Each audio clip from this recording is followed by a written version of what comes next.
Hi everyone, please subscribe to my channel. Blood Immortal Venerable, see playlist for other chapters and novels.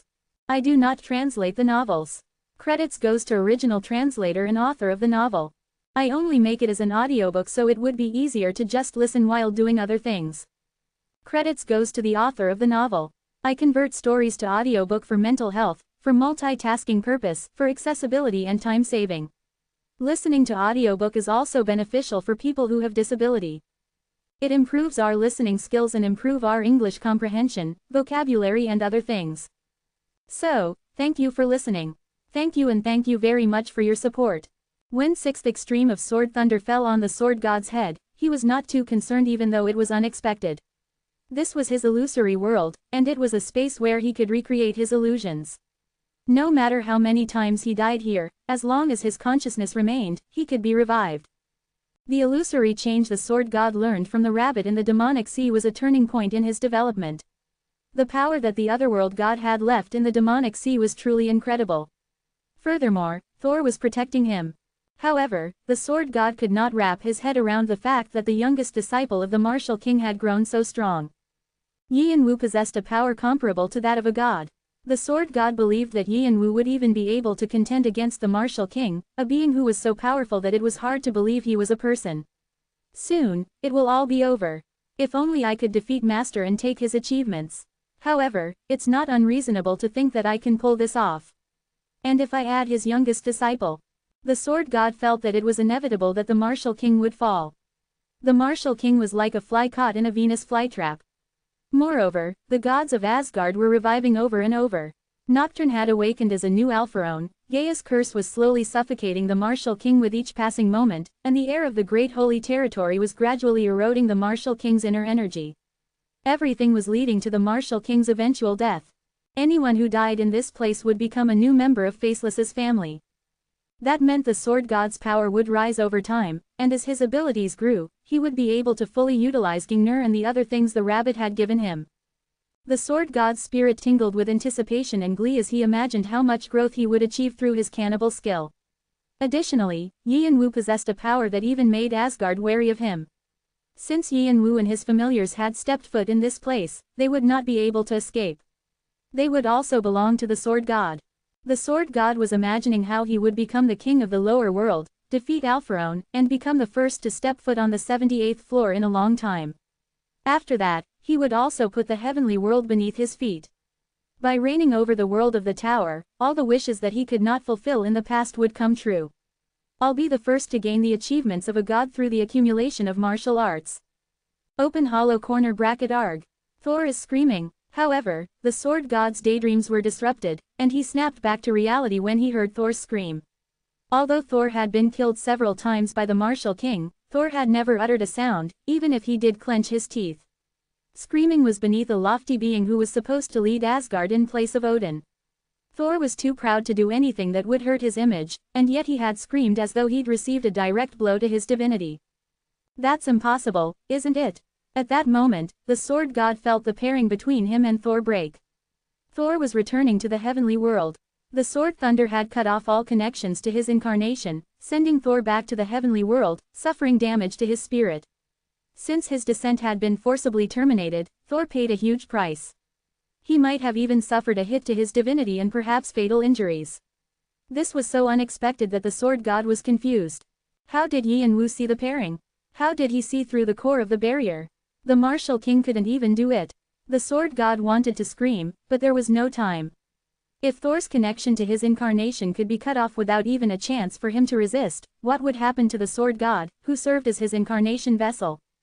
The sword god tasted the pain of his spirit being ripped to pieces, a pain that was beyond the one he'd endured at the Summer Queen's hands. The sword god did not realize that Yi and Wu possessed the incredible superpower known as perceiving the heavens. The sword god also did not know that Yi and Wu had already visited the demonic sea long before he did and learned illusory change. Moreover, Yi and Wu had undergone intensive training to make illusory change his own and thus had countermeasures in case others used illusory change against him. As a result, the sword god's consciousness was being dismantled. And no, this was the last scream that the sword god would make. The core of the illusory barrier has been forcibly removed. Caution. You must return the core to its original position quickly, otherwise, it will not function properly. The absence of a core will result in the degradation of the components of the illusory world. Caution: replace the core. If the core does not exist, all functions granted to the illusory world will immediately stop working. Caution: immediately replace the core. Open hollow corner bracket W. What's going on? Open hollow corner bracket Thor. Where did Thor go? With the death of the sword god, all illusory changes stopped. It was an utter disaster for Asgard. They had fought recklessly and without care because they were relying on the illusory change to revive them. As cracks and rifts appeared in the illusory world, all the protection and blessings that had been supporting the gods of Asgard ceased. The function of the Great Holy Territory has been weakened. The function of the Great Holy Territory has been weakened. Protections will disappear. Blessings will disappear. The law of causality is being implemented to create a heavenly environment. The scale of the Great Holy Territory has been reduced and downgraded to a holy territory. The function of the holy territory has been weakened. Pairing with Thor has been disconnected. Reverse summoning shall begin. To prevent this situation, the sword god had entrusted Thor with the illusory world's core. The gods of Asgard were shocked when they realized that Thor had been hurled back to the heavenly world, and panic ensued. Open corner bracket. Sweep them all away. Open corner bracket for our god. Fight and death. The ghost giants did not skip a beat and took full advantage of the opportunity. They were all fiercely loyal to Yi and Wu, and they did not approve of Asgard's underhanded machinations. Besides, didn't the giant race always have a hostile relationship with the heavenly gods? The ghost giants were eager to sweep away the gods and trample on them. Boom, boom, boom, bam, bam, the ghost giants smashed down, using the weapons in their hands to crush the gods. And from the sky, whoosh, the dragon of death, Kalitus, swooped down and covered the battlefield with fire to destroy the gods. Open hollow corner bracket. Everyone, calm down. Form a formation for defense. They're scum that we have already exterminated once. Do we want to be remembered as fools trampled by such unworthy things? Amid the chaos, the god Heimdall tried to encourage his fellow gods. Their confusion was mainly due to the sudden shaking of the holy territory, not because they lacked power. Thanks to Gungnir, the holy territory remained, so not all of the blessings and protections disappeared.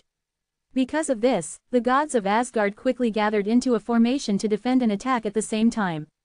The spring of death is spinning faster. Yi and Wu wasn't about to let the gods do whatever they wanted, and he sent out a flurry of sword thunder strikes.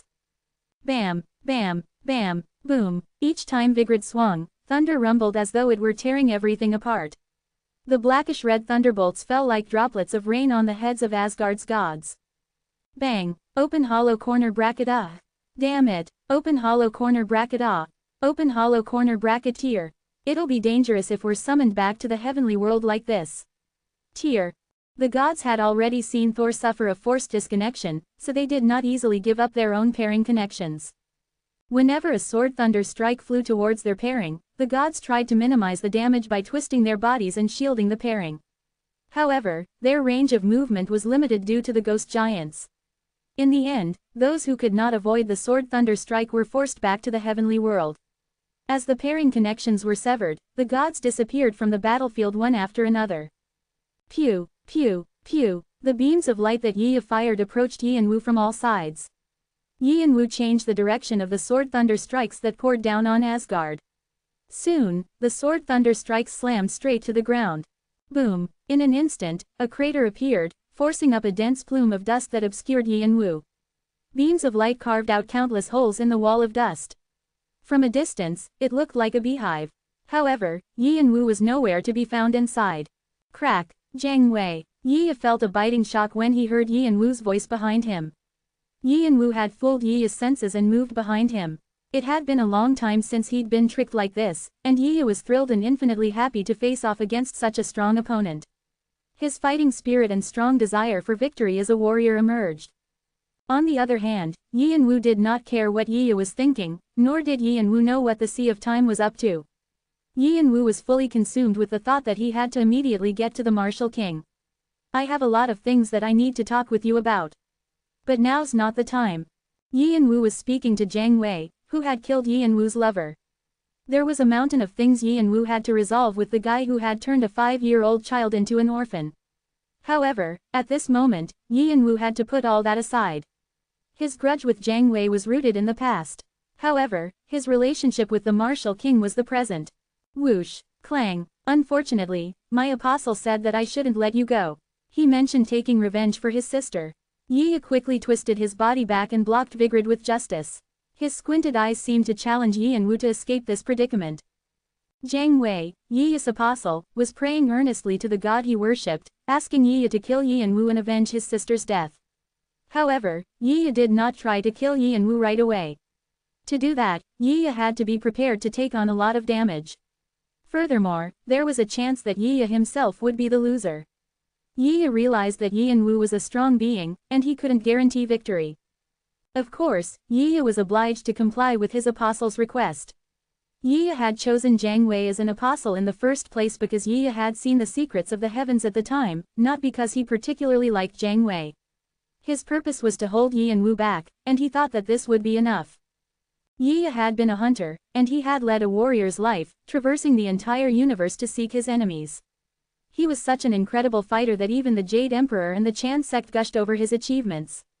Prince Nezha, who was one of the Chan sect's 3 leading gods, had once been Yi's disciple. Thus, Yi was planning a hit-and-run strategy to buy some time until all the plans that he and the Sea of Time had put into motion were completed. However, if you want to try hanging on to me, try. Yi Yanwu snorted and suddenly let go of Vigrid. Yi's justice involuntarily moved forward. Yi Yanwu took that moment to contort his body, and he narrowly escaped the area. Vigrid fell to the ground. Unity has been cancelled. The spring of death has stopped operating. Not knowing what Yi Yanwu was up to, Yi quickly turned his head, filled with foreboding. However, Yi Yanwu's gaze was not on Yi, but on the martial king, was battling Nocturne. Soon, a chain separated from Vigrid and shot upward. Yi Yanwu quickly grabbed the end of the chain and linked it to the pocket watch he had just pulled out of his pocket. Click, connected with the spring of time. The spring is in a state of disrepair. Many features are unavailable. With divine power, some of its functions have been restored. Crank, crank, and with the sounds of broken cogs turning. The spring of time is operational. Turning at double speed. The speed of light has been achieved. Poof. SS's. Yi Yanwu was completely separated from the real world, and the time in his immediate vicinity accelerated rapidly. He turned into a black-red beam of light, and in an instant, Yi Yanwu shot towards the martial king and Nocturne. Yi couldn't catch the beam of light. By the time he noticed it, it had already disappeared from his sight. Ah! Yi sighed in despair. He's accelerating the time of the world around him. Yi exclaimed in astonishment. He had never seen anything like this before in his life. Even gods were hesitant to deal with the area of time because the winding spring of time corresponded with the fundamental principles of the universe. If one wanted to do something with time, one would have to find a large society willing to take on the huge number of laws of causality or find others who could share in the penalty that would come with breaking the natural laws. How was Yi Yanwu able to adjust time? Of course, Yi Yanwu was not utilizing the larger spring of time that operated the universe. He was turning a smaller spring of time, one that affected him and his surroundings. However, that alone was absurd. Didn't this mean that Yi Yanwu possessed a greater amount of time than others? If Yi Yanwu applied this to his attacks, no one would be able to withstand them. Yi did not understand how Yi Yanwu was doing this. It did not appear to Yi that Yi Yanwu had acquired the divine domain corresponding to time or any special powers related to it. It also didn't seem like this was something that Yi Yanwu had just discovered. Yi could see Yi Yanwu's afterimages as he shot forward as a black-red beam of light.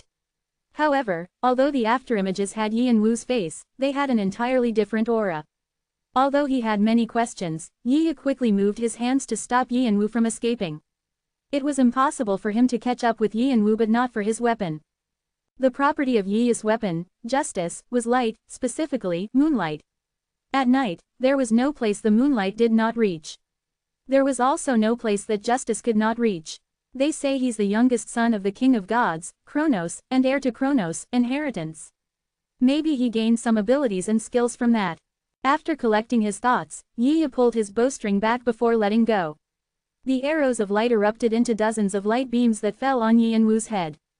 The winding speed of the spring of time has increased.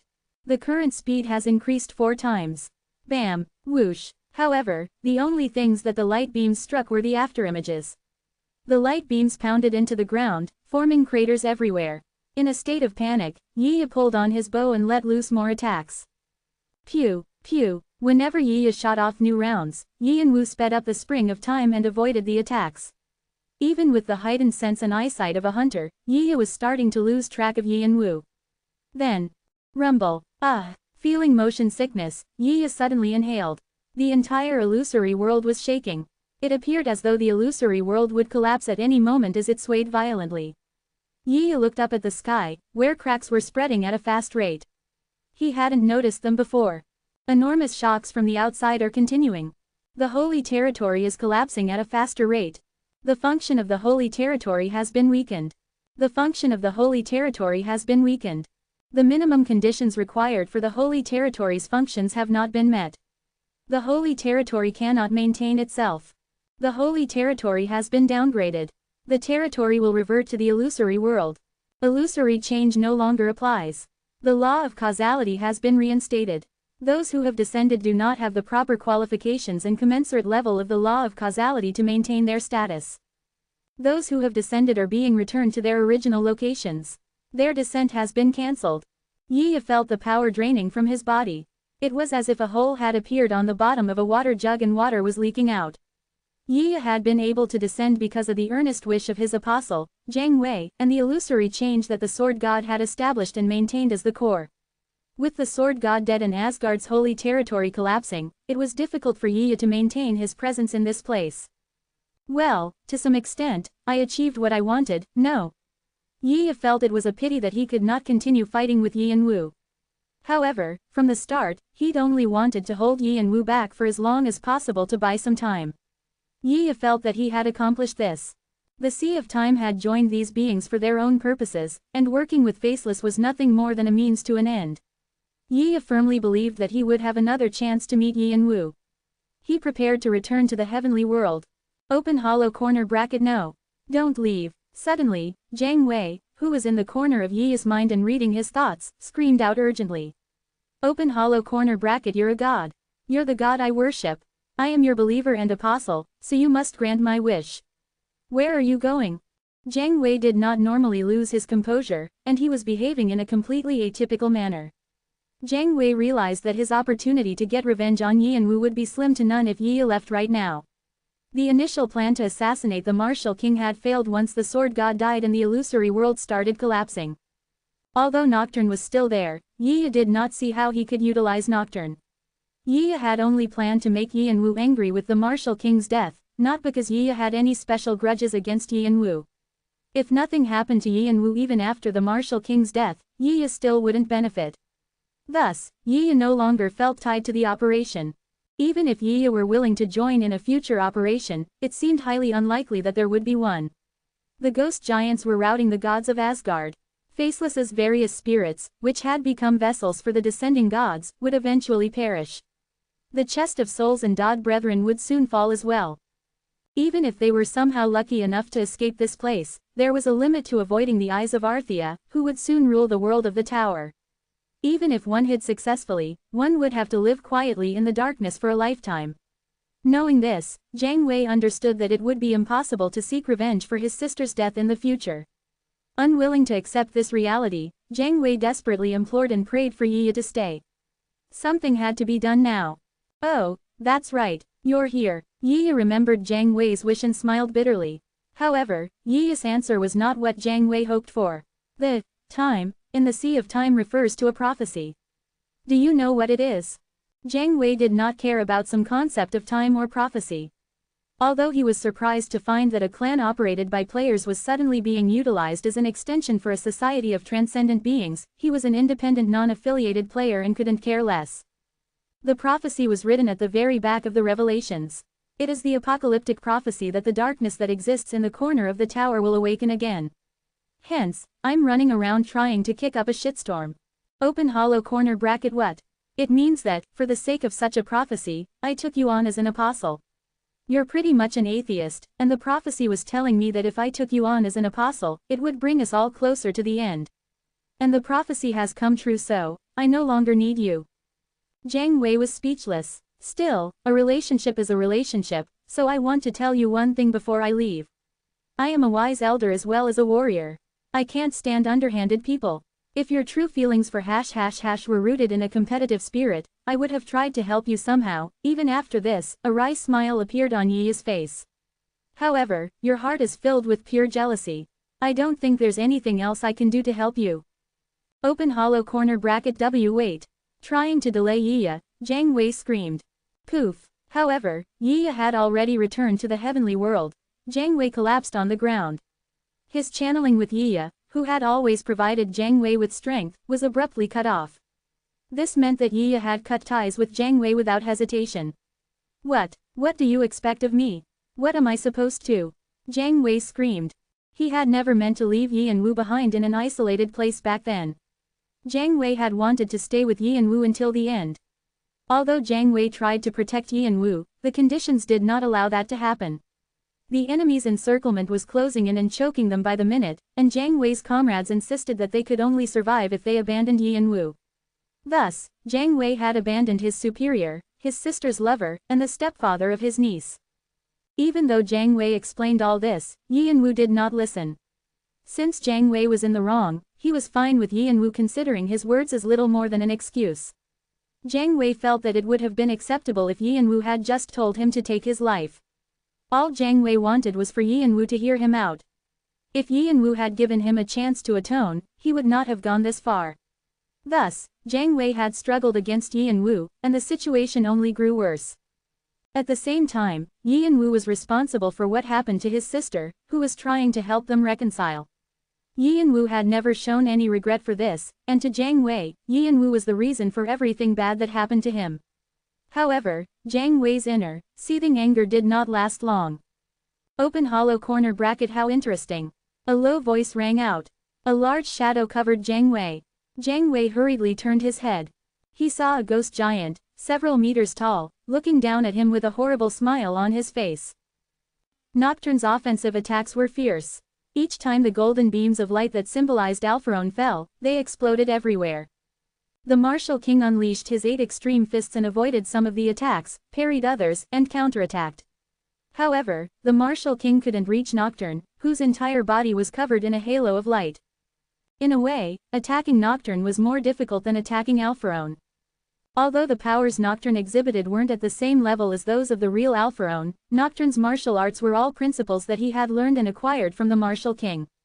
Moreover, Nocturne had gone past the stage of harmony with the Martial King's martial art and had already turned it into his own unique martial arts form.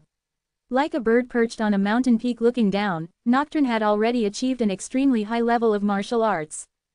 Boom, boom, boom. An additional problem for the Martial King was that each time Nocturne attacked, Gaia's curse would act up more and more frequently. If the Martial King solely focused on suppressing Gaia's curse, he would have likely succeeded. However, the Martial King had to focus on dealing with Nocturne. Whoosh! Nocturne slapped the Martial King's hand to the side violently. Using that brief opening, Nocturne spun around like a top towards the Martial King. Nocturne thrust the expanding golden light from his glowing hands into the Martial King's chest. Less than great hand mark greater than. Boom, boom, boom. The Martial King hurriedly raised the blade of his hand and deflected the great hand mark attack.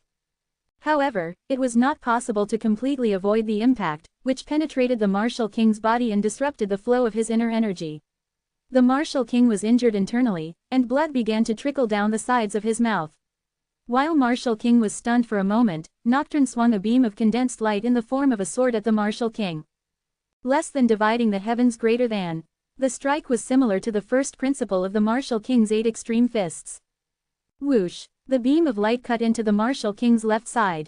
The entry of the cut was small but it was deep. Blood gushed out and instantly soaked the Martial King's top. It was the first time the Martial King had bled in the illusory world. He had suffered many minor scratches, but this was the first time he had suffered such a deep wound. However, as if he was just getting started, Nocturne launched a series of offensive attacks.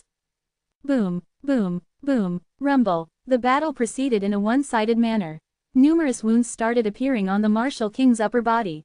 Blood splattered, and his inner energy seeped out from his injuries. The Martial King scowled. This is fucked up. I'm being pushed back by an ex-disciple. I must look so old and useless. Gaia's curse was no longer just poisoning him, it had spread to the injuries all over his body. He felt like his spirit was being strangled. Nocturne wielded the powers of Alphron and used the martial arts of the Martial King. He was much stronger than the Martial King. If only the Martial King could also achieve exuviation and transcendence. Although the Martial King could still stand his ground, the situation was growing dangerous. He wondered if it was time to attempt exuviation and transcendence, something he had been putting off for a long time. Alphron hadn't shown up, and it was becoming increasingly clear that he could not intervene. The Martial King came to his decision. There was no longer any need to wait. Unfortunately, Gaia's curse was ravaging his body. If it's just exuviation, it should be alright. After organizing his thoughts, the Martial King's eyes widened. His pride would not accept his ex-disciple treating him like this. Besides, he could not lose out to his mortal enemy's simulation. Flash! A brilliant light rose from the Martial King. It was light dispersion. Nocturne knew this occurred when one attempted exuviation, so he quickly stepped back without continuing his attacks due to the lingering respect that he had for his ex-master. Rumble. As evidence of the Martial King's great achievements and lofty status, a tremendous amount of energy rippled through the illusory world from his exuviation process. The illusory world could not withstand the shockwave and collapsed. "See, Chief. What is this?" The one-horned tribe members who were waiting outside the illusory world looked at their chief with astonished expressions. As the Martial King's formidable aura expanded in all directions, it covered the entire village and threatened to envelop the entire area outside the tower. Boom! At that moment, Yi and Wu suddenly appeared behind Nocturne. Open hollow corner bracket how? When? Nocturne turned around too late, bewildered. He hadn't detected Yi and Wu's movement because he had been too focused on trying to keep the Martial King in check. Yi and Wu moved much faster than he expected. If not for his transcendent level sense, Nocturne would not have sensed Yi and Wu's arrival at all. Furthermore, the time of the area surrounding Yi and Wu was rapidly accelerating. The spring of time is operating at full speed. The current speed has increased 8 times. The spring of death is winding at a fast speed. The two springs are operating at the same time. Your body is overloading. Caution! If the two springs operate too quickly, the stress on the gears will be severe. Caution! The speed of the two springs may inflict enormous damage on your divinity. Caution! The two springs. Yi and Wu tried to unite with the pocket watch in his left hand and Vigrid in his right hand. It was not easy to wind two springs at the same time. Yi and Wu was searching for something to help him. Bam! Like the Martial King, Yi and Wu's body was overwhelmed by a black-red light. It was Yi and Wu's light dispersion. He was attempting exuviation. Rumble. Vigrid, which had grown more intense from the accelerated speed, flashed out with a sword thunder strike. I had no intention of exuviating in this place, but Yi and Wu felt the invisible restraints that bound his spirit quickly being released. It was the same feeling he had felt in the Changgong library, perhaps even more intense. Yi and Wu felt like he was being liberated from everything and ascending to a higher position. Yi and Wu was beginning to feel the principles of the world that had been hidden from him, and he also felt his senses expand infinitely into the wider universe and all the dimensions. When Yi and Wu tried exuviating in the Changgong library, he had only tasted an elevated level of power. Now that his spirit had reached a stage of maturity, Yi and Wu could experience more things. Yi and Wu had planned to conduct his exuviation and transcendence on the 77th floor, when he clashed with Alphron. Yi and Wu had planned to free Count Ferenc from his imprisonment, gather others who were willing to attack Alphron, and restore most of Chronos' lost power. Moreover, Yi and Wu planned to raise the power level of his familiars as much as possible. Yi and Wu realized that he only had one chance to challenge Alphron, and he wanted to be as prepared as possible. However, since he had run into Nocturne, Yi and Wu decided to try exuviation. In fact, Yi and Wu thought that this turn of events and sudden decision worked to his advantage. Wasn't Nocturne a clone of Alphron? If Yi and Wu dealt with Nocturne, he would be able to clearly understand Alphron's weaknesses. Gaining this insight would increase the odds of defeating Alphron. As a result, Yi and Wu had shot out a sword thunder strike while in an accelerated state. Yi and Wu attempted exuviation while he was overloaded with power from his two springs. Yi and Wu's current physical body made it too difficult to properly control the two divine domains that Chronos had possessed, so Yi and Wu was planning to contain as much of them as possible through exuviation. Yi and Wu also expected to reach the 7th step of the dragon body awakening through exuviation. However, what is this? The restraints that should have been released had stopped loosening. Yi and Wu expected to feel a sense of liberation, like a bird breaking out of its shell, but instead, he felt more cramped, as if an exterior force were holding the shell in place, not allowing it to crack. At that moment, Yian-Wu realized that something he couldn't see was interfering with his exuviation. The changes in the environment during exuviation had stopped. What was it? Was Alpharone going to appear? Less than time difference greater than. Yian-Wu analyzed his situation in an instant. Once he realized something was off, he quickly accelerated his thought process to find the cause. When he finally pinpointed the force, Yian-Wu quickly turned his head to look at it. It was the Martial King, who had already undergone a similar level of physical change. The Martial King was gazing coldly at him. Open hollow corner bracket, don't disturb me, kid. The Martial King sounded like he was scolding a little child, speaking with the aura of a wild beast that did not want to lose its prey to another. Open hollow corner bracket, this is my fight. Don't even think of butting in. At that moment, Yian-Wu's accelerated sense of time went back to normal. Bam! The Martial King finished his exuviation and was preparing to advance. Boom! It was nothing like anything Yian-Wu had seen before. When the Martial King stamped on the ground, several kilometers of land sank. The One-Horned Tribe's village also turned into a crater, dust rising as the Martial King's actions created a huge whirlwind that spread out in all directions. All the remnants of the illusory world shattered and collapsed. Whoosh! A tremendous pressure descended from the sky and pushed down on the bodies of all beings outside the tower. The pressure fell upon Yian-Wu, cancelling his exuviation. It fell on the One-Horned Tribe members. It fell upon the ghost giants and the gods of Asgard who were fighting each other. Even Nocturne felt the sudden pressure. The pressure even reached the world of the tower. The godly society less than Malik greater than has received a strong shock. The godly society less than Diva greater than and all its affiliated members have received a strong shock. The godly society less than Chan sect greater than has been thrown into a state of panic from the overwhelming pressure. The demonic society less than Linfernal greater than is remaining silent.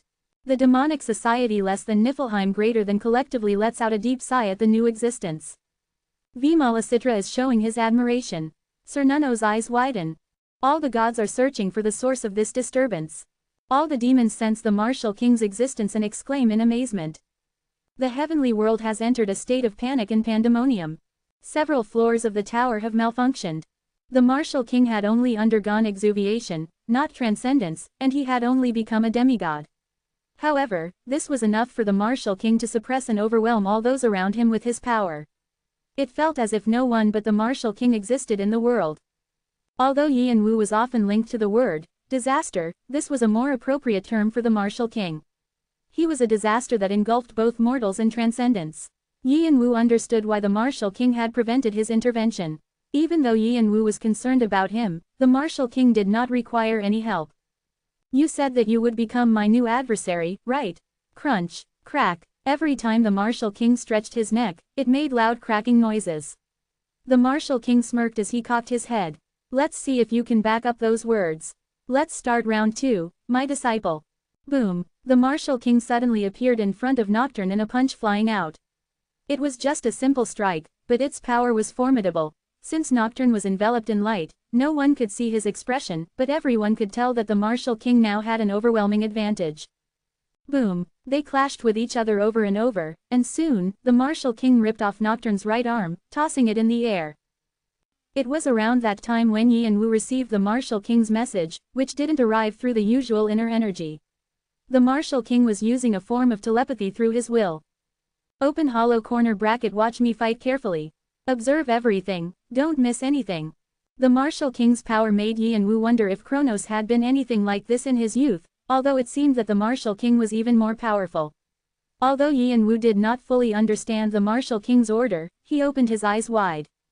Bam, bam, bam, each of the Martial King's punches shattered space, each kick made tornadoes rise.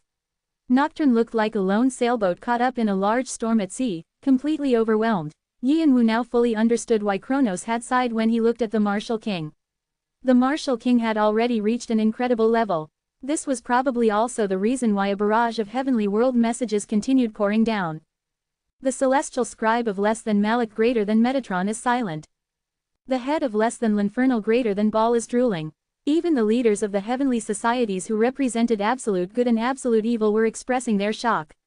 Yi Yanwu had already felt that he reached a level that allowed him to nip at his master's heels, but, in one moment, his master had moved far ahead once again. However, something still nagged at Yi Yanwu. Master is still getting stronger. Even though the martial king had only gone through exuviation, he was countering Nocturne's attacks with increasing ease. Yi Yanwu was not sure if the martial king was still completing his exuviation or if it was due to something else. Open corner bracket. I've thought for a while that the martial king really doesn't seem like immortal. Did I really act so pompous in front of such an individual? Damn, I might have been sent to the underworld if I had continued behaving like that. Cha Jungwoo was sharing some of Yi Yanwu's senses, and he swallowed audibly. Kronos stayed completely silent. Another telepathic message arrived from the martial king insisting that Yi Yanwu focus on the fight. Open hollow corner bracket. For a while, I only spoke of certain things with my wife because I didn't want to look weak. Yi Yanwu wondered what the martial king was trying to say. Although he was fighting a fierce battle with Nocturne, he could still chat leisurely with Yi Yanwu at the same time. Yi Yanwu could even sense the martial king smiling playfully and acting as he usually did. However, Yi Yanwu could also sense anxiety behind the martial king's words or an emotion that was hard to express. Open hollow corner bracket. I essentially disappeared from the outside world because I realized that I couldn't overcome Alpharon, no matter what I did. What? Yi Yanwu's eyes widened at the martial king's unexpected words. Open hollow corner bracket. Don't act so surprised and listen carefully. Yi Yanwu was dumbstruck. Open hollow corner bracket. One thing's for certain, if Alpharon and I fought based on pure power alone, I'd win for sure. I'm sure of it. You know how powerful I am, right? However, I might win a battle but, in the end, I'd still lose the war. It's because of that damn divinity that Alpharon possesses. All for one such a stupid name, right? All things existing for one being. Who the hell thought up such nonsense? However, Alpharon truly has achieved that. Yi Yanwu was puzzled. Open hollow corner bracket. He's the incarnation of the tower's system. Some of the code of the tower's system gained its own will and assembled itself into a player. It gained power and created an ego for itself. Part of the tower's system had become a player. Yi Yanwu recalled the first time he'd met Alpharon. Alpharon had been wrapped in light, and Yi Yanwu had sensed countless beings within that light. Alpharon's voice was also ambiguous enough to make it difficult for Yi Yanwu to distinguish Alpharon's sex or age. Yi Yanwu now realized that Alpharon wasn't a human being at all. Wait, if this were the case, what was Nocturne, who was supposedly Alpharon's simulation and possessed a human form? Open hollow corner bracket. Alpharon can use his internal code to log into the tower's system and do whatever he likes. This is how he managed to separate the earth and the sky and use the 77th floor as a dividing line. Yi Yanwu was stunned. Open hollow corner bracket. It doesn't stop there.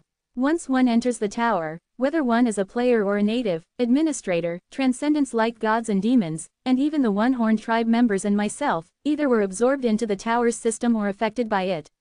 In other words, all of us are essentially worshipping the tower and placing our faith in it. It was only then that Yi Yanwu realized why, despite his overwhelming strength and skills, the martial king couldn't surpass Alpharon. At its most basic, faith meant belief in a god, but in a broader sense, it could also be described as many beings perceiving the existence of a god. Divinity was the ability to change the world since it functioned as the laws and rules of the world, allowing it to operate properly. If many mortals perceived that divinity and held it in high esteem, the influence of that divinity on those mortals would grow. The greater a divinity's influence had on a mortal, the stronger its existence would grow. The tower's system was in the best position to mine and amass a tremendous amount of faith. Many players, as well as gods and demons trapped in the heavenly world, had no choice but to recognize it. If there were enough beings offering their faith to the tower, the system could operate as an entity that strengthened itself day by day. Since he was a creation of the tower's system, Alpharon would also benefit. All for one. The all referred to all the beings residing within the tower. The one referred to the tower's system, which was essentially Vivasvat himself. No matter how high and mighty the martial king grew, if he continued to place his faith in the tower's system, the martial king would never be able to overcome Alpharon. This was the same situation for anyone who existed within the tower. After realizing this early on, the martial king chose to go into hiding despite his enormous power, feeling disappointed at the cruel reality. It was probably the same for other contenders that existed before the martial king, the Summer Queen, the Vampiric Lord, Count Ferenc, Faust, everyone. Open hollow corner bracket. However, this doesn't mean that there isn't a way to defeat Alpharon. The tower's system needs to depend on something to keep operating, after all. Yi and Wu could guess who the Martial King was referring to, the heavenly demon and Trinity Wonder. Open hollow corner bracket my ancestor, Xiao Hao Jintian, left behind the bright Tai Chi Pengu sword. With that, one can cut off Alpharon's divinity. However, I can't do it because the one-horned tribe has been blessed with an opposite ability which prevents us from understanding the bright Tai Chi Pengu sword. No matter how hard we try, we can never truly master the Yin sword. The Martial King's voice gradually gained strength. Open hollow corner bracket but you're different. Yi and Wu could sense the pride the Martial King felt for him. Open hollow corner bracket you've gone above and beyond my expectations. You've already risen to a state where you can compete with this master of yours.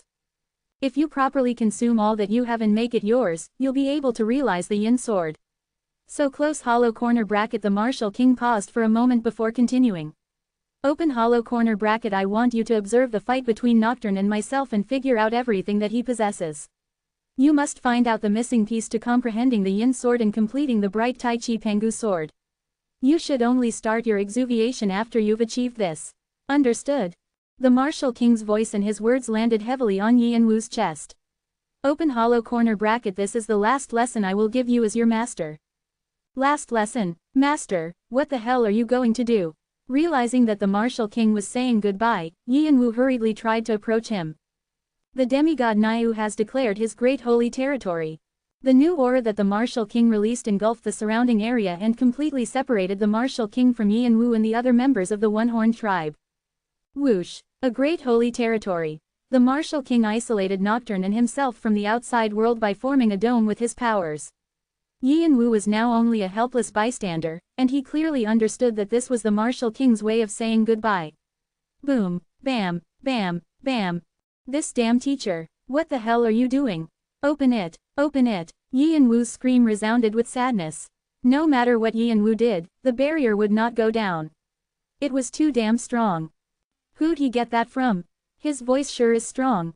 Ha! The Martial King smiled as he watched Yi and Wu screaming his lungs out outside the great holy territory.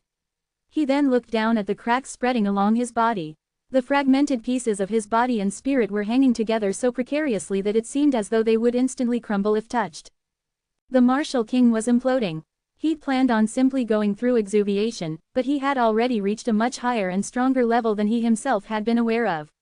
His exuviation was greater than most beings' transcendence, and this unexpected amount of power made his spirit develop too steeply and suddenly.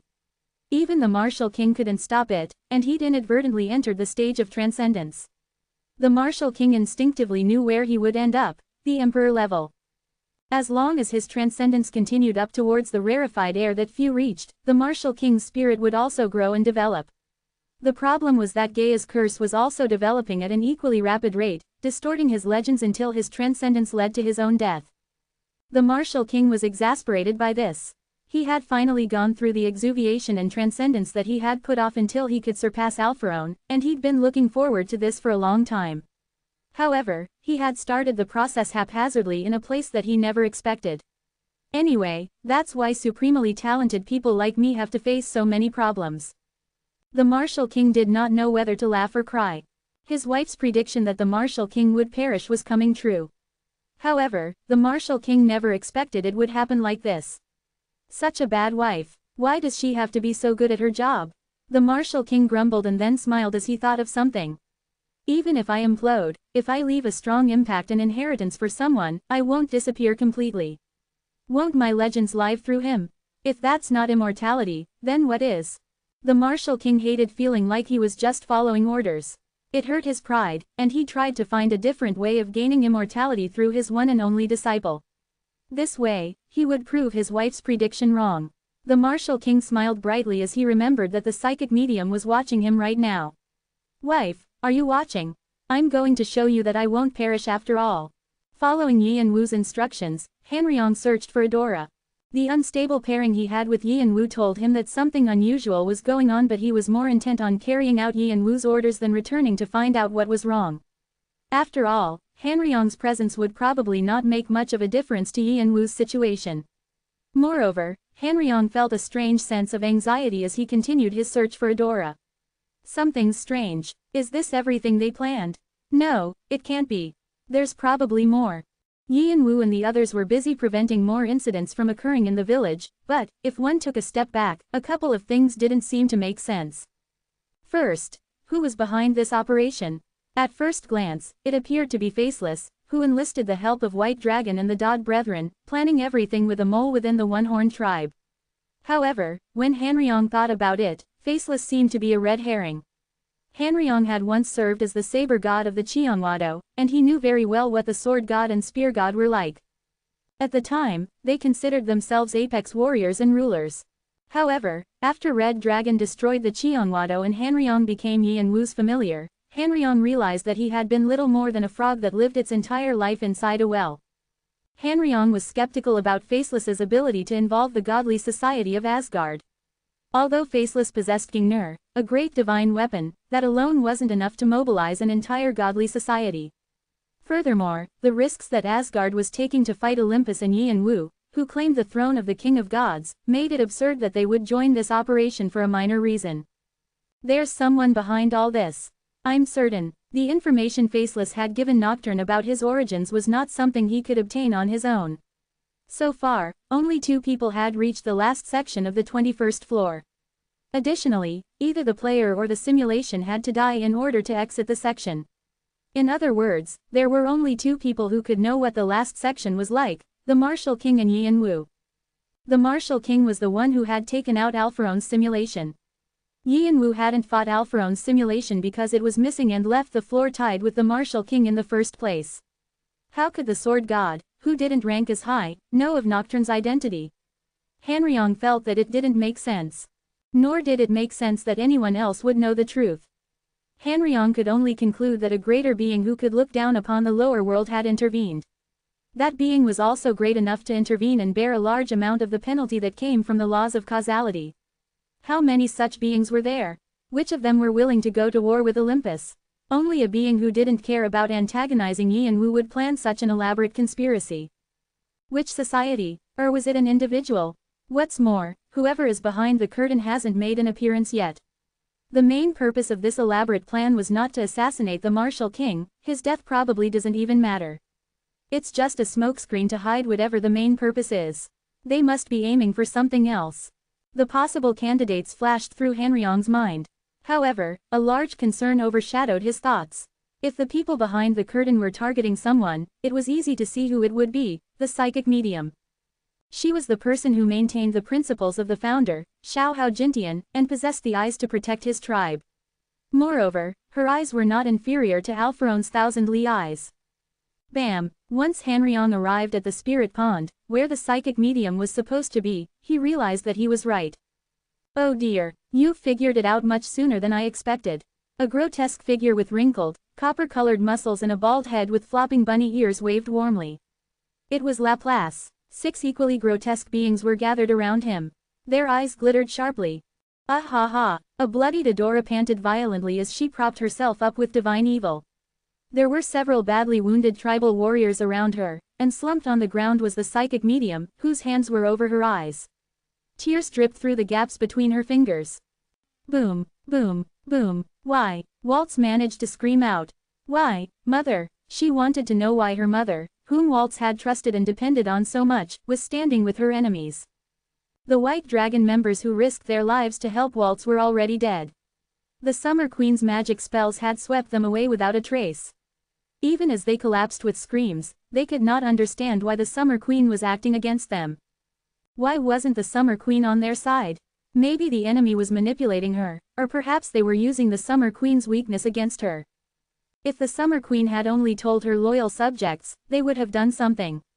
During Red Dragon's heyday, they had already decided to sacrifice their lives for the Summer Queen, and they had followed Waltz after the Summer Queen's death because they saw the eldest of the Summer Queen's children as her legitimate successor. This was the reason why White Dragon continued to maintain some semblance of stability despite all its defectors and rapid collapse. However, since Waltz did not inherit the powers of the Summer Queen, Waltz often wondered if the Summer Queen was displeased with her or had another heir in mind. Regardless, Waltz chose to remain loyal to the Summer Queen. However, the Summer Queen's actions shattered everything Waltz believed in. Despite the Summer Queen's ugly skeletal appearance, she did not appear agitated nor controlled by the enemy. Even the way the Summer Queen utilized magic and used dragon fear was no different from her prime, before she lost her dragon heart. The last dragon, the Summer Queen who ruled the world of the tower for over 1,000 years, had returned. One by one, the former subordinates that she had nurtured herself melted from her attacks. In the end, only Waltz remained. However, Waltz was teetering precariously on the cusp of death, and her death wouldn't be unexpected. Waltz had been disadvantaged from the start. Most of her power originated from the Summer Queen, and her fight with Ananta had already reduced her stamina. Furthermore, the black flames that swept the earth and devoured everything in sight encircled her, leaving her no way to escape. There was only one reason Waltz was holding on. She wanted to hear what the Summer Queen would say. Why was the Summer Queen standing with the enemy? And why had the Summer Queen mercilessly forsaken her clan? If the Summer Queen told her that they were too weak and didn't meet her standards, Waltz would understand and accept the Summer Queen's response. Thus, Waltz waited for the Summer Queen's answer. Boom, boom, boom. Perhaps thinking it was a waste of breath to offer an answer, the Summer Queen continued to unleash a barrage of hellfire with an indifferent gaze. Open hollow corner bracket request for help. Request for help. Suddenly, through her connection, Waltz received an urgent message from the clan's headquarters on the 76th floor. What? No way. Open hollow corner bracket the floating castle, Laputa, has broken through our defensive barriers and has entered the 76th floor. Our headquarters is under attack. Requesting help. Open hollow corner bracket the fantasy regiment has also breached our defenses. Open hollow corner bracket the other organizations and clans affiliated with Arthea are also appearing. Iron Throne, Children of the Forest, damn it. There are too many. Open hollow corner bracket we repeat. We repeat, Arthea is attacking our headquarters. We request immediate backup ARG. Open hollow corner bracket Q Queen. Open hollow corner bracket it's too dangerous here. Queen, please evacuate as soon as. Crackle, crackle, crackle. The messages, which had been flowing out one after the other with an increasing urgency, were soon replaced by static noise. At that moment, Waltz realized what was happening. As her squad attacked the One-Horned tribe, Arthea was attacking their empty headquarters. Waltz should have conducted a hit-and-run operation and left the One-Horned tribe's village quickly, but she had lingered for too long. Yi and Wu had probably sent Arthea to attack her headquarters as soon as he appeared in the One-Horned tribe's village. Now that Waltz's squad had also been annihilated in this village, White Dragon was finished. Won't you answer? In the end, we were all nothing more than expendable things to you. Ha ha ha. As she continued to deflect one attack after another from the Summer Queen with her high-level martial arts ability, Waltz's eyes gleamed coldly. The tears that formed in her eyes evaporated from the heat around her. Then, a plume of black smoke rose between the two, blocking their view of each other for a moment. Due to this, Waltz did not see the Summer Queen's trembling eyes. The Summer Queen had maintained an expressionless face up to then, but for the briefest of moments, her emotions had gotten the better of her. You're all the same, Waltz roared. Her voice seemed to be filled with anger, but in fact, it was filled with bitterness. Her parents had been abandoned by the One-Horned tribe. Waltz had many people who pretended to care, only to abandon her as well when she was no longer a benefit to them. Waltz had slowly spiraled into despair. When she thought that all was lost, she had found a lifeline, the Summer Queen. Now, it turned out that it was nothing more than an illusion. Waltz had lived a life full of broken promises and unscrupulous people. Nothing was ever right in her life. Everything was always a mess. She had believed that she could overcome these disadvantages through sheer effort. If she clenched her teeth, did not give up, and continued to endure and persevere, she thought she would one day see the light at the end of the tunnel. She would break off all the chains that restricted her and proudly stand tall for everyone to see. She wanted to prove that even those who fell into the depths of despair like herself could stand proudly under the bright sky. However, it had all been for naught. She would die without accomplishing anything. Was there really such a thing as fate?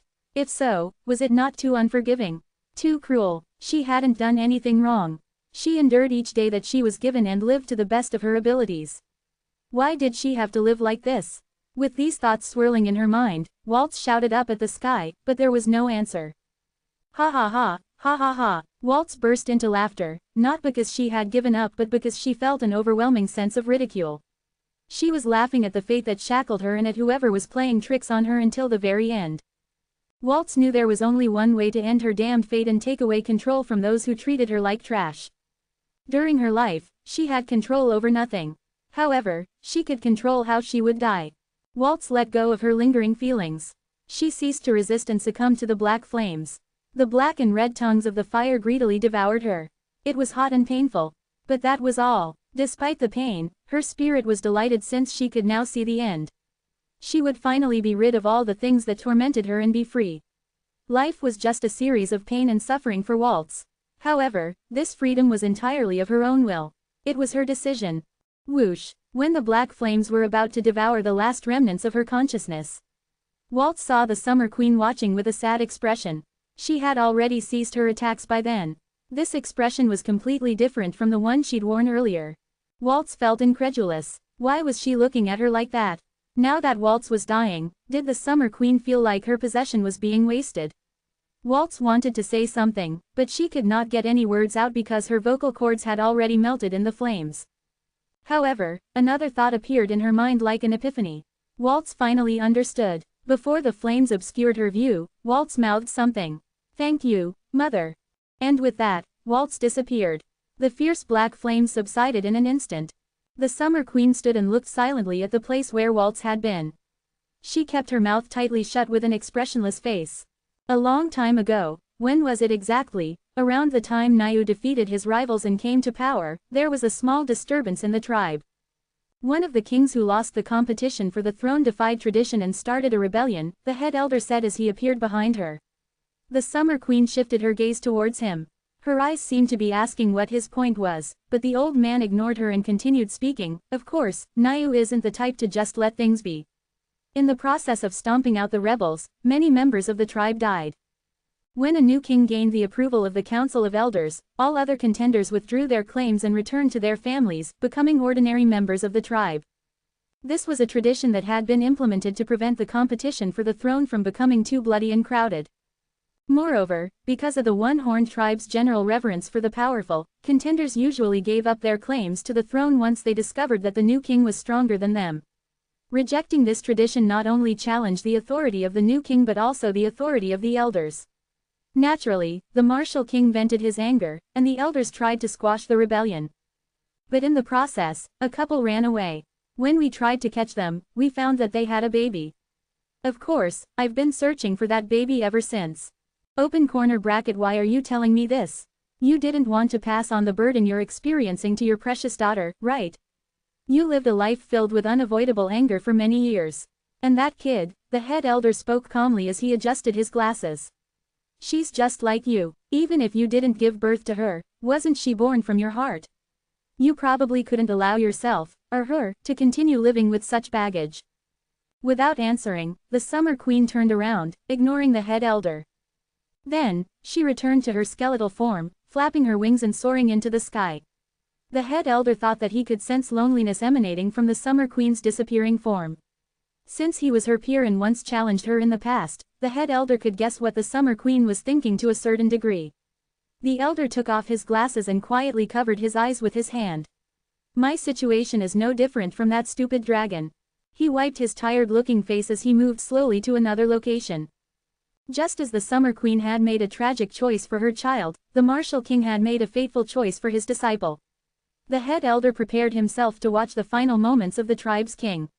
The head elder had to make sure to uphold the martial king's last wish. Wasn't that the head elder's job?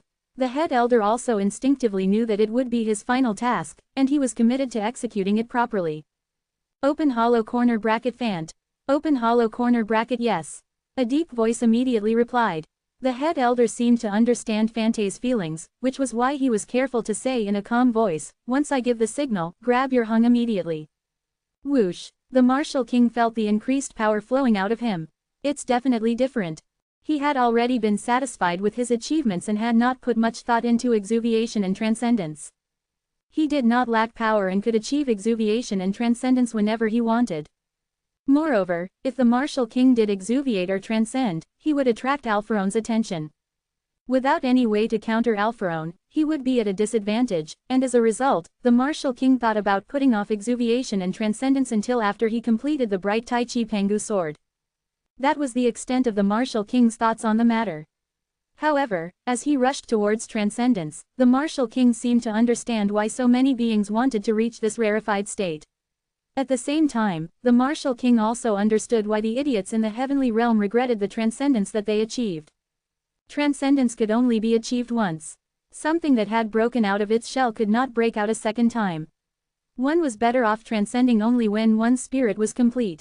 However, many of the higher beings who achieved transcendence were impatient to gain power, so they often rushed the process. The martial king was the exact opposite of those transcendents. Although he had delayed his exuviation and transcendence due to Alpharon, the martial king had already reached the limit of his spirit's growth. His achievements had continued growing, allowing the martial king to accumulate an amount that put most transcendent beings to shame. Since he released all of it for his exuviation and transcendence, it was easy to imagine how massively explosive his transformation was. As power roiled inside him, the martial king slowly walked forward. Thud, thud, the earth shook at each step. The martial king was confident that he could shake up the entire tower. It was a force that the martial king had never felt before. However, if I make a misstep with this level of power, I might go straight to heaven. The martial king frowned as he clucked his tongue. There was a joke among the one-horned tribe called, ascending as a feather. It was based on a story about a feather that ascended to heaven due to its lightness and often applied to elders in the tribe who reached the heights of their powers only to quietly close their eyes and perish in the next moment. The martial king had found himself in that exact situation. Even the slightest error in controlling his rising power would make him instantly implode.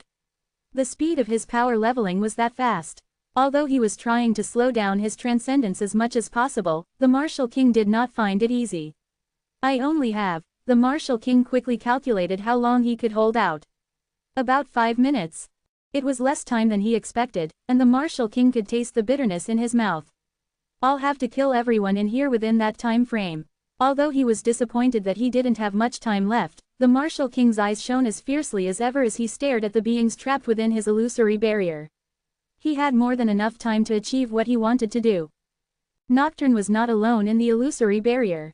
The gods of Asgard were still there, and the martial king thought that it was an opportune time to show off his tremendous powers to Yi and Wu and get rid of those who had put him through so much trouble recently. Open hollow corner bracket, damn it. Why is this thing not opening? Open, damn it. Open hollow corner bracket, I've lost all connection to the heavenly world. I can't even sense it. Open hollow corner bracket, ah. Such a dumb situation. Why are we going through so much embarrassment in the lower world? The gods of Asgard could not return to the heavenly world, and they lost their composure as they looked for a way out of the illusory barrier. They could feel the aura of a being that was comparable to a supreme or conceptual god, which made them run around like headless chickens. They grew envious of Thor, who had already returned to the heavenly world. Open hollow corner bracket, shit, he's coming. When he saw the martial king moving their way, a god of Asgard screamed. All eyes turned in the same direction. You guys acted so tough and strong in front of me just a moment ago, right? Let me return the favor. Bang! The martial king lightly punched into the air with a smooth movement. The results were destructive, and space itself collapsed from the punch, forming cracks that spread out quickly to the area where the gods were gathered. Boom, boom, boom. The martial king did not just collapse space. He collapsed everything within that space. The atmosphere, the particles, the laws, the existences, everything collapsed. If ordinary gods were parts of an idea, an emperor-level being could freely utilize those parts or break them. Open hollow corner bracket, Open hollow corner bracket, this doesn't make sense. Half of Asgard's gods were swept away in one shot. It was initially unclear whether the gods were thrown back into the heavenly world or their existences had been permanently destroyed. The gods who remained only knew one thing for sure: they would only face a dog's death if they confronted the martial king. Open hollow corner bracket, run. Where are you running off to? Boom, boom, boom. The martial king used a knife hand strike at the escaping gods. Those caught in the martial king's attack suffered humiliating deaths filled with screaming mixed with the sound of their bodies being torn apart. Then, their bodies exploded. Some gods tried to counterattack, but none of them could harm the martial king. None of them could contend with the martial king even before exuviation, and now that they were trapped in the great holy territory that the martial king had created, they were essentially fish in a barrel. In the end, as the gods exploded one after the other. Open hollow corner bracket, even if we die like this, we can come back to life.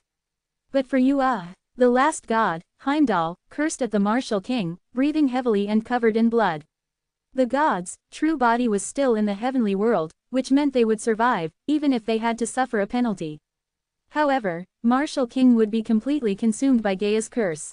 However, Heimdall couldn't finish speaking since the Martial King's hand suddenly grasped his throat. Heimdall struggled in the Martial King's grasp, choking both from the tight grip and the Martial King's aura and power. Heimdall turned pale and his spirit trembled. Heimdall was Asgard's strongest god after Thor and the sleeping Odin, but the unfathomable difference in power between himself and the Martial King still overwhelmed him. Heimdall looked at the Martial King with a face engulfed in fear. The Martial King's eyes gleamed coldly through his unruly hair.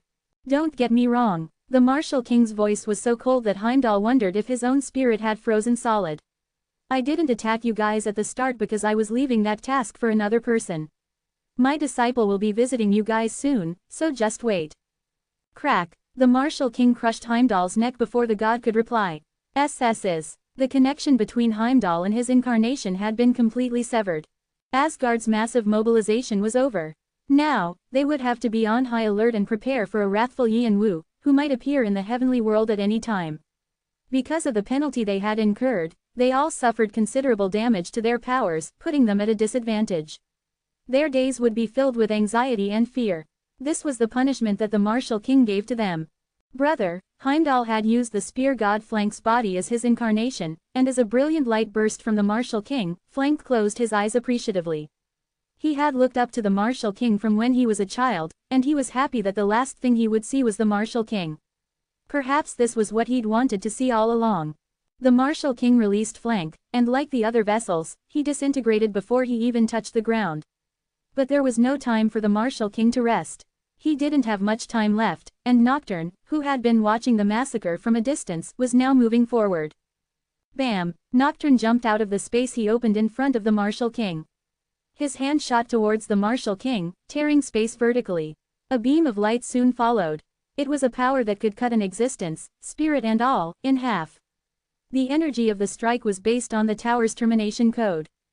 The Martial King controlled his consciousness and used his strength to retreat. Nocturne was learning how to use the tower's system code, and he was a difficult opponent for the Martial King despite the difference in their power levels. As he muttered to himself that this was the reason he needed the bright Tai Chi Pengu sword, the Martial King spun like a top, throwing out punch after punch. The rotating energy the Martial King imbued into his fists rained down on Nocturne. Boom, boom, boom. Nocturne and the Martial King exchanged a tremendous number of strikes. Arms and shins collided, their attacks using the same positions, angles, forms, and techniques. They looked so similar that they seemed to be clones or a person fighting with their reflection in a mirror. The disciple and his master. No matter where he went, the Martial King always stated that Nocturne was his disciple. Was it because of the hierarchy between them? Nocturne's fury rose as he realized that he was doing the same martial arts as the Martial King. However, the power of Nocturne's strikes couldn't compare, and the Martial King had an overwhelming advantage. Whenever their arms collided, the impact tore Nocturne's arms, and whenever their shins collided, Nocturne's shins broke. When their fists collided, Nocturne's fists were shattered. However, whenever the Martial King pushed Nocturne into a corner, Nocturne used one of Alpharon's skills, Immortal, to quickly restore his body and counterattack. Open hollow corner bracket UU. Nocturne's voice was full of anger. He had come because he wanted to completely cut off his past and get rid of the master who had treated him like a lab rat. He wanted to start anew, and this was his way of doing so. Nocturne could not imagine how he could continue living if he didn't do this. In fact, he had even contemplated suicide. However, as their battle continued, Nocturne discovered that the Martial King had a greater influence on him than he had thought. Each step, action, breath, and even his heartbeat. The Martial King read and understood them all, even the way Nocturne planned to deal with the Martial King. Although Nocturne deliberately tried to use Alpharon's skills and powers, they had a more supplementary role, and Nocturne instinctively fell back on what was familiar to him. Everything he had accomplished was thanks to the Martial King, and it was impossible to get rid of the Martial King's influence on him. As the fight with the Martial King continued, Nocturne slowly came to the realization that even if he defeated the Martial King here, he would never escape the Martial King's influence. It would follow him like a shadow. Nocturne felt as though he were suffocating. However, the thing that bothered him the most was that the Martial King was treating him like a lab rat until the very end. Didn't the Martial King tell his youngest disciple to watch the fight? At the moment, the martial king was using clean, powerful, and fundamental strikes rather than flashy and more powerful movements. Furthermore, the martial king was forcing Nocturne to use everything he had in his arsenal. The martial king was doing all of this to help his disciple, telling Yi and Wu to reach for the stars while stomping on Nocturne's pride. Open hollow corner bracket U until the end. Nocturne realized that the master he trusted was toying with him even now. This brought even more pain to Nocturne. A sense of inferiority reared its ugly head within Nocturne's chest. It seemed to howl. The martial king casually swept past Nocturne's defenses and hit Nocturne's chest with his elbow. With a bang, a hole the size of his head appeared on Nocturne's chest. Nocturne sucked in air as he flew back, his eyes still burning fiercely. Stupid. When he saw Nocturne's burning gaze, the martial king clucked his tongue and gently scolded Nocturne, as if he were asking a young child why it was acting so foolishly. That attitude made Nocturne even angrier. You still don't know. Open hollow corner bracket. What do you mean? I've raised 3 disciples and had dozens of children, the martial king said as his eyes narrowed. Only one of them is worthy of being called my best disciple. For some reason, Nocturne felt like he was choking back rising emotion. That's you, best disciple. Nocturne hesitated for the first time when he heard this, and without missing a beat, the martial king threw out a series of strikes. Bam, bam, bam. Nocturne came to his senses and tried to shield himself with his arms, but the strikes blew his arms away once more. Fortunately for Nocturne, he could restore his arms through his power, but his face grew twisted, not because of the pain but because he thought that the martial king was making fun of him. Open hollow corner bracket. That doesn't make any sense. Why do you think it makes no sense? The martial king said in a biting tone. Open hollow corner bracket. What?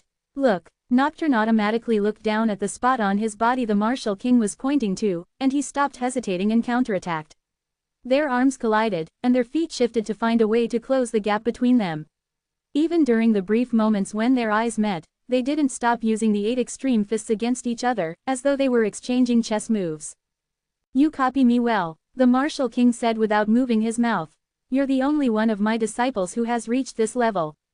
Nocturne felt silent. He wanted to tell the martial king to stop speaking so much nonsense, but he couldn't get those words to come out.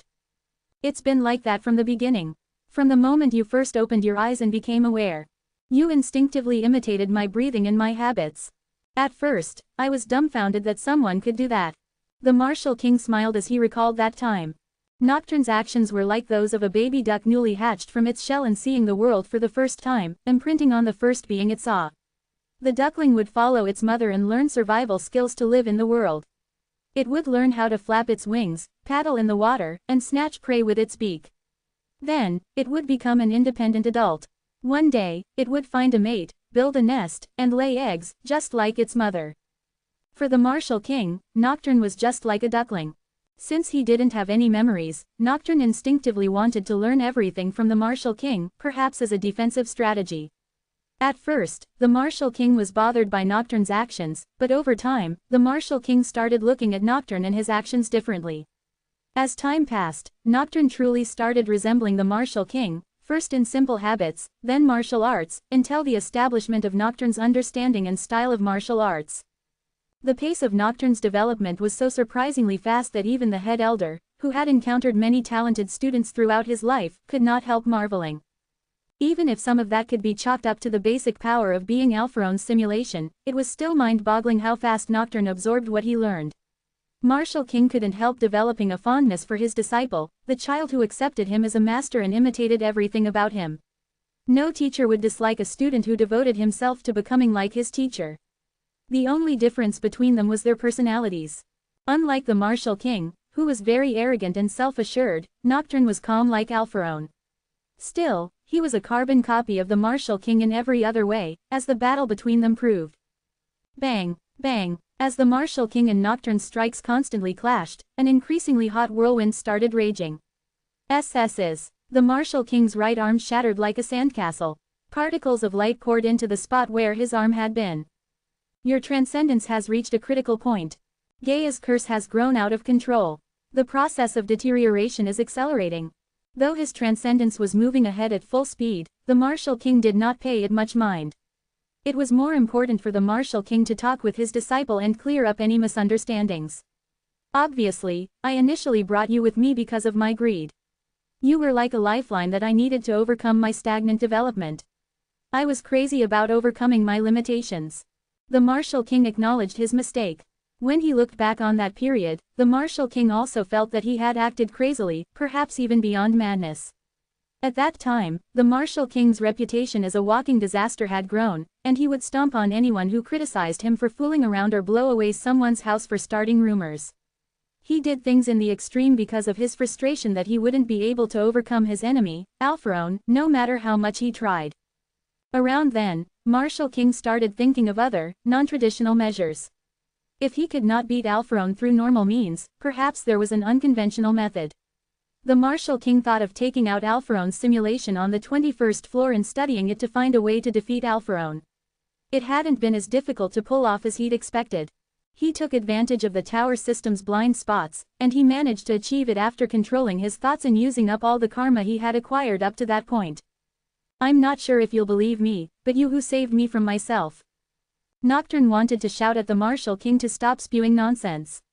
He also wanted to shout that he did not believe what the Martial King was saying.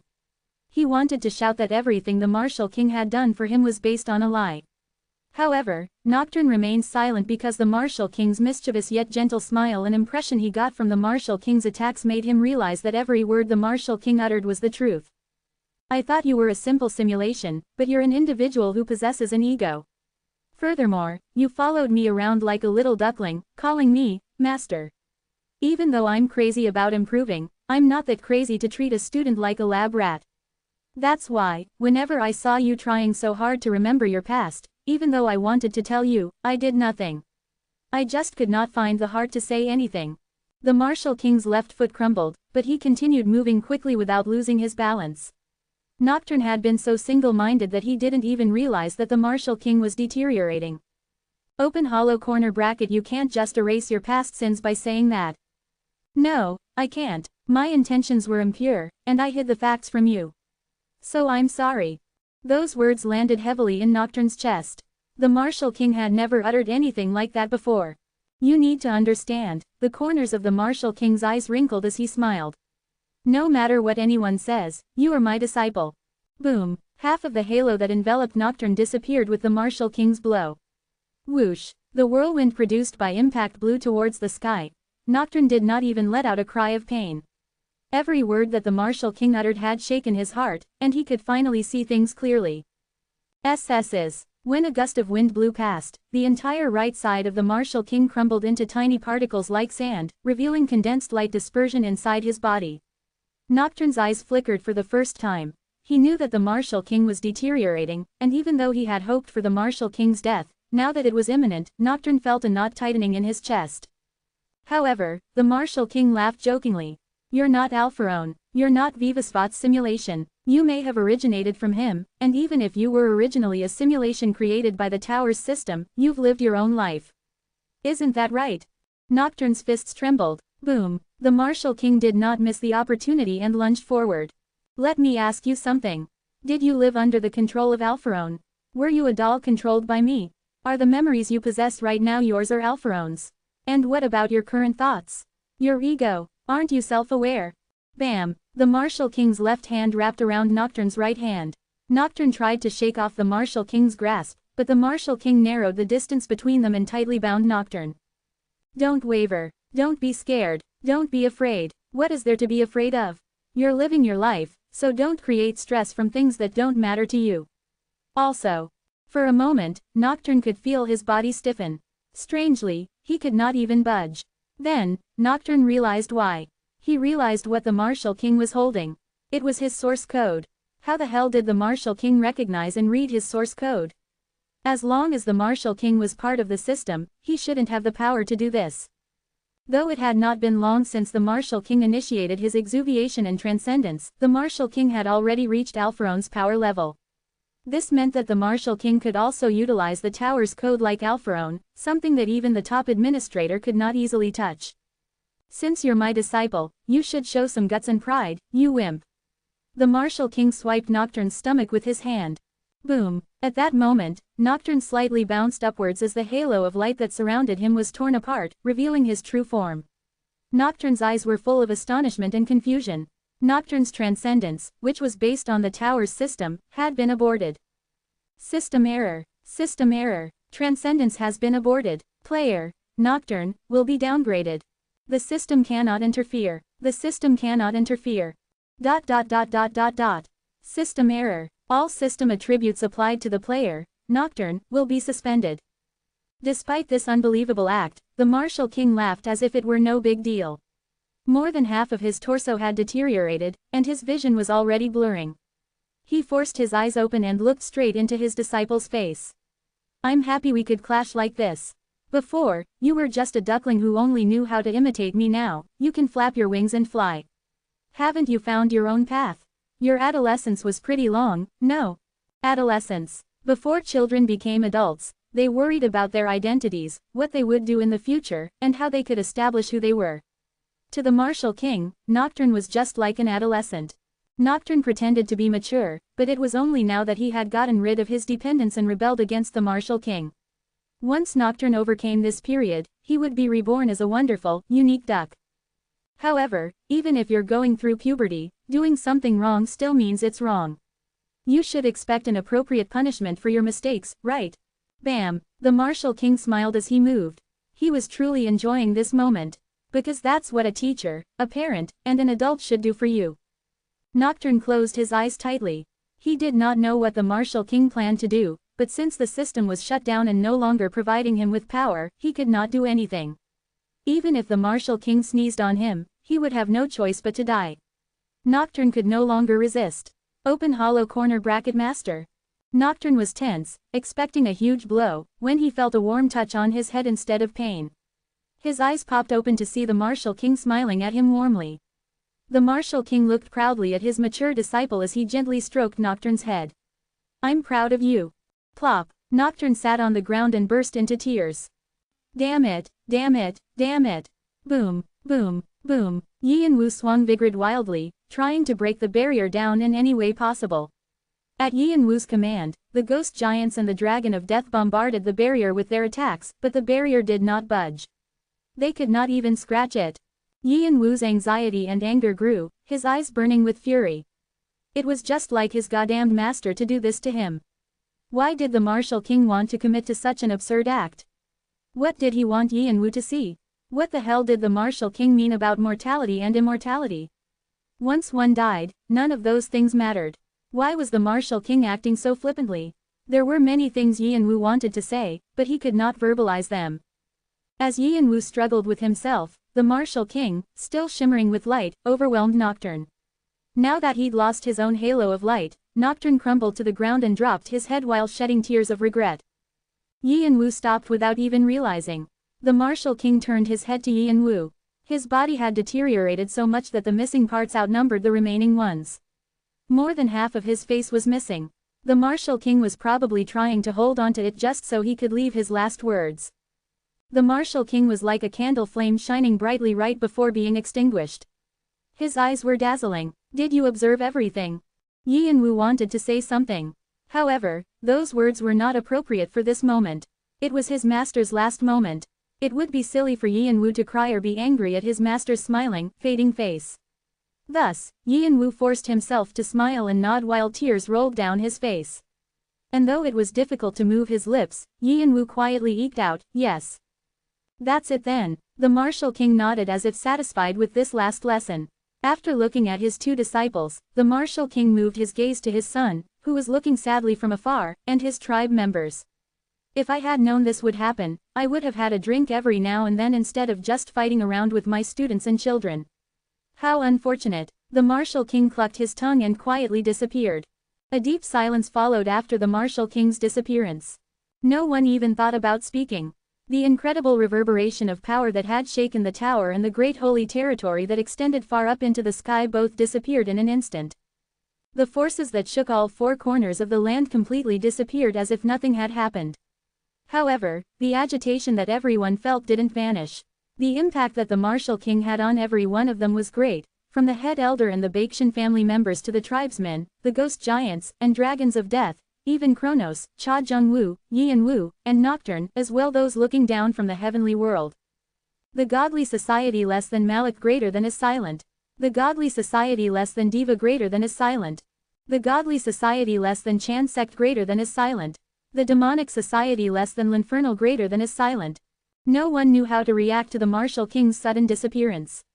In one moment, they'd seen the birth of an emperor-level being, an entity that many had only heard about. And then, in the next moment, the martial king had disintegrated. Who would dare speak in such a somber atmosphere, especially after such a shocking scene? Summon of the dead. After a moment, Yin Wu spoke with trembling lips, his voice choked with emotion. Whoosh. Everyone else was as stiff as stone as the 3 parts of the cast of the Black King trembled to carry out Yin Wu's will. Summon of the dead has been activated. Who do you want to summon? Niu. The summoned target could not be found. A cold, unemotional message appeared. However, the words did not register in Yin Wu's eyes. Summon of the dead has been activated. Who do you want to summon? Niu. The summoned target could not be found. Yin Wu called out summon of the dead several times. Summon of the dead has been activated. Who do you want to summon? Niu. Yin Wu repeated the same words over and over.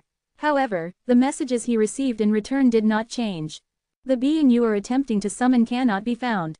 The being you are attempting to summon cannot be found. The being you are attempting to summon cannot be found. After a detailed investigation, it has been confirmed that the being has been deleted from all universes, including this one. No further searches for this being are possible. Error. Existence deleted. Error. Existence deleted.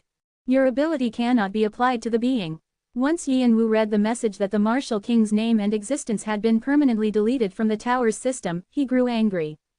Achieving exuviation and transcendence meant one freedom from the cycle of reincarnation.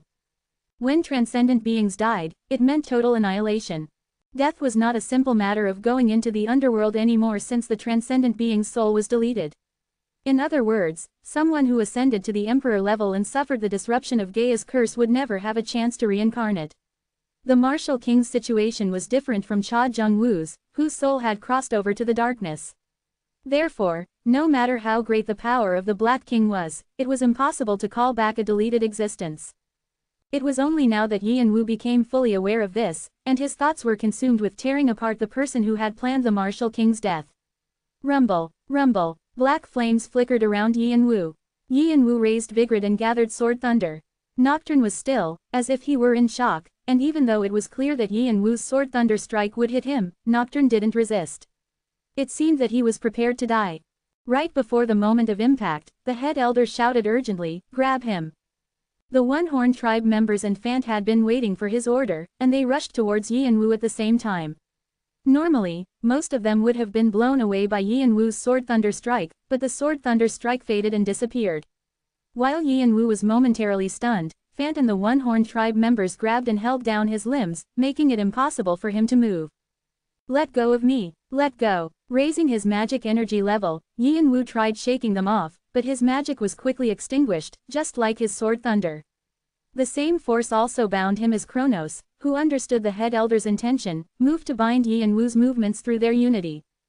However, it was not easy to contain the power that Yin Wu had built up himself, and it was difficult to hold him back. It was possible that Yin Wu could push them away at any moment. Luckily, Yin Wu had expended an enormous amount of power trying to break through the barrier, so he was already in a weakened state. Even the head elder used his powers to suppress Yin Wu. The head elder yelled at Nocturne, who was still in a daze, "Leave! Hurry!" In an instant, Nocturne's eyes focused. "Why are you trying to save me?" His trembling eyes filled with confusion as he looked at the head elder and the One-Horn tribe members holding Yin Wu down. "To you, I shouldn't be anything more than the person who helped assassinate your king. Right, if I were true to my feelings, I'd have your head already." Though the head elder was known to be an even-tempered, calm person, his face was already bright red with suppressed anger that was as overwhelming as Yin Wu's. "But why?" "Because that's what the martial king wanted." Nocturne couldn't reply. That damn bastard was so worried about his surviving disciples. "Both you and Cain, this is what he wanted, so should I go against his will and finish you off?" "Nonsense. I can't fail his last will." Nocturne was speechless. The words that the martial king left before his disappearance were still stamped in his heart. "You're not Alpharon. You're not Vivasvat's simulation. You may have originated from him, and even if you were originally a simulation created by the tower's system, you've lived your own life. Isn't that right?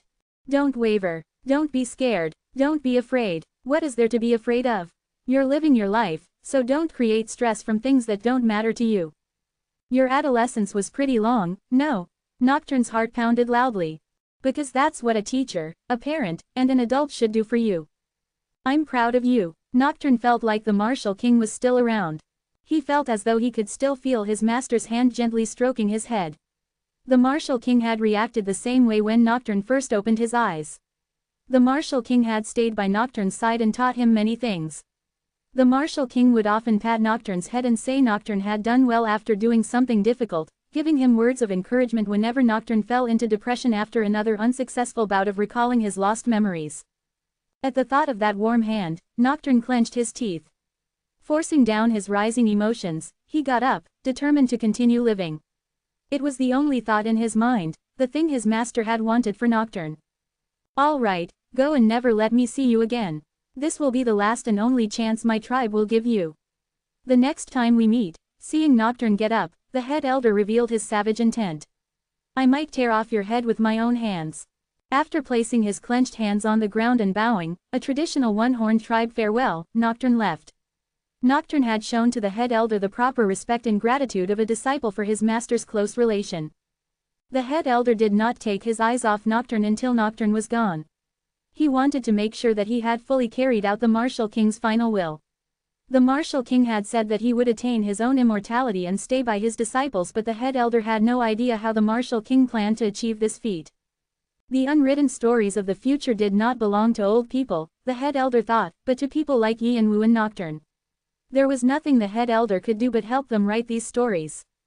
Let go, let me go. Meanwhile, Yianwu was still struggling against everyone pinning him down. At some point, the ghost giants, dragons of death, Shannon, Rebecca, and many others also appeared to hold Yianwu down. The wise Kronos looked at his son with a complicated expression. The head elder quietly watched the scene before walking up to the struggling Yianwu and slapping him across the face. Bam! The loud slap was so strong that it left a red handprint on Yianwu's cheek. Kronos' eyes widened, and the ghost giants and dragons of death all looked in bewilderment at the head elder. Fant looked terrified, worried that Yianwu would shift his anger to the head elder. However, unexpectedly, Yianwu only calmed down and stopped struggling. The head elder looked at Yianwu and asked with a solemn expression, "Have you regained your wits?" I was out of line. After a while, Yianwu finally came to his senses. Fant and the others who were struggling to hold him down looked at each other before slowly stepping away. Fortunately, Yianwu no longer showed any signs of wanting to chase after Nocturne. He remained seated on the ground. I'm sorry. You're probably the one feeling the largest heartache. Like an irresponsible child, I was only thinking about myself. Yianwu bowed to Fant. For a moment, Fante's eyes flickered, but he started speaking nonsense as if nothing serious had happened. Maybe it's because I've been fighting for a while, but I seem to have misheard something. There's no way Temper Hung would say sorry to me, his junior, right? Yianwu smiled at Fante's response, but his smile quickly turned bitter. After observing Yianwu, the head elder left, followed by Kronos, Fant, and the others. It looked as though Yianwu needed some time to gather his thoughts. I'm sorry, the head elder said as he bowed to Kronos. It was only natural for the head elder to apologize since he had raised his hand to someone in front of his own parent. Of course, Kronos didn't care at all. Open hollow corner bracket no. That kid doesn't know how the world works and does whatever he wants. He needs to get some sense knocked into him from time to time. If you see him going astray again, please don't hold back and scold him harshly. Only after hearing Kronos' words did the head elder feel peace of mind. The head elder put on a gentle smile. I see that you're passing on your work as a parent to someone else. Open hollow corner bracket ha ha ha. Educating my own children hasn't been my strong suit. However, I'm glad that Yianwu has adults around him. The two briefly exchanged a few pleasantries. Then, his smile dropping a little, Kronos asked. Open hollow corner bracket what do you plan to do next? We just experienced a lot of unexpected things. It seems like it will take some time for the whole tribe to regain our bearings. We'll probably sort things out after some time passes. Open hollow corner bracket it's important for you to keep a sharp eye out in times like this. If an adult doesn't act as a pillar, everything might come tumbling down. Kronos offered some sincere advice based on his own experiences. The head elder nodded and agreed as he adjusted his glasses. Although their conversation was brief, it seemed that they understood each other deeply and could communicate well with each other. The wind is quite cold. Even though the Martial King had caused a ruckus just a moment ago, the surroundings were already cooling down. The traces of the Martial King's presence were disappearing very quickly. The head elder quietly mumbled about their rapid disappearance to himself. It was around that time that Yi and Wu suddenly stood up despite not organizing all his thoughts. I don't feel it, pairing. There was no news from Hanryong, whom Yi and Wu had sent to find Adora. Since Yi and Wu had focused all his energy on what was happening to the Martial King, he hadn't had a chance to ask Hanryong how things were progressing. Hanryong also did not contact Yi and Wu. Possibly the fight was not over yet. Bam, bam, bam, the ground shook with each explosion. Although the noise bombarded her ears and the black flames blinded her eyes, ha ha ha. As she propped herself up with divine evil, Adora breathed heavily. As one of the top martial artists in her tribe and the daughter of the current psychic medium, Adora possessed a vast amount of inner energy in addition to her innate ability to recover quickly. However, the damage that she sustained had accumulated to the point that it was difficult for her to even stand. Hey, no matter how hard you try, you know you can't win, right? Even if you're close to becoming a divine being, I'm not a pushover myself. Hanryong blocked Laplace's path. The sight of Hanryong dancing with his 9 swords stuck in various places was both beautiful yet pitiful. Hanryong was trying with all his might to stop Laplace from reaching the psychic medium and Adora. Of course, it was next to impossible for Hanryong to defeat a king of the demonic sea. Hanryong could only endure to the best of his ability, and even that. Clang! Every time Hanryong's blade collided with Laplace's divine power, Hanryong's sword blade shattered like hard candy. The sense of danger only grew for Hanryong and those behind him. However, unlike them, Laplace was as relaxed as if he were out for a leisurely walk. Laplace threw his fist out and connected with Hanryong's right arm, which instantly crumbled and dissipated into the air. My mother's eyes, I have to protect them no matter what. No one had to ask Laplace or his companions what they wanted in the chaos. It was clear that they wanted to take the psychic medium's inner eye. Children born with the qualities of the psychic medium like Adora could utilize insight if they worked hard to develop the ability. Insight was an ability that could deconstruct and clear away any illusions, enabling the user to see the essence of things. The roots of the ability came from ideas. However, possessing insight was only one of the qualifications necessary to become a psychic medium. Another condition was spirit contact. The psychic medium was a shaman who preached and exacted the will of Xiaohao Jintian, the creator and guardian god of the one-horned tribe. She had to be able to use the unique communication method known as spirit contact to speak to Xiaohao Jintian. And as that contact with Xiaohao Jintian developed and she continued to carry out Xiaohao Jintian's will, the spirit contact would evolve into divine contact. Once she attained divine contact, she could unleash Xiaohao Jintian's power on his behalf since Xiaohao Jintian refrained from appearing in the world. Once she attained this level, insight would evolve to become inner eye. Through Xiaohao Jintian's protection, she could observe ideas and peer into all corners of the world. She could even make prophecies and tell fortunes. Thus, divine contact was also called the spirit's eye or divine eye. Divine contact was also the reason why even though the one-horned tribe had abandoned their qualifications as a transcendent species, they enjoyed a reputation as the strongest race in the tower for thousands of years. Of course, it was not easy to obtain both divine contact and inner eye.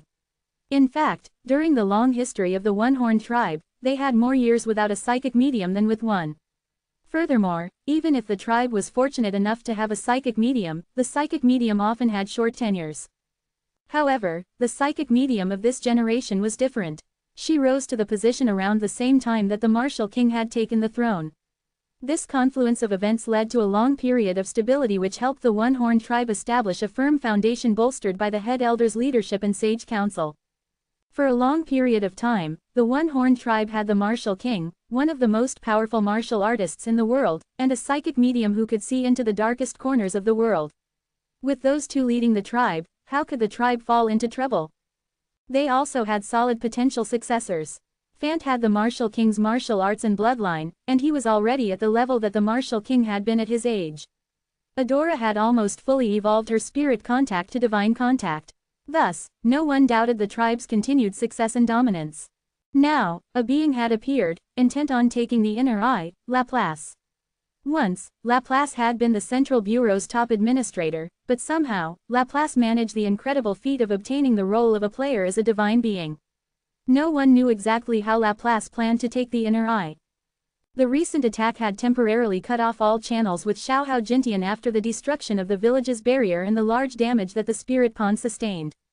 No matter how much Xiaohao Jintian supported and welcomed the psychic medium, it was not an easy task for the psychic medium to constantly exert her powers and observe the world without a break. Therefore, the psychic medium rarely left her holy territory or the spirit pond. This was also the reason why Yi and Wu had never met the psychic medium in person even though they had been acquainted ever since Yi and Wu started visiting the One-Horned Tribe's village. The psychic medium was in a state of shock and unable to move due to the destruction of the spirit pond. Adora tried to protect her mother, but she could not put up a fight against Laplace with only her insight, which had not yet developed into the inner eye. A little bit more somehow. Still, Adora clenched her teeth. She firmly believed the struggle for the throne would end soon and that Faceless's plan would stand no chance against her mighty father, the Martial King. If Adora could hold on a little longer, she was sure that the Martial King would arrive, sweep their enemies away, and save her mother. Yi and Wu would be there as well. Before they arrived, Adora saw an opportunity to use the Yang sword. Thanks to Hanryong buying her some time, Adora could focus on her recovery, and if she regained a bit more of her energy, Adora felt she could successfully strike Laplace. However, Adora's heavy breathing stopped at the sound of her mother's sobbing voice, and she quickly turned to her mother. The psychic medium was feeling so much pain in her eyes that tears were dripping through the spaces between her fingers as she covered her eyes with her hands. For a moment, Adora felt her heart sink. Even though the psychic medium did not say anything, Adora felt like something was about to burst out of her chest. Adora could not even breathe. For some reason, with a growing sense of urgency, Adora felt that she shouldn't listen to the words that would come. However, "Your father is gone." The psychic medium wiped her face with her hands. The corners of her eyes were moist, and her eyes were unfocused, as though she were staring into the distance. Adora felt that her mother's eyes looked strange. Such an awful person. I told him to be careful. Even in the end, he joked around with my words. Mother, what do you mean? Adora stopped gathering her energy and looked at her mother. Bam! Open corner bracket ah. At that moment, a tattered Hanryong landed in front of Adora after a large explosion. Hanryong tried to prop himself up with his sword, but it shattered into pieces. Hanryong fell to the ground once more. His limbs were shattered so badly that his body was unrecognizable. No, no, no. You shouldn't do that. Hanryong, you were a player that I've cheered on and supported ever since I was an administrator. Furthermore, you're a familiar of my benefactor so I continued to play with you. But if you keep getting in my way, there's nothing else left for me to do but destroy you. Laplace appeared in front of Hanryong and wagged his finger while speaking. Laplace had already transferred the eyes through code hacking. All that was left was the complete deletion of the original data source. After all, what was the point in letting others get a chance to obtain such a wonderful thing? Laplace felt a little sorry for his benefactor Yi and Wu, but he was sure that his actions would benefit Yi and Wu in the future. Open corner bracket I apologize, but I'm going to have to be a nuisance a little while longer. Hanryong's words made Laplace instinctively pull back. Boom! Black-red lightning bolts fell from the sky one after another, all aiming at Laplace. Boom! Boom! Boom! Rumble! I almost got myself into serious trouble. Laplace smiled awkwardly when he saw that the spot where he'd been was completely destroyed. Cold sweat ran down his cheeks, and his stiff expression clearly showed how tense he was. As if it were chasing Laplace, emptiness suddenly opened next to him. Yi and Wu appeared with an expressionless face, swinging Vigrid fiercely. Since Yi and Wu was still united with Vigrid, the force behind his sword thunder strike was immense. Boom! Boom! Boom! With a yelp, Laplace jumped back while activating his powers one after another. The divine power that he scattered all over the area started moving, turning everything around them into a mess. Various bizarre beings appeared, and tentacles started shooting out of random places. Even though he was a player, Laplace also wielded the powers of an otherworld god as one of the kings of the demonic sea. Using illusory change, Laplace twisted and messed around with the physical laws of the space. However, no matter how many beings and tentacles appeared, they were helpless against Yi and Wu's overwhelming firepower. Yi and Wu reached Laplace and rained down a barrage of sword thunder strikes immediately. Sixth extreme. Boom. Slice. With an overwhelming amount of power, Vigrid cut through Laplace's neck in an instant. A copper-colored bald head with rabbit ears bounced into the air. Laplace's torso turned into ash immediately. His head spun up like a top and only stopped once it reached a high point. Rip. A long, diagonal line formed in the sky above his head, peeling back to create a huge emptiness. In fact, it was much deeper than ordinary emptiness, and there were countless souls flowing in a river and twinkling like starlight. Yi and Wu had been to this place a long time ago, the abyss. Inside was an unfathomably large dragon as big as the planet-sized crawling chaos. The last dragon, Harmonia, showed part of her face. Open hollow corner bracket. Since you've already achieved your objective, why don't you stop fooling around, Laplace? Harmonia, the leader of the Sea of Time, exuded an aura and a presence that could not be expressed in words. All beings were completely overwhelmed, their expressions hardening. Her aura was overbearing enough to make everyone collapse onto the ground, but fortunately, everyone regained their composure. Yi and Wu unleashed a similar force, driving away Harmonia's aura almost as soon as it arrived and protecting everyone. So sad. I finally came across a chance to reconnect with my benefactor and learn more about these eyes, but alas, even though he had lost his torso, Laplace's head spoke very casually. Harmonia frowned in disapproval and extended her claws to pull Laplace's head in. The emptiness began to close. Open hollow corner bracket. Son. Yes. Don't worry. I won't be arrogant and foolhardy. At Kronos' anxious call, Yi and Wu nodded quietly. Yi and Wu didn't chase after Harmonia and Laplace as they disappeared into the emptiness. It now became clear that the culprit of all these recent events was the Sea of Time, and he had to check on the relationships of the demonic sea, the Bureau, and the Sea of Time. Not now. Even though Yi and Wu was seething with anger, he decided not to continue the fight. The Martial King had disappeared, and the psychic medium had suffered serious injuries. The One-Horned tribe was on the precipice of collapse, and there were many other things for Yi and Wu to deal with first. Many higher gods and creator gods had disappeared, and Alpharon was behaving erratically to boot. Yi and Wu intuitively felt that all these seemingly unrelated events were connected to the Sea of Time. They were clearly controlling everything from behind the scenes, and it was inevitable that he would encounter them once more. Open hollow corner bracket. You've progressed and developed nicely as a vessel and successor. Very good. Whoosh. As if she could read Yi and Wu's thoughts, Harmonia raised an eyebrow. The emptiness was about to close shut when, Mom! Ananta hurriedly ran forward and shouted. Unlike what she remembered from her childhood, the figure in front of her was immense, but Ananta never forgot her mother's temperament and aura. Ananta cried out in amazement that her mother was still alive. However, Harmonia showed no signs of surprise, as if she'd known all along that Ananta was present. Open hollow corner bracket. You've grown up well. That's fortunate. Boom. With a sound like a door slamming shut, the emptiness closed. Ananta lost her strength and flopped to the ground. Cha Jung-woo's spirit suddenly appeared beside her and patted her shoulder. Open hollow corner bracket. So, what do you plan to do now? Kronos looked at the scene and asked Yi and Wu. When things were chaotic, one had to quickly decide on one's priorities. We should hold a requiem. But before that, Yi and Wu's eyes narrowed. We'll comfort the dead. Open hollow corner bracket. How? We'll punish those who rebelled against us. We will establish a reign of terror so ruthless and great that no one will ever dare to even think of attacking us again. His first supreme command was issued to Olympus that day. Open hollow corner bracket. Athena, invade Asgard now. Trample on and destroy everything in their holy territories. Eliminate everyone, even those who surrender. Their holy territory shall become a place where nothing can live, and the name of Asgard shall never rise again. If there are any societies or individuals who sympathize with Asgard, eliminate them. Open hollow corner bracket. Damn it. How could I be this humiliated by mere mortals?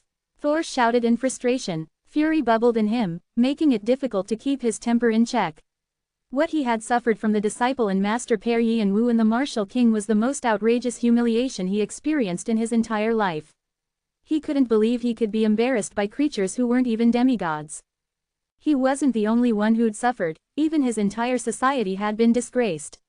However, the consequences of their actions were even worse. The godly society less than Chan sect greater than criticizes less than Asgard greater than for negotiating in bad faith. The godly society less than Diva greater than looks down on less than Asgard greater than. The godly society less than Dilmun greater than begins a discussion to take back territory lost to less than Asgard greater than in the past. The demonic society less than Niflheim greater than prepares for war against less than Asgard greater than. The demonic society less than Gia sect greater than responds negatively to less than Asgard greater than being classified as a great society. Vimalasitra flatly dismisses less than Asgard greater than, saying they are not worth dealing with. Cernunnos forgets about the existence of less than Asgard greater than. The Allied forces hold less than Asgard greater than responsible for breaking the negotiations and want the society to be penalized.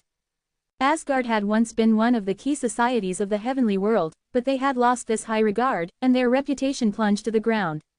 Even the small societies that Asgard had ignored and disregarded questioned their power. Their subordinates were beginning to lose faith in them, and their past conflicts with Dilmun were rearing their heads again. Even their enemy, Niflheim, was searching for ways they could corner Asgard. The higher one was, the harder the fall. Asgard was already nothing more than a group of discredited losers.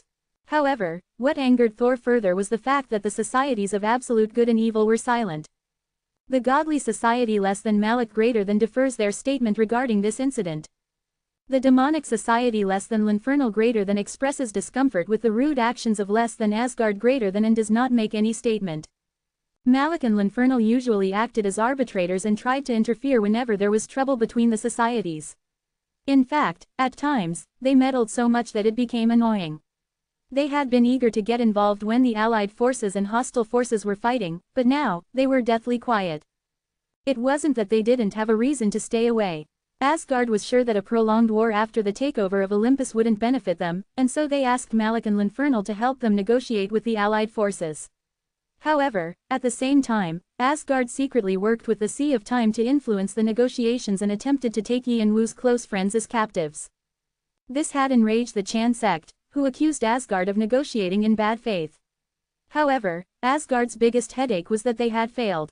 Now, Malak and L'Infernal were furious to find that Asgard had used them and left the negotiations and turned their backs on Asgard. There was no one left to help. Asgard was reaping what they sowed, but Thor didn't see it that way and blamed it on Yi and Wu and the Allied forces' hostility to Asgard. From his perspective, the heavenly world was a place of idiots. How could they not be angered by the humiliation caused by this mortal and only plot ways to get on the mortal's good side? He didn't understand. Open hollow corner bracket Odin, where are you? It was during times like this that they needed a stronger being to defeat their enemies and stabilize the unnerved members of Asgard with powerful charisma. However, their supreme god was still missing. Open hollow corner bracket no. This is my chance. Thor decided to adjust his thinking.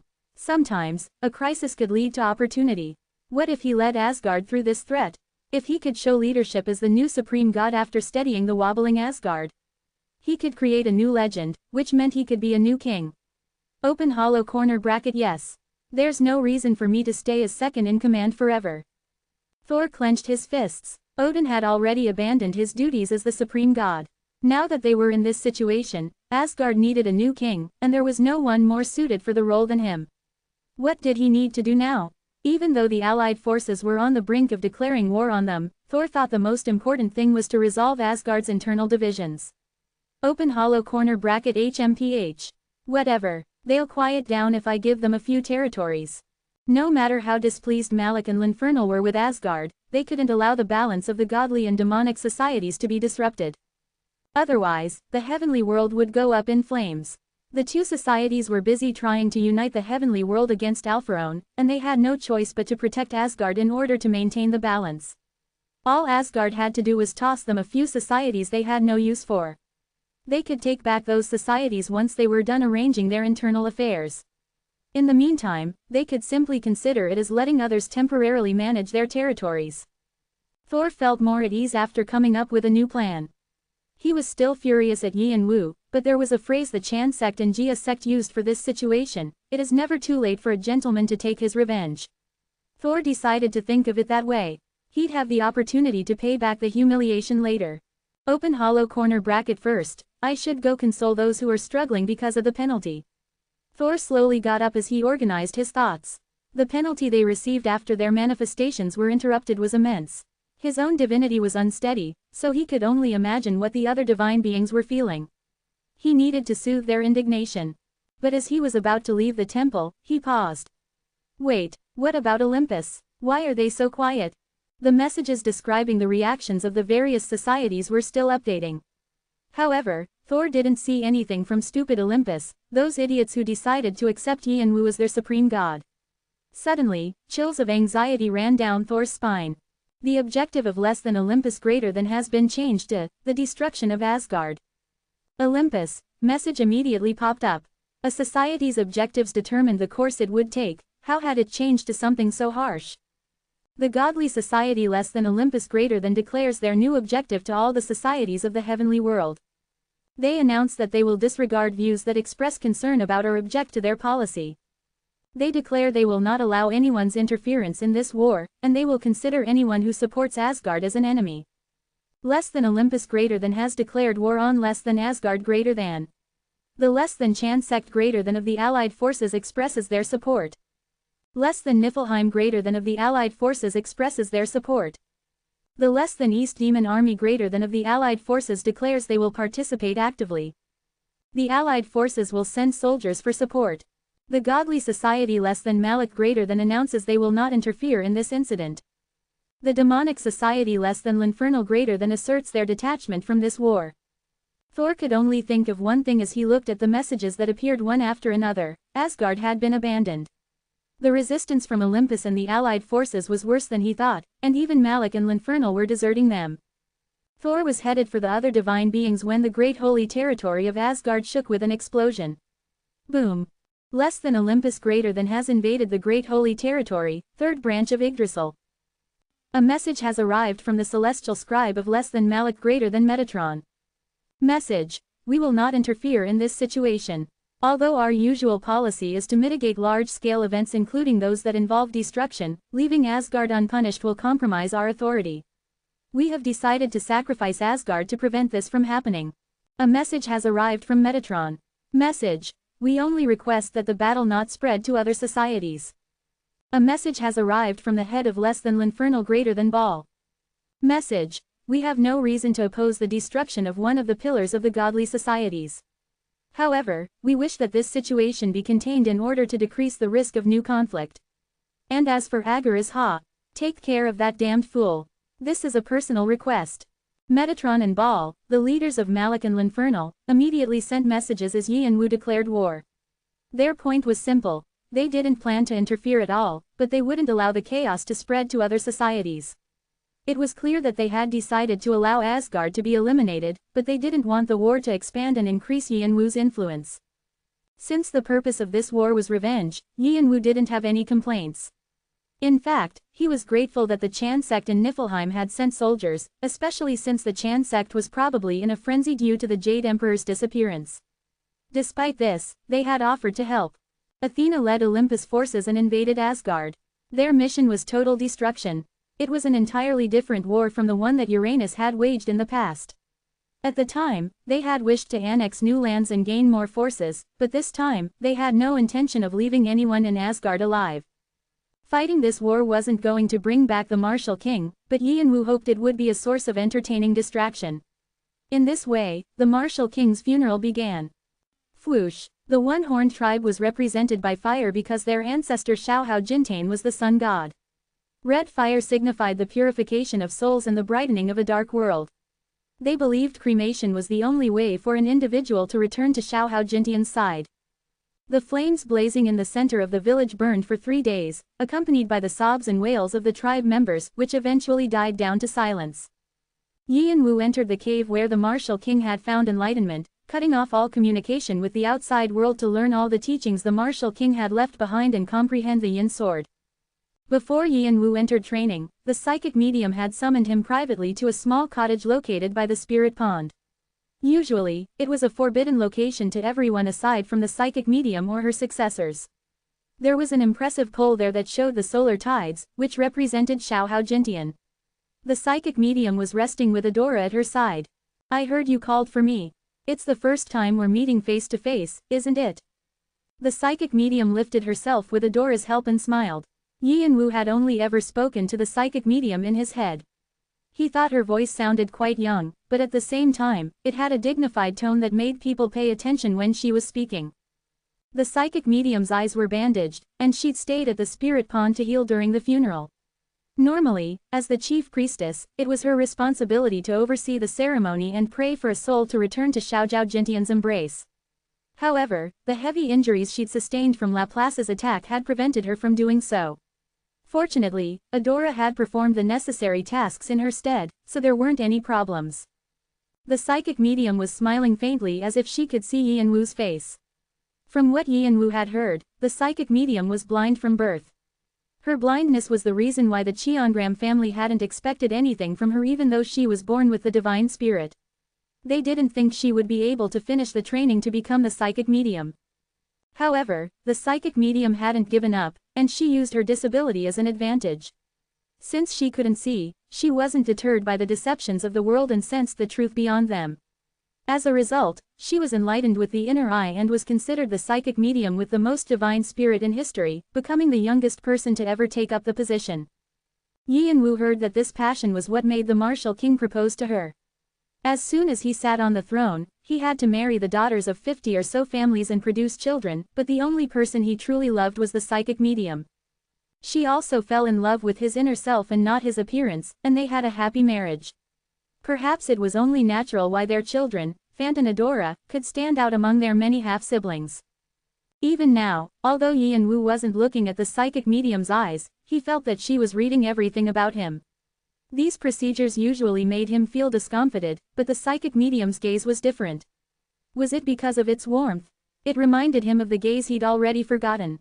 Mother. A part of his heart throbbed. Yi Wu contained his emotions and slowly said, "No, ma'am. It's the second. It wasn't the first time they'd met." The psychic medium's expression shifted slightly. "Ho ho, I don't remember. When was it?" Yi Wu just smiled faintly without responding, and the psychic medium burst out laughing when she realized what he meant. How audacious. The first time he'd met her was when he'd rescued her from Laplace. It wasn't a topic that could be brought up casually, but Yi Wu mentioned it out of mischief because it seemed she was on her way to recovery. It was the kind of statement shared by people with close relationships, and Yi Wu closed the awkward distance between him and the psychic medium. "You're a lot like your master when it comes to these things, although you certainly don't look it." Yi Wu bowed. "I apologize if I offended you." "Not at all. My husband said Nocturne resembled him the most, but I don't think that's true." "It's you." The psychic medium smiled faintly, and Adora, who was still supporting her, nodded in agreement. Yi Wu felt his heart squeeze, but he didn't express it as he shook his head. "I'd one who should feel offended with that statement." "What? Ho ho ho. Can you curse a widow's husband to her face like this?" The psychic medium must agree with. "Call me mistress. Mistress must know my master's personality as well. I probably suffered the most from it." Ho ho ho, he did have quite the temper. Yi Wu was impressed by the psychic medium since the martial king was so captivated by her, but he didn't mention this. "How fun. I've always thought it's so amusing to talk to you. My only son is too arrogant, and it's annoying. My daughter is somewhat better but she never listens and is so sensitive that there are times when I want to punch her in the face. But there's none of that with you." The smile on her face deepened. "Do you have any plans of living here? We'd welcome a live-in son-in-law." "I don't think my father would agree to that." Vigrid, which was on Yi Wu's back, vibrated in agreement. "It is a bit too much, I guess. But he doesn't seem to dislike you becoming my son-in-law." "Mother." Adora gently pinched the psychic medium's arm with a flushed face. The psychic medium's teasing only became worse. "Look at this. What kind of daughter would do this because her mom said something that embarrassed her?" Adora sulked. Yi Wu just silently watched the two. He'd heard the psychic medium had lost all strength and couldn't eat or drink while the funeral was happening in the village, but it seemed like he didn't need to be concerned anymore. It was clear that Adora had taken good care of the psychic medium. Anyway, enough with the small talk. The psychic medium focused on the main topic with her warm voice. "I called you here because I have something to give you." She had something to give him. Yi Wu cocked his head. His eyes widened when he saw what the psychic medium was handing him. It was an intricate key the size of his palm and made entirely of gold. This is. Ho ho, you've recognized it because you've entered one of them. You're right, it's the key to the gold tier skill archive. The One-Horned Tribe's skill archives were divided into gold, silver, bronze, and iron tiers, and Yi Wu had used the iron and bronze tiers in the past. He had created the Heaven Wing mana control inside the skill archives, which had later transformed into the admin system that faithfully supported his body. Now, she was allowing him into the location that was forbidden without the permission of the king. The throne is currently empty, and I am the regent. You deserve to be allowed in there. The psychic medium's voice was still gentle, but it was a bit sad. His wish was that you fulfill the tribe's mission. As you know, Adora has already uncovered the secret of the Yang sword and improved it after divine contact. But as you already know, that wasn't enough. Yi and Wu nodded heavily. Although Adora succeeded in protecting the psychic medium from Laplace, she couldn't do more than that. The Yang sword was lacking when compared to the potential of the bright Tai Chi Pengu sword. It's because it wasn't in harmony with its other half, the Yin sword. The Yang sword and Yin sword aren't special at all when they exist separately. They must be combined as one for their true appearances to shine through. Only then can the curse of the system be repelled. Yi and Wu was silent, and, as you know, we can't postpone the completion of the Yin sword any longer. Our tribe never forgets a grudge. They will follow you to avenge my husband, and we must finish the tribe's mission before that. The psychic medium paused to catch her breath and said in a solemn tone, "Can you release it?" Yi and Wu didn't answer immediately and pondered. Images of the martial king's last moments against Nocturne flashed through his mind. It had already been a few days, but he could remember it like yesterday. Each movement, each breath, each trick, everything. Could he copy the martial king's abilities? If he couldn't copy him, could he follow after the martial king? No. Could he surpass the martial king? He contemplated each question and compared himself to the martial king, realizing that the martial king had influenced everything he'd learned. Not only that, the martial king's presence would continue to loom over the paths he would walk in the future. Yi and Wu remembered that the martial king once talked about his immortality to the psychic medium. "I will show you that your prophecy about his death is wrong because I will continue the master's legacy." Instead of replying with a simple, yes, or, no, he thought this answer would be more appropriate. A smile spread across the psychic medium's face. "Thank you." Back at the training ground again. "I will continue my master's accomplishments. No, his legends." The martial king's footprints were already imprinted in the ground. Yi and Wu would carry on from where they ended and create new ones. He was worried that he might take the wrong path and divert from the one his master had taken great pains to tread, but regardless of this concern, he would continue to fulfill the martial king's dying wish. After visiting the skill archive, the history, secrets, and philosophies of the tribe were already burned in Yi and Wu's mind. Now, he would take apart everything the martial king had taught him and adjust it to fit himself and interpret the Yin sword. In fact, he had to go beyond interpreting it. The Yin sword might not have opened for me all this time because I wasn't suited for it. Because the one-horned tribe were representatives of the sun, the Yang sword had opened to them after a long period. However, this was the same reason the Yin sword couldn't open to them. It was the same situation for Yi and Wu. The Yin sword likely wasn't opening for him because he wasn't suited to it. He needed to change himself for the sword or change the sword itself. Since Yi and Wu's soul was already mature, it was almost impossible to change his body. He'd have to overturn his foundation. However, he was ready to do so and risk losing everything he'd gained so far if it meant he could open the Yin sword. "I can recover them again. What's so hard about going down a path I've already taken?" Time difference. In the slowed world of his conscious mind, Yi and Wu's eyes flashed. Yang rises and spreads, so it's ideal Adora, who views the vast world with the inner eye, expanding to and synchronizing her consciousness with the natural world. Time flowed. On the other hand, Yin clumps together and settles, so it doesn't suit the one-horned tribe, who release energy. The vast world needs to be condensed inside one's consciousness. It seemed like eternity. Even Yi and Wu didn't know how much time had passed. It's why the 8 extreme swords that Master left behind can approach the bright Tai Chi Pengu sword but can never be used to realize it. It's because even though the 8 extremes were meant to interpret yin and yang, they also limit these concepts. These need to be discarded so they aren't the 8 extremes anymore but fundamentals. He fell, and it isn't just the 8 extreme swords that must be discarded. It's everything I possess. My skills, powers, abilities and even my ego. Everything. Deeper and deeper. Everything will be released then transformed into yin in order to gather together again. The yin will gather what's spread out into one. A place so deep that no one could reach him. The power, underworld domain declaration, has been deleted. The power, purgatory furnace, has been deleted. The power, shadow domain has been deleted. The power, admin system, has been deleted. Your divine level has fallen. Your divine position has been lost. Your legends have been released. Release is beginning. Your ego has been destroyed. The released energy attempts to change form according to the commands of the vestiges. Warning: it is not possible to calculate the amount of time necessary to change forms. Warning: the success rate is extremely low. Failure may lead to complete destruction. Warning: the system has sensed the strange phenomenon and designated you as a bug. The security system may attempt to eliminate you. Would you still like to proceed? You have chosen to proceed. The system will upload a patch to get rid of its bug.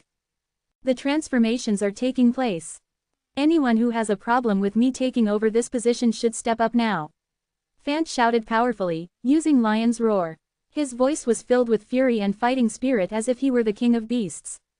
Although a month had passed, the martial king's funeral was still ongoing in order to pay respect to all of his achievements and successes. Since everyone agreed that the throne couldn't be left empty, the new competition for the throne began. It would have normally been a festive and celebratory event, but no one was in high spirits this time. Rage rose up in the tribe members after their sadness faded away. They wanted to begin a war for revenge unlike the one they had against Red Dragon, and they wanted a new tribe leader who would be strong and charismatic enough to lead their tribe. They wouldn't allow just anyone to sit on the throne, and it was inevitable that Fant would step up. Although he was also a member of Arthea, he didn't concern himself with it since he'd already left and even received Yin Wu's permission to ally Arthea with the tribe. As soon as the race for the throne began, Fant stepped up first and showcased his power. The ground shook, and blood-red lightning bolts rained down from the sky. The storm that began to whirl around him was so intense that it was difficult to stay rooted on the ground. The tribe members' eyes all widened. When they watched Fant repel faceless attacks, they already knew that his martial abilities had improved vastly. However, they realized that his abilities were more outstanding than they'd initially thought. It was clear how much experience he had gained from combat and how much training he had received from the head elder. When the head elder said Fant was as powerful as the young martial king, the tribe members believed that he was only trying to show his disciple in a good light. However, the head elder hadn't been exaggerating at all. The royal family members who wanted to become the new king became nervous. Both the martial king's brothers and Fante's brothers had prepared to enter the competition, but Fant already seemed like the clear winner. It was clear they wouldn't have a chance to stay in one piece after fighting with him.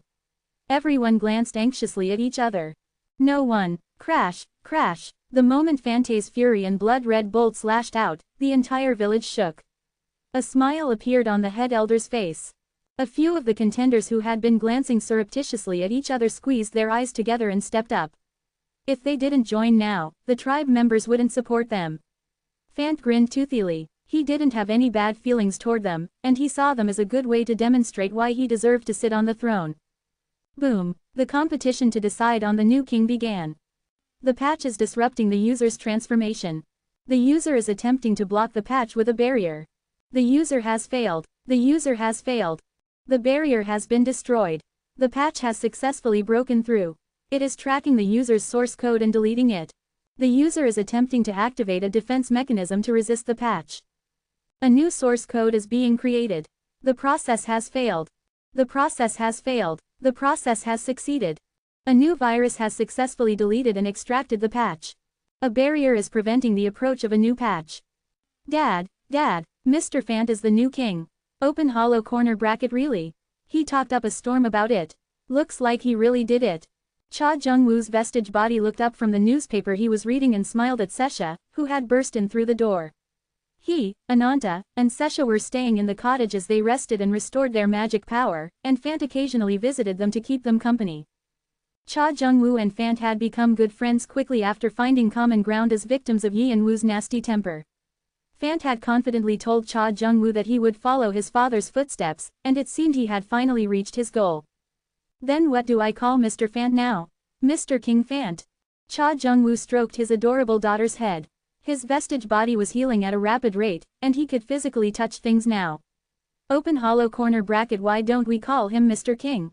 Mr. King. Sesha tilted her head, thinking it was a strange name, but she soon smiled after deciding that she liked the way it sounded.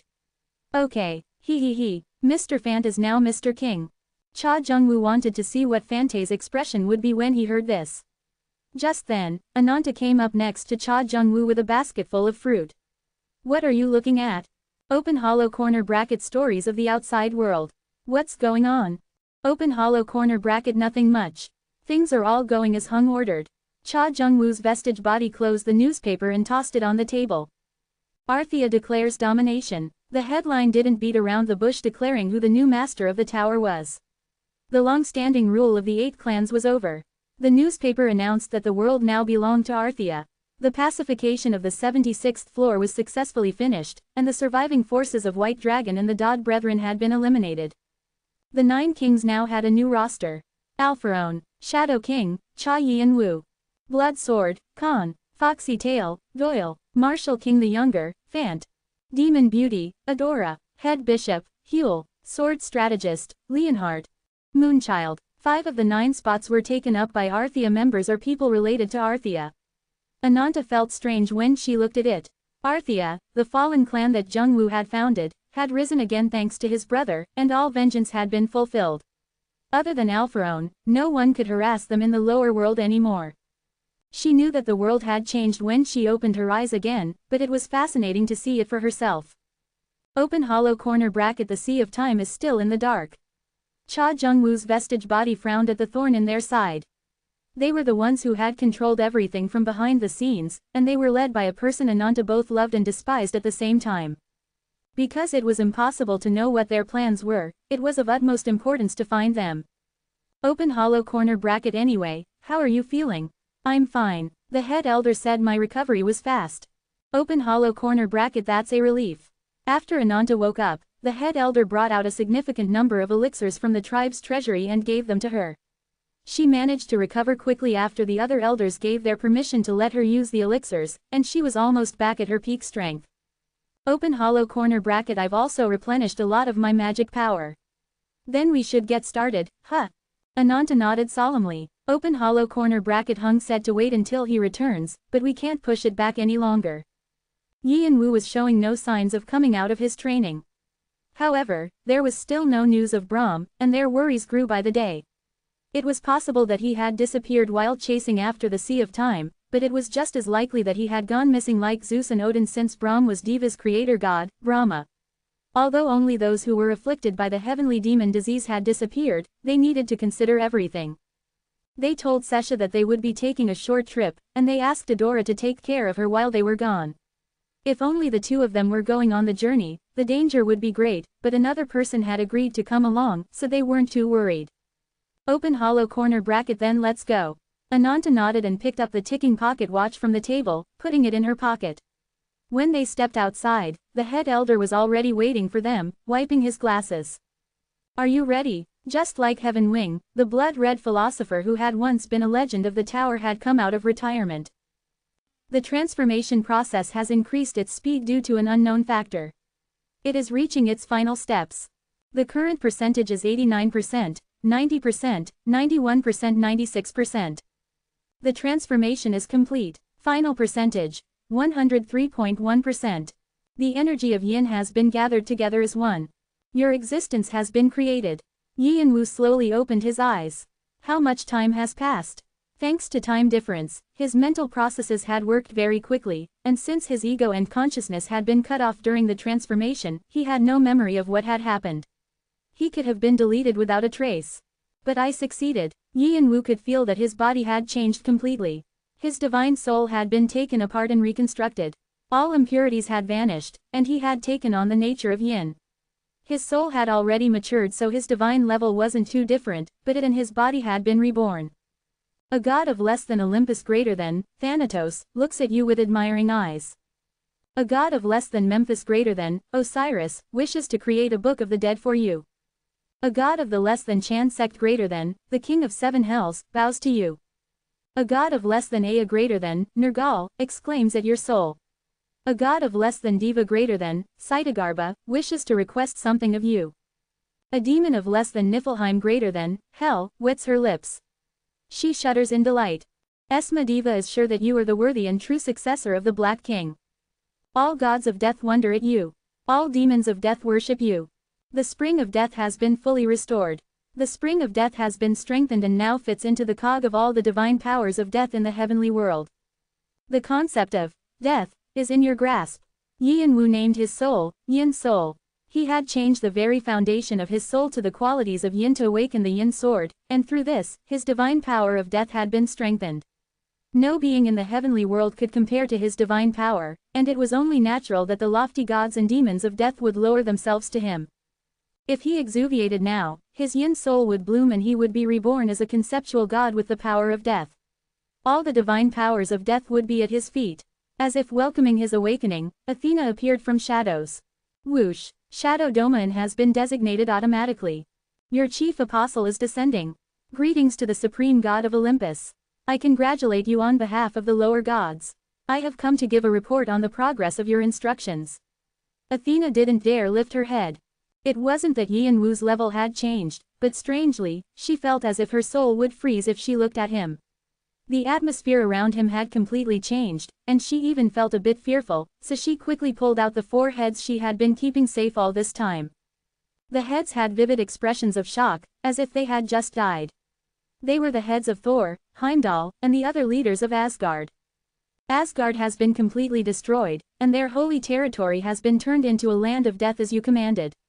Olympus and its allies are chasing after the groups that have escaped and are on guard against those wary of us after Asgard's destruction. Yin Wu nodded without any response as if he had expected nothing less. Then, he brushed his hands together and crushed Thor's head, letting Aten absorb the dispersing holy power. Swoosh! Athena's eyes widened. The holy power of Thor and the other supreme gods of Asgard were remarkable, but Yin Wu had given it to her so nonchalantly without taking any for himself. She was moved almost to tears. Yin Wu had never doubted that Asgard would be destroyed, and anything less would have made him feel disappointed in Athena. However, there was something more important to him right now. How much time has passed since I began training? Athena bowed lower. Approximately 2 years. What a headache. If I had known it would be like this, I would have given the throne to Enoch. Damn it. Every morning, Fant would look at the pile of documents on his desk with frustration. He had already taken care of a mountain of documents the day before that, and so on, but it did not seem like the mountain of documents would grow smaller any time soon. Fant thought being king meant wielding unbelievable power and authority. However, the reality was completely different. Whenever he thought of his father, Fant could only remember his father doing whatever he pleased. If the martial king wanted to play, he would play. If he wanted to fight, he would fight. The martial king had enjoyed the ultimate lifestyle without any restrictions. Father also had so many wives. A harem. Isn't having a harem the ultimate fantasy of all men? It was for these reasons that Fant had coveted the throne. Furthermore, Fant could escape from the constant nagging of his mother, the psychic medium, and his sister, Adora. However, once Fant sat on the throne, his lifestyle was opposite of what he expected. He was forced to follow a strict daily schedule as if everything had to be measured with a ruler. Fant couldn't wake up late and had to be up at 5 in the morning. After a simple breakfast of porridge, he had to attend meetings with the elders and important figures starting from 6 o'clock. He had to listen to their reports, then discuss the progress of the younger generation with the older tribesmen. From noon, he had to review major issues regarding the tribe, and after 3 in the afternoon, Fant had to carefully look over the various documents and reports flowing in from various floors of the tower. Once he was done, which was usually around 8 in the evening, Fant would eat dinner. At 11, he would either go to bed or take some time to practice his martial arts. Fante's daily routine was monitored regularly, and because he was told he had to have a healthy diet, he only ever saw a parade of green vegetables at most meals. Occasionally, Fant would be given chicken breast or beef rump for protein. This schedule drove Fant crazy since he never liked to be tied down to one place for very long. Fant tried protesting a few times, but to no avail. I'll tell on you. To whom? To the head elder. Damn it. Whenever Fant tried to protest, the people he spoke to would threaten to tell the head elder about his irresponsibility. All Fant could do was mumble insults under his breath and carry on. Since he'd been dragged around by the previous king, the head elder was committed to controlling the current king. Fant had no choice but to live like a trapped mouse. He did not even dare to think of rebelling against the head elder. Fant had yet to fully develop and master blood lightning. What could he do to the head elder? Wait, doesn't a king usually give orders and make decisions? Shouldn't my subordinates take care of all the trivial matters? However, after realizing that his father's freedom had only been a facade and that the martial king had been weighed down by his duties, and as a response to the psychic medium's constant nagging, Fant gave up resisting. His only outlet was to tussle with the occasional challengers who sought the throne. However, since everyone grew to acknowledge Fante's skills and authority, there were less and less challengers. Ah, Fant sighed out loud as he grabbed the document on top of the pile and read it. He often whined about quitting, but he never actually did it because he didn't want to disturb the stability of the tribe, which they'd only just restored. However, although Fante's eyes were unfocused and weary, he noticed something flash in the corner of his eyes. Whoosh! Fant quickly ducked and let go of the paper, swinging his fists at the assailant approaching from behind. Crackle! Bam! After training for the past 2 years, Fante's blood lightning had evolved to the 8th level. The blood lightning spun violently and thundered loudly as though it would sweep his enemy in one blow. Slice! However, the blood lightning's violent force suddenly disappeared, and a sharp wind blew past Fante's neck. SS's. Fante's movements suddenly stopped when blood flowed from a superficial cut on his neck and he saw a familiar face smiling at him when he turned around. Pretty good. You're moving a lot faster. Can you apply your blood lightning speed to your martial art movements as well? Hung. Fant burst into laughter, its sound louder than his blood lightning. Are you out now? Yeah, I was wondering whether to break through the training center and go inside to have a look. Ha ha ha, it's good to see that you're out. However, Fante's happy mood sobered up and he looked Yanwu over. Has anything changed? The only thing I can sense is a slightly gloomier aura, no. Fant thought that someone coming out of closed-door training would look drastically different. After all, wasn't that usually the case? Besides, the fact that Yanwu was out meant that he'd finally achieved the Yin sword. Fant cocked his head, his face full of curiosity. I can still beat you up, so don't get any ideas, Yanwu said with a smile. Unless he went through exuviation and transcendence, there was no way for Yanwu to develop further. He had spent time in closed-door training in order to change his physical foundation, and his status window could no longer display his elevated stats. It only showed one character in the attributes section, Yin. HMPH. I wouldn't be so sure. Fant seemed displeased by Yanwu's words and shouted confidently. Yanwu wasn't the only one who had changed in the past 2 years. Oh yeah, you never know, right? You might be the one calling me, Hung, now. Bam! Yanwu moved quickly and swung Vigrid. Clang! Fant blocked Vigrid with the edge of his hand. In the past, Fant would not have been able to block such an attack, but now, it was fairly simple for him. Ha ha ha, didn't I tell you, I'm not as simple as I used to be. Fante's confident words were cut off when fists suddenly began flying at him from every direction. Bam! After Arthea consolidated its power in the lower world, there was a wide consensus that the tower would soon collapse. However, that brief period of panic soon subsided. Humans are creatures of adaptation, and those within the tower adapted to Arthea's rule. Of course, the tower contained many people and factions that sought greater power. There had been attempts to overthrow Arthea, but none had succeeded so far. As time passed, strange rumors started circulating among the rankers. The rankings of the 61st floor have begun to change after a long time. Anyone could look up the rankings, and up to the 60th floor, the top name had consistently been, ###, a name that was hidden. Of course, everyone knew that ### was the Shadow King, the head of Arthea. However, many were confused why it hadn't been made public. All of a sudden, the name of ###, which hadn't been seen in a while, began appearing at the top position of the rankings again. The difference between ###'s score and that of the person in second place was so huge that no one could even think of approaching ###'s score. However, what truly surprised people was the speed of the change in rankings from the 61st floor to the 76th floor. They were all changing in less than an hour. This is the 76th floor, the gate of the 10 Knights. As the floor's name suggested, the stage contained 10 knights and was covered in darkness. The light of the moon and the countless stars illuminated the stage, but the moon wasn't like anything Yanwu had seen on Earth or on any of the other floors. The moon was so huge that Yanwu wondered if the planet was actually a satellite of the moon and not the other way around. The moon loomed so large in the horizon that it seemed like he could only see 30% of it, and its craters were all visible. It seemed like if one traveled to the moon, one could reach it in no time. Isn't it difficult for ordinary things to live here because of the difference in gravity? Yanwu suddenly thought, but he soon dismissed his question. What was impossible in a world with miracles and magic?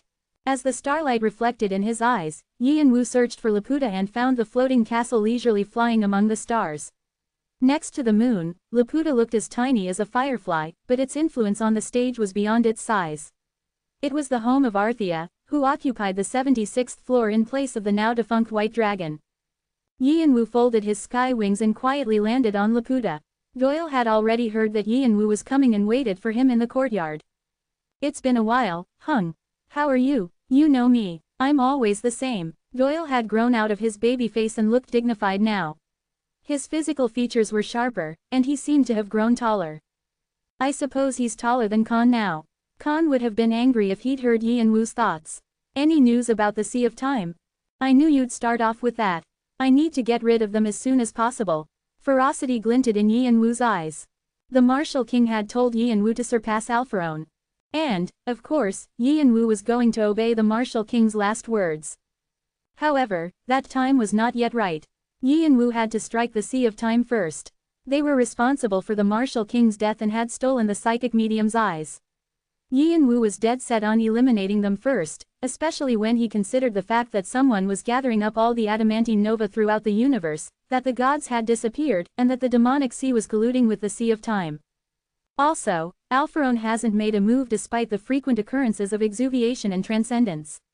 It's clear that the Sea of Time has done something to restrict him. There was no way Yin Wu could forgive the Sea of Time for what they did to the Martial King. Brahm's whereabouts are still unknown as well. Also, no one can reach Zheng Wu and the head elder.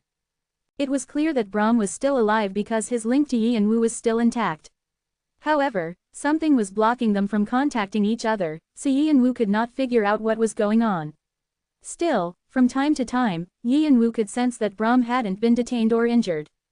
Yin Wu speculated that Brahm and the others might have gone to a place completely separated from the outside world, like a hidden stage, as they pursued the Sea of Time. Fortunately, Yin Wu and Arthea had not sat idly by. "I saw the report you sent over the other day." Yin Wu had instructed Fant and Khan to continue pretending to fight over the second-in-command spot in Arthea. Fant hasn't been around the base because he's been concentrating on the One-Horn tribe, so it's been easy for Khan to gather people around him. He's found a lot of weeds. Doyle handed Yin Wu a summary of his report. Yin Wu scanned the contents quickly and his eyes narrowed. He'd also read reports from Cha Zheng Wu and the head elder that Fant had passed to him. Yin Wu's mind quickly organized the various pieces of information. It seems like quite a few people are involved. There are probably some fools among these people who don't even realize what they're involved in. Sort everything out soon. Will do. And in the meantime, Khan has gotten cozy with the other side, and he's currently on his way to attend a meeting in their area. The Sea of Time was everywhere. Khan was pretending to join them, and it seemed that his undercover efforts were about to bear fruit. Yin Wu's eyes lit up. "Where's the meeting place?" "This is the 66th floor, gate of the end of the century city." "Is this right?" Yin Wu raised his collar and protected his mouth from the sudden, desolate wind. "This doesn't look like a good place to meet and plan something." Although he had already visited the floor's stage before, Yin Wu hadn't paid too much attention since his main objective had been to quickly clear the stage. Thanks to his younger brother's diary, Yin Wu knew the characteristics of each floor, and from what he remembered, the 66th floor was a stage without any special features. A city that was at the end of a century, as its name suggested, it was gloomy and apocalyptic. Collapsed skyscrapers covered in vines contributed to the eerie atmosphere. The asphalt road was ruined and vegetation grew among its cracks. Yin Wu could see vehicles haphazardly strewn all over the area. Deflated rubber tires and rubbish were piled up near a rusted traffic sign. There was a dark, underground passage, most likely once a subway station entrance, and occasionally, a rat or a mole would pop out. Maybe that's the theme, as the remnants of a civilization completely destroyed by nuclear war. The setting was familiar since Yin Wu often watched apocalyptic movies, such as zombie movies, back on Earth. Actually, Yin Wu didn't even have to compare it to the movie. The scene in front of him was similar to the ones he'd seen in the war-torn areas of Africa and the Middle East. However, this place was even worse. It was difficult to find people, and radioactivity and harmful biological gases still lingered in the environment. Of course, these things did little to no damage to Yin Wu since he had formless poison. However, all these features meant that the stage was not a good meeting place. But then, a place that's unsuitable for life and avoided by most might be the best place to hold a secret meeting and avoid prying eyes. Yi and Wu's eyes narrowed. Jung Woo and Ananta also said that they were coming here before we lost contact with them. After Fant had alerted him about the 66th floor, Yi and Wu had planned on getting more information from Doyle before coming up with an action plan when they lost contact with Jung Woo and the others. When he heard that Khan was headed this way, he also decided to go. There was something about this stage. Yi and Wu was sure of it. He had disguised himself, and instead of his usual black coat, he wore a fancy, red-hooded cloak that protected him from the sandy winds and dyed his hair white. On top of that, he wore a mask of carved wood. He had placed Vigrid in his subspace and had a pair of spears, one long and one short, on his back instead. It would be impossible for anyone to identify him as the Shadow King, and since he was also adept at concealing his aura, only a being who was at the level of the Nine Kings would have the power to see through his disguise. Yi and Wu headed to the place where Khan was supposed to have gone. It was a subway station not far away from Yi and Wu's current location.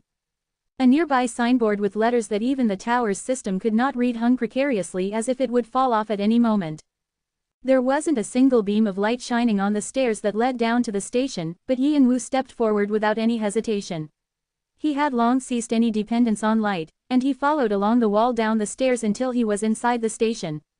It was so dark and quiet that no one would appear, even by accident. There were players who searched every corner of a stage to find hidden pieces, but even they would just pass this place by. Yi and Wu continued forward, passing through the ticket gate, and reached the platform without any disturbance. Rusty railroad tracks were visible below. Yi and Wu wondered what would travel on them.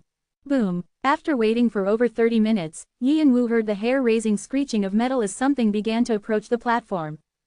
Open hollow corner bracket, a train is coming into the station. Please step behind the line. A public announcement filled with static rang out. The train seemed to be operating without any electricity or magic. Of course, this sort of train could not be normal. Once the train stopped at the platform, Yi and Wu got on. The train's doors closed behind him, and the train started moving. Is there anyone else aboard? Yi and Wu's eyes narrowed and he quietly walked through the train carriages. The train was a hidden piece that even his younger brother hadn't discovered, and without any information to guide him, he had to be on high alert. The train stopped and opened its doors whenever a station appeared. After a few seconds, the doors would close, and the train would leave the station. Each time, no one boarded the train. If there had been another passenger, Yi and Wu would have overwhelmed them and gotten information out of them. Unfortunately, nobody boarded the train, and Yi and Wu could only cluck his tongue in regret. He got off 20 stations after he boarded. The train platform and station were unlike any other he had ever seen. It didn't look anything like the theme of the end of the century, and instead, there were various neon signs illuminating the platform brightly. There was an arrow-shaped neon sign that pointed the way. Name. A player covered in a hooded cloak approached Yi and Wu. It was difficult for Yi and Wu to tell whether the approaching figure was a man or a woman because of the station's darkness. However, Yi and Wu could tell that this player was a ranker who had been tasked to get rid of unwanted visitors. Abel. I've never heard such a name. You sure sound like an idiot. Yi and Wu lightly snorted and rolled up his left sleeve. In an instant, the light from the ceiling illuminated his left forearm, which started to glow brightly. A bizarre-looking, glowing tattoo appeared. It was the mark that the Sea of Time used to identify members. Are there any members who reveal their real names? If there are idiots like that here, I'm going to leave right now and cut my losses. Before leaving for the 66th floor, Yi and Wu had interrogated a spy from the Sea of Time that Doyle had identified. The spy's convictions couldn't withstand the torture of the purgatory furnace, and thanks to his information, Yi and Wu carved the mark on his left forearm. The time mark varied according to the individual who bore it, however, they all shared distinctive features that made it easy to recognize fellow members. The mark alone made it easy to pass as a member, but what about the end times? Shit, there's some secret passphrase. Yi and Wu hadn't heard of anything like this when he interrogated the spy. Bam! In an instant, the gatekeeper began to lash out with a whip that was wrapped around his wrist like a bracelet. However, before the gatekeeper could attack, Yi and Wu's shadow rose up and engulfed the gatekeeper completely. Yin Spirit Arts, Spirituality. After creating his Yin spirit, Yi and Wu could now dominate all things that possessed the Yin property, such as the shadow. Yi and Wu could not only control his own shadow better but also the shadows of others. Of course, this power was limited to beings that were weaker than him. Still, it meant that he could control the body connected to the shadow to some extent. Yin Wu faced little difficulty when it came to mortals, shadows. Once he took over the shadow and cleansed them. The gatekeeper's eyes under his hood turned hazy. Yin Wu injected a large amount of spirit poison into the gatekeeper's body, and the gatekeeper's spirit became dormant. He was no more than a puppet now. So annoying. Should I have just done this from the start? Yin Wu wanted the gatekeeper to stay where he was, but he didn't want anyone to notice that something was strange about him. Yin Wu decided that implementing a light suggestion into the gatekeeper's mind would be enough. Yin Wu flicked his fingers and the gatekeeper's eyes focused once more and he took a step back. Brother, welcome. I apologize for my doubts. The gatekeeper now believed that Yin Wu not only produced the secret password but also possessed a high status, thanks to the thoughts that Yin Wu had planted in his mind. Yin Wu rolled down his sleeve and shook his head. No worries. Since the world is so chaotic these days, I understand many heretics are trying to disturb his word. In times like these, even among brethren and family, it is natural to pay attention to details. Thank you for your understanding. Have many already gone upstairs? It seems that more members than we initially expected have answered the call. It must be because we haven't had a gathering in a long time. Where should I go? Use the stairs and use the number 6 exit. Exit 6 on the 66th floor. That seems appropriate. Keep up the good work. After some pleasant banter, Yin Wu headed towards the direction the gatekeeper had pointed to. The gatekeeper looked at Yin Wu's back, wondering why he was having such a sudden onset headache. However, he pushed his concerns aside once the announcement that the next train was arriving and returned to his original position. They have tight security. Yin Wu's eyes narrowed his eyes as he clucked his tongue. Before exiting the station, Yin Wu was getting annoyed by the numerous gatekeepers who appeared at regular intervals within the station. Furthermore, there were people hiding in the shadows and corners of the station nearby each gatekeeper. The farther up Yin Wu went, the more difficult it was to overwhelm the gatekeepers' shadows without attracting attention. There are quite a lot of people. There were 200 people in the plaza at the top of the station. Since this was the 66th floor, a place only rankers could enter, it was an outrageous number. The Sea of Time has this many members. Yin Wu wasn't sure if everyone gathered was a member or had been roped into the group through some other means. However, it was clear that the Sea of Time was a much more powerful organization than they appeared. Moreover, this gathering is most likely for just one of its sub-organizations. Yin Wu had planned to attack the people gathered at the meeting hall as soon as he arrived, put all their souls into the soul collection, and torture them to find the whereabouts of Brahm and the others. Shall I watch a little longer? Yin Wu thought that he ought to observe for a little longer. The high-level members hadn't made their entrances yet, and there was a possibility that he would gain useful information once the meeting started. The attendees were very solemn, and everyone wore a mask. They avoided talking to each other as much as possible and only milled about, waiting for the organizers to appear. Yin Wu thought he could identify Khan. Even though he was wearing a mask and cloak, Khan could not completely change his unique temperament and aura. He was quietly discussing something with a few attendees. Perhaps they were the ones who had convinced him to attend. Yin Wu also recalled that Khan had to jump through a lot of hoops just to create a relationship with the Sea of Time. Feeling a gaze upon him, Khan turned his head and met Yin Wu's eyes. Just as Yin Wu recognized Khan at once, Khan seemed to immediately recognize Yin Wu as well. Open hollow corner bracket look ahead. However, after receiving Yin Wu's message, Khan quickly turned his gaze to another place and acted as if nothing had happened. The person next to Khan cocked his head. Is there someone here you recognize? Ha ha ha, no way, wouldn't it be bad if I did? I was only thinking about what to have for dinner with everyone. Ha ha ha, it's so interesting to see this side of you, Khan. Yin Wu smiled lightly as he watched Khan smooth out the situation with banter. As Yin Wu gazed at the other participants, he began to wonder what the best time to attack them was. Yin Wu's shadow had already flowed through the meeting area and been in contact with the others' shadows for a long time. As soon as he gave the signal, these shadows would instantly consume their own masters like hungry beasts. I'm going to take them over now. Yin Wu made a decision as he looked at the crowd that had gathered. The high-level officials had appeared and were talking nonsense behind a podium. Yin Wu had been expecting some valuable information since there had to be a good reason for everyone to risk this meeting, especially since they valued secrecy so much. However, the speaker only talked loudly and pompously as if his words were important, but they were nothing but bullshit. Something about the end of days, what happened at the beginning of time, how the sea of time would lead the future and all sorts of other nonsense. He didn't talk about any plans or next steps. It was almost like the gathering of a cult. Yi and Wu tried to listen to the end since their last contact with Brahm was when he reached this place. However, Yi and Wu soon concluded that it would be more efficient to just capture everyone and force them to speak. Besides, it seemed that no one else was coming. Yi and Wu mobilized the souls he had placed in each person's shadow. Wall of the Dead. As soon as the shadows below each attendee's feet swayed like haze. Bam! Suddenly, from behind, a hand landed on Yi and Wu's shoulder. Yi and Wu turned around to see who it was. Open hollow corner bracket wait quietly. An urgent message rang in Yi and Wu's ear, one that Yi and Wu never thought he would hear in a place like this. It was Leonhardt's voice. You. Stunned to encounter someone unexpected, Yi and Wu almost inadvertently spoke out loud, but he gathered himself and used open speaking to communicate with Leonhardt. Open hollow corner bracket why are you here? Open hollow corner bracket that's what I want to ask you. Why are you here? Leonard's voice was filled with bewilderment and impatience.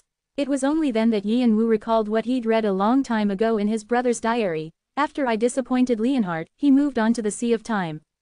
Of course, Yi and Wu had not forgotten this, although he'd pushed it deep inside his subconscious to avoid dealing with it directly. In many ways, Yi and Wu felt both affection and hatred for Leonhardt. He was aware that, like Valdebek, Leonhardt had tried to maintain his loyalty to Jung Wu until the very end, only to leave from exhaustion. Later, Leonhardt even left the Sea of Time to create the Fantasy Regiment and avenge Jung Wu. However, when he thought of the fact that Leonhardt hadn't been there to protect his younger brother, Yi and Wu could not forgive him. As a result, Yi and Wu had avoided mixing with Leonhardt. However, things had changed now that they were coincidentally meeting here. Had Leonhardt not cut ties with the Sea of Time yet? Then, I should consider him an enemy. Yi and Wu felt that he could not leave Leonhardt alone. Whoosh! Yi and Wu's shadows stretched out like tentacles along the ground and pierced into Leonard's shadow. Ah! Leonhardt sharply inhaled as pain shot through his body. It was as though his very soul had been pierced by something invisible. Yi and Wu's awakened yin spirit art was based on his shadow, borrowing the physical location of the shadow to invade the idea within his opponent. The location of the shadow was a direct connection to one's being. The yin spirit art not only imprinted one's will over the microcosmos of another person's ego but also influenced the person's idea. This was the yin sword that Yi and Wu had learned in his new power. Unless one was at least at Yi and Wu's power level or possessed skills and talents that could counteract the effects of the yin sword, one could not avoid Yi and Wu's yin sword attack. Leonhardt was an outstanding high ranker who was a member of the new Nine Kings. If he honed his spirit power a little more, he would be able to seek exuviation even if transcendence was not possible. It was impossible for him not to sense the invisible hand that influenced his spirit. Leonhardt seemed bewildered that Yi and Wu possessed such a talent. It was something Leonhardt had never even thought of. What's going on? Sensing that things were strange, the attendee next to Leonhardt called out to him with an apprehensive gaze. Since the meeting was a secret one, everyone gathered was on the lookout for any suspicious behavior. The person standing next to Leonhardt immediately put his hand to his waist, ready to draw his sword if he discovered anything unusual. However, he couldn't do anything else because a branch extended from Yi and Wu's shadow and pierced his shadow. His body became as stiff as a log. The sound of his breathing faded, and his eyes grew unfocused. However, from outside, it was hard to tell the difference or even notice what was happening since everything was happening so discreetly and quickly. It did not end there. Whoosh! Black branches protruded from Yi and Wu's shadow and pierced the shadows of all the attendees. The end of days is coming soon, and he will come. The person who was passionately speaking on the podium froze in mid-sentence. In fact, as if time had stopped flowing, everyone also stood still and unmoving. The spring of death is operational. All functions of those exposed to the area have stopped. Wow! Leonhardt involuntarily exclaimed in admiration when he saw this unimaginable sight. It was amazing to him that Yi and Wu could toy with the players so easily. Though Leonhardt knew that Yi and Wu had defeated White Dragon without much difficulty and had taken over the tower, he was still shocked to see Yi and Wu appear out of nowhere after 2 years of absence with such an overbearing presence. Even though Leonhardt was a swordsman who possessed quite a bit of knowledge about the skills and powers within the tower, he could not understand the method that Yi and Wu had just employed. The yin sword that Yin Wu had learned was a mysterious art that completely subverted conventional wisdom. Moreover, the yin soul based on the yin sword had a different foundation from the tower's system. Yin Wu had taken control of his own thoughts, which meant that his legend was rooted in a unique foundation. First, let me ask you why you're here. Ignoring Leonhardt's shock, Yin Wu asked coldly as he crossed his arms. Leonhardt finally came to his senses and slowly took off the hood that was covering his face. Yin Wu's eyes widened. Leonard's face had been horribly injured and burned. With crossed arms, Khan silently looked at Yin Wu and Leonhardt. He did not know what had happened between them, but he knew that he wasn't supposed to intervene. Open hollow corner bracket. It's too hard for me to use my mouth to speak with my injuries. Let me continue communicating with you through open speaking. I hope you understand. From what Yin Wu could tell, everything about Leonhardt was broken. His face was completely crushed. His skin was covered with burns, and his nose was smashed so flat that it almost connected to his mouth. One of his eyes was unfocused and blind, and his other eyelid was so torn that he could not close it properly. His vocal cords were also ruined, so with every breath, he made a screeching sound like fingernails on a chalkboard. Leonhardt's hands and feet were also bound under his cloak. It was clear he was a prisoner. What the hell had happened? Leonhardt did not look like this 2 years ago. For a moment, Yin Wu felt his heart pounding in his chest. However, he did not show his surprise. He asked bluntly, how did that happen? Open hollow corner bracket. It's the price of betrayal. Betrayal. Open hollow corner bracket. The Sea of Time never forgives betrayal. Is this because he left the Sea of Time? But when he created the fantasy regiment 2 years ago, he didn't look like this. Questions ran through Yin Wu's mind for a moment, then he reached a conclusion. Were you a double agent? Open hollow corner bracket. Something like that. Leonard smiled bitterly and nodded. Leonhardt's voice was filled with regret that he couldn't even express with his face. I never expected that the fantasy regiment would be a secret arm of the Sea of Time. After Leonhardt had left the Sea of Time and formed the fantasy regiment, they not only became one of the largest new clans, they also quickly rose up the ranks to join the top 8 clans. Yin Wu had made a similar achievement, but someone starting from the bottom like Leonhardt would find it difficult to accomplish such a feat in a short period of time. However, if someone was supporting Leonhardt, it was a different story. If the Sea of Time was backing him, it would have been possible. Open hollow corner bracket. Many of the various organizations that make up the fantasy regiment are related to the Sea of Time. Many of the attendees here are Sea of Time members. Yin Wu did not know how Leonhardt managed to convince the Sea of Time to support him in establishing a separate clan. At the time, Leonhardt still believed that Yin Wu was Cha Jung-woo, but the Sea of Time had probably already guessed Yin Wu's true identity. If they helped Leonhardt, the Sea of Time would only benefit. Furthermore, the Sea of Time would have asked Leonhardt for a few favors and bits of information from time to time. The requests probably were to contact Yin Wu, collude with him, and other actions like that. However, Leonhardt failed to carry out the Sea of Time's orders. He didn't even try.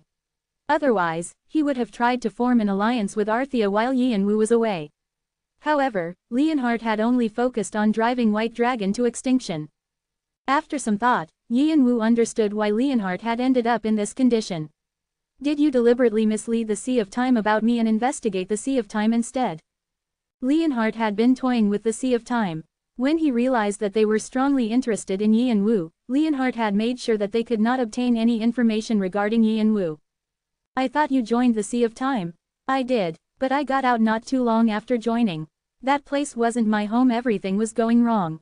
Traitors roamed free, trying to show that they were better than anyone else. Large clans were hostile towards each other, and those who praised your name quickly forgot about you. I wanted to fix these things. I went undercover and gathered comrades one by one.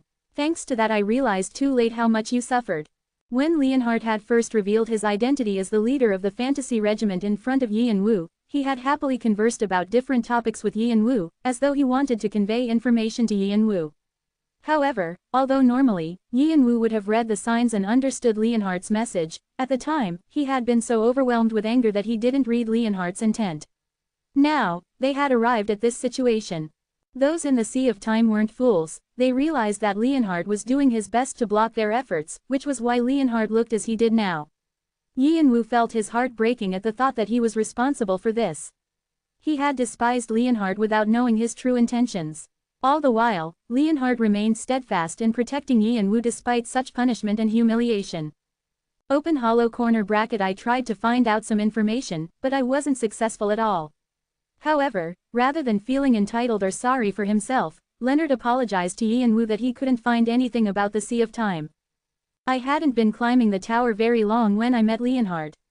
The tower was still unfamiliar and full of people tense with nervousness, but I saw him crouching in a corner watching ants march by.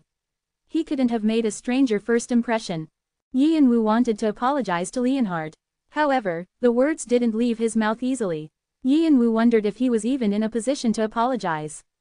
Then, you're here because. Open hollow corner bracket. My leadership position in the fantasy regiment was stripped from me, so I can only live as a prisoner. The Sea of Time ordered me to manage the meetings and then I saw you. It was a coincidence that they'd found each other here, which meant that Leonhard was speaking the truth. Yi and Wu's draconic eyes and the shadow that came into contact with Leonhard were telling Yi and Wu that there wasn't a single falsehood in Leonhard's words. Is. Yi and Wu quietly removed the part of his shadow connected to Leonhard's shadow. Soon, Leonhard realized that the invisible presence had disappeared, so his eyes grew wide as he wondered why. He'd never seen Yi and Wu retreat from a path that he'd chosen. It grew more difficult for Yi and Wu to say something. What if he and Leonhard hadn't met? Would Leonhard continue living this way? Yi and Wu had no idea. What is the point of the meeting? So, Yi and Wu changed the topic. Leonhard was still unsure of Yi and Wu's sudden change of attitude, but he settled himself when the conversation moved on to a more important point. Open hollow corner bracket. They're preparing to replace Alpharon. What? Leonhard's response was so unexpected that Yi and Wu's eyes widened. Open hollow corner bracket. We're preparing to make a new incarnation for the tower's system to take over Alpharon's position. Something flashed through Yi and Wu's mind, the event that had shaken the heavenly world 2 years ago. Are you going to choose that new incarnation from among the gods who are suffering from heavenly demon disease? Chapter 632 Time 4. Making a new incarnation for the tower's system. Yi and Wu had no idea how the Sea of Time was planning to pull this off. However, if what Leonhard said was true, there weren't many options available to replace Alpharon. Open hollow corner bracket. You know about that, too. It seems you also know about Alpharon's true identity too. Leonhard was surprised that a lower world being who was still developing his skills and powers like Yi and Wu would know Alpharon's true identity as an incarnation of the tower's system, which only a few high-level beings knew. Leonhard himself had only stumbled upon this information after being with the Sea of Time for a long time and piecing together fragments of clues. Leonhard was known as the sword strategist for a reason. In Arthea, he had been the political strategist, and he had been the chief strategist for the fantasy regiment. This was why the Sea of Time hadn't killed him even after discovering his duplicity and only punished him severely. Leonhard was too useful. Open hollow corner bracket. You're right. It has to be a combination of heavenly demon disease and being a supreme or creator god. Those are the key. Yi and Wu was stunned. Open hollow corner bracket. I'm not sure if you know that the Sea of Time has been holding Alpharon back for a long time now. The Martial King tried to overcome the system and the Summer Queen prepared to break past the 77th floor, but the Sea of Time has always plotted against Alpharon from the shadows. Although no one knew why, the Sea of Time had prevented Alpharon from entering the lower world, an achievement that sealed their reputation. Open hollow corner bracket. Of course, the Sea of Time only stopped Alpharon and couldn't eliminate him. Leonhard's eyes narrowed. Open hollow corner bracket. Which is why the masterminds of the clan have come up with this new approach. A thought crossed Yi and Wu's mind. Does the system's source code have any connection to the heavenly demon disease? Open hollow corner bracket. You've already reached that conclusion. It took me a long time to get to that point. The quality of the information that I'm able to access is different from yours. Open hollow corner bracket. Are you an apostle of a progenitor god or conceptual god? What? Open hollow corner bracket. If not, then how can you access such information? Of course, Leonhard was confused by Yi and Wu's knowledge.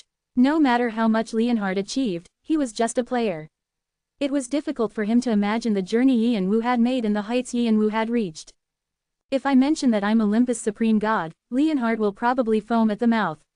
Yi and Wu had only been interacting with heavenly world beings recently, and Leonhard's reaction was refreshing.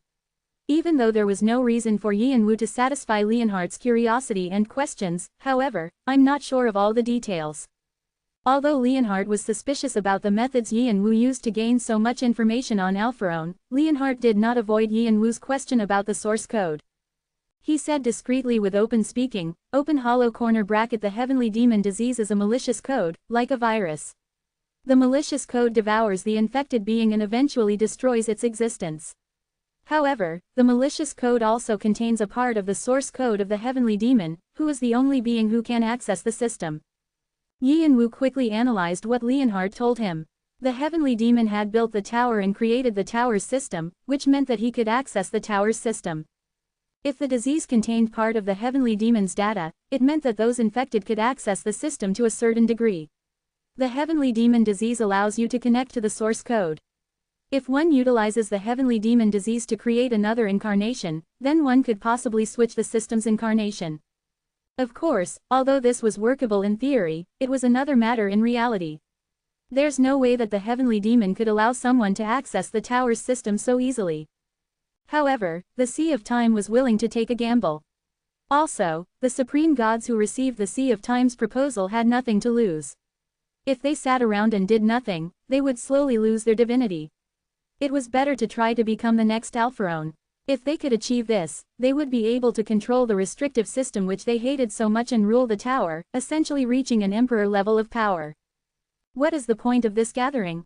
Open hollow corner bracket, even if we can gain access to the tower's system through the heavenly demon disease, extracting the source code is an entirely different matter. Do you know how they plan to do this? No, Leonhardt seemed to relax now that he possessed a bit of information that Yi and Wu didn't.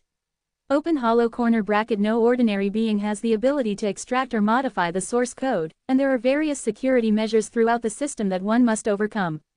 Close hollow corner bracket, Leonhardt continued in a deeper voice. Open hollow corner bracket, the High Guardians. Yi and Wu's eyes gleamed as he understood what Leonhardt was implying. The 12 Zodiacs. Open hollow corner bracket, that's right. Leonhardt was referring to the 12 High Guardians, including Yvilk, the rat. They were the system's security measures. Another thought appeared in Yi and Wu's mind. What about those events that happened in the demonic sea? The rabbit, Laplace, not only received the power of an otherworld god, but also awakened to become a player. Additionally, Lupi the pig had died, and Tarnek the sheep had sustained severe injuries. What if all of that was just to break down the system's security measures? A chill ran down Yi and Wu's spine. Open hollow corner bracket, the reason for the 12 positions was probably to prevent one individual from accessing the entire source code. However, that isn't foolproof. If any one of the 12 consolidated power, that being would wield control over the tower's system. Did the Zodiacs fight among themselves? Open hollow corner bracket, that's right. One of them joined hands with the Sea of Time and started a rebellion. Yi and Wu now understood Laplace's actions. Open hollow corner bracket, the rebellion was successful. I'm not sure how many were injured or died, but I do know that the Sea of Time has taken over the Central Bureau. So, this gathering here, close hollow corner bracket, Leonhardt took in a breath before finishing. Open hollow corner bracket, it's a meeting to discuss how to gather forces and to round up the High Guardian who escaped. Yi and Wu's eyes widened. A High Guardian was still alive. I need to bring him to my side. Based on how events were progressing, the Sea of Time would soon be able to modify the tower's system. The Sea of Time had to be stopped at all cost. Even after comprehending the Yin Sword, there's still no guarantee that I can challenge Alpharon. But if the Sea of Time is successful, damn it, I don't even want to think about it. Yi and Wu started to feel impatient. However, he knew that he had to keep his cool during times like this. The Sea of Time had already made their move, and it was now Yi and Wu's turn to flip everything over. If he acted too hastily, he would only attract suspicion from the Sea of Time. Yi and Wu felt that he needed to find out Leonhardt's intentions first. What were you planning to do about this situation? A tinge of bitterness could be heard in Leonhardt's deep voice. Open hollow corner bracket, observe and wait. What? Open hollow corner bracket, even though I'm a prisoner, shouldn't I still try and find out what they're up to? The only reason I know so much is that I've constantly tried to dig into their plans, hoping to find a weakness. Leonhardt bit his lips before making a self-mocking expression. Open hollow corner bracket, but I couldn't find any weak spots at all.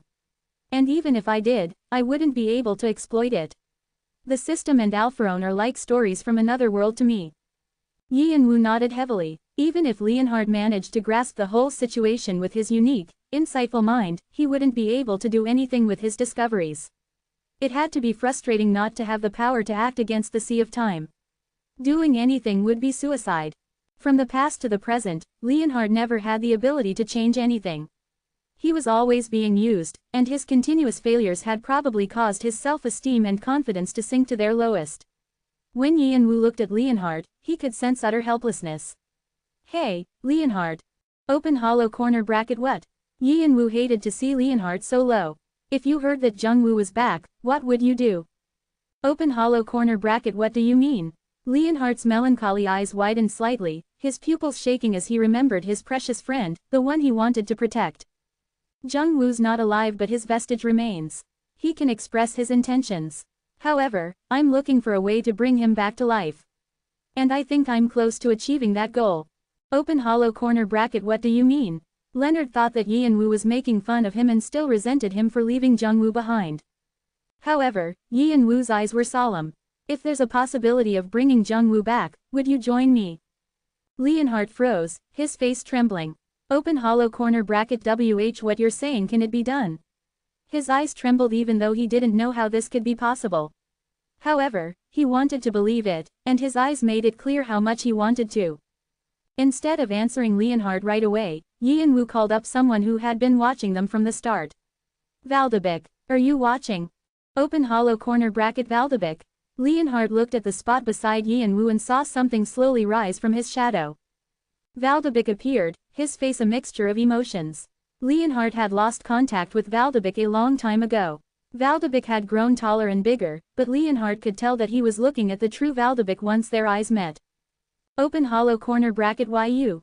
Open corner bracket it's been a while, friend. Yian-Wu uncrossed his arms as he watched the two reunite. Valdebek will be able to explain in more detail about Jung-Woo. You can decide whether you want to join us or not after hearing his explanation. Yian-Wu left the area so that the two could enjoy their reunion. When did you come out? Just now. Why didn't you tell me? Anyway, what are you going to do with those guys? Khan clucked his tongue as he looked around. Khan had mixed feelings about the attendees, who were all frozen in place. He had made so many preparations and gone through a lot of trouble to get this far, and his plans had become pointless in an instant. It makes no difference. Huh, snap. Yian-Wu snapped his fingers. All those affected by your shadow will regain their faculties. The frozen attendees began moving again. And we shall await the day when the world will be engulfed in fear and purified. The speaker on the podium continued yelling out his speech, and the other participants continued to listen without noticing anything. Yian-Wu flicked his fingers again and paused time. The spring of death has been activated. Everyone exposed to your shadow has been paused. They're completely unaware of anything happening to them. If necessary, I can also manipulate their memories to some extent or plant a suggestion in their minds. Khan let out an exasperated sigh. What kind of talent did Yian-Wu acquire during training to make this possible? Khan had expected some changes, but he didn't expect they would be so great and awe-inspiring. Yian-Wu did not spell out that the attendees had already become subordinates of his shadow, and he'd already placed their souls into his collection. They were technically dead and Yian-Wu's puppets now, and he planned to make good use of them. I need them to continue mingling with the Sea of Time and find out who the last High Guardian is. I'll have to steal the Guardian away from them. The key lay in accessing the tower's system. Brahm must have visited the 66th floor to find out all this information. Jung-Woo must have also figured it out after following in Brahm's steps. It was as though pieces of a puzzle were finally coming together. Perhaps Brahm and his brother were near the last High Guardian. Even if they weren't, Yian-Wu was sure he'd find a clue about their whereabouts if he utilized the souls under his control. The key is avoiding Theraeus. Since the Sea of Time possessed the psychic medium's eyes, it was possible that they were reading Yian-Wu's every move. However, the Sea of Time seemed to be focused on rounding up the survivors of the rebellion, so it did not seem like they had noticed Yian-Wu. At that moment, Leonhard finished talking with Valdebek and walked towards Yian-Wu. His eyes were filled with a sense of determination. You've made your decision, Leonard nodded. Open hollow corner bracket I will work together with you. Please allow me to atone for my past. Great, let's get you treated first. You're not going to be of much help in your current condition. Open hollow corner bracket is there a way for me to recover? Leonhard's eyes widened in surprise. Yian-Wu smiled. It's easy. Open hollow corner bracket how? You just need to die and come back to life. Leonhard instinctively backed away, but Yi and Wu's hand moved much more quickly. Chapter 633 Time 5. Leonard cleared his throat a few times. Though his voice had gotten hoarse from lack of use, it still sounded like his voice before he was injured. His physical body had returned to its condition before the Sea of Time punished him. In fact, all the waste and restrictions on his body were now gone, and he felt that parts of his body had even been strengthened. He was even creating magic power at maximum efficiency. Are you satisfied? Yi and Wu looked at Leonard with a smile. As he looked at his own reflection in Yi and Wu's eyes, Leonard slowly nodded as if he were in a stupor.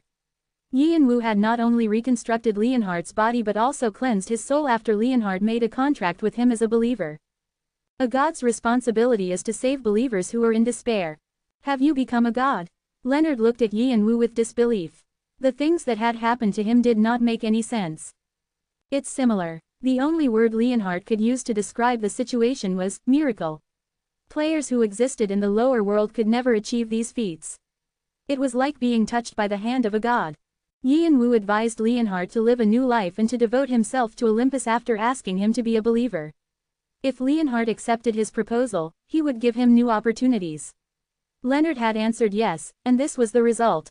Leonhardt had never had a special affiliation with a higher being before, but he now felt a huge presence supporting him. He realized that Olympus, one of the largest societies in the heavenly world, was now protecting him. The loneliness he felt in the past was now gone, and he had a place to rely on and provide him with a sense of stability. Leonhardt had never expected that a simple contract could give him so much comfort.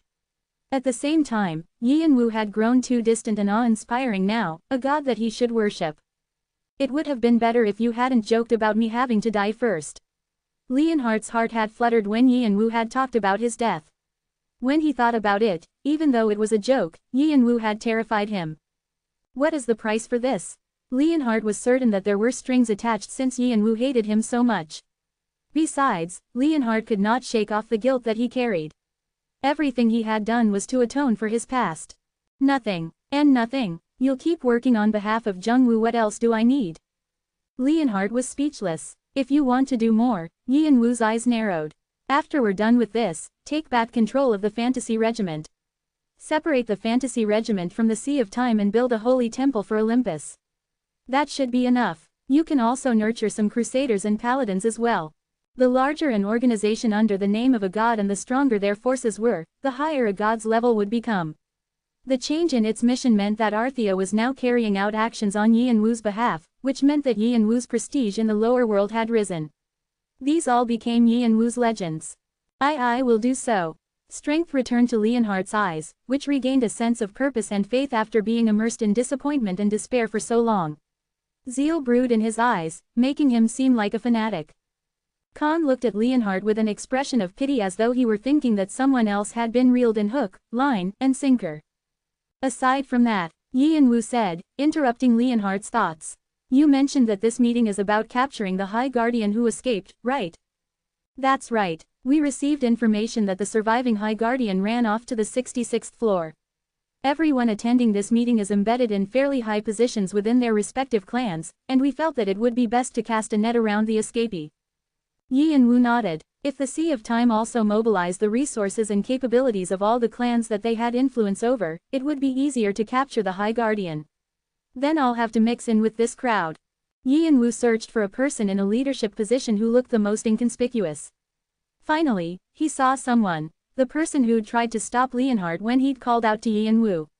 That guy will do. Wine of the dead. As soon as Yi and Wu reached out with his hand, whoosh. Like sand swept away by waves, the person turned into fine particles and collapsed to the ground. His shadow crawled towards Yi and Wu, creeping up through his toes. A gray haze rose up and enveloped Yi and Wu's torso. Accompanied by the sound of bones cracking and crunching, Yi and Wu's face and body changed drastically. Soon, his appearance was that of the person who had disappeared. Yi and Wu created this disguise by removing the vestige of the soul he had absorbed. This allowed Yi and Wu to have the man's aura, and no one would be able to tell the difference. Leonhardt looked at Yi and Wu calmly, as if nothing could surprise him. His name is Lars. He has the lowest rank among the leaders holding this meeting. He's the one who's keeping watch over me. Good. That means we can stay together without attracting attention. Yi and Wu nodded in satisfaction. I have a request. When this is over, can I have him? Why, he's the one who tormented me the most. Leonhardt's eyes narrowed, and his expression turned cold.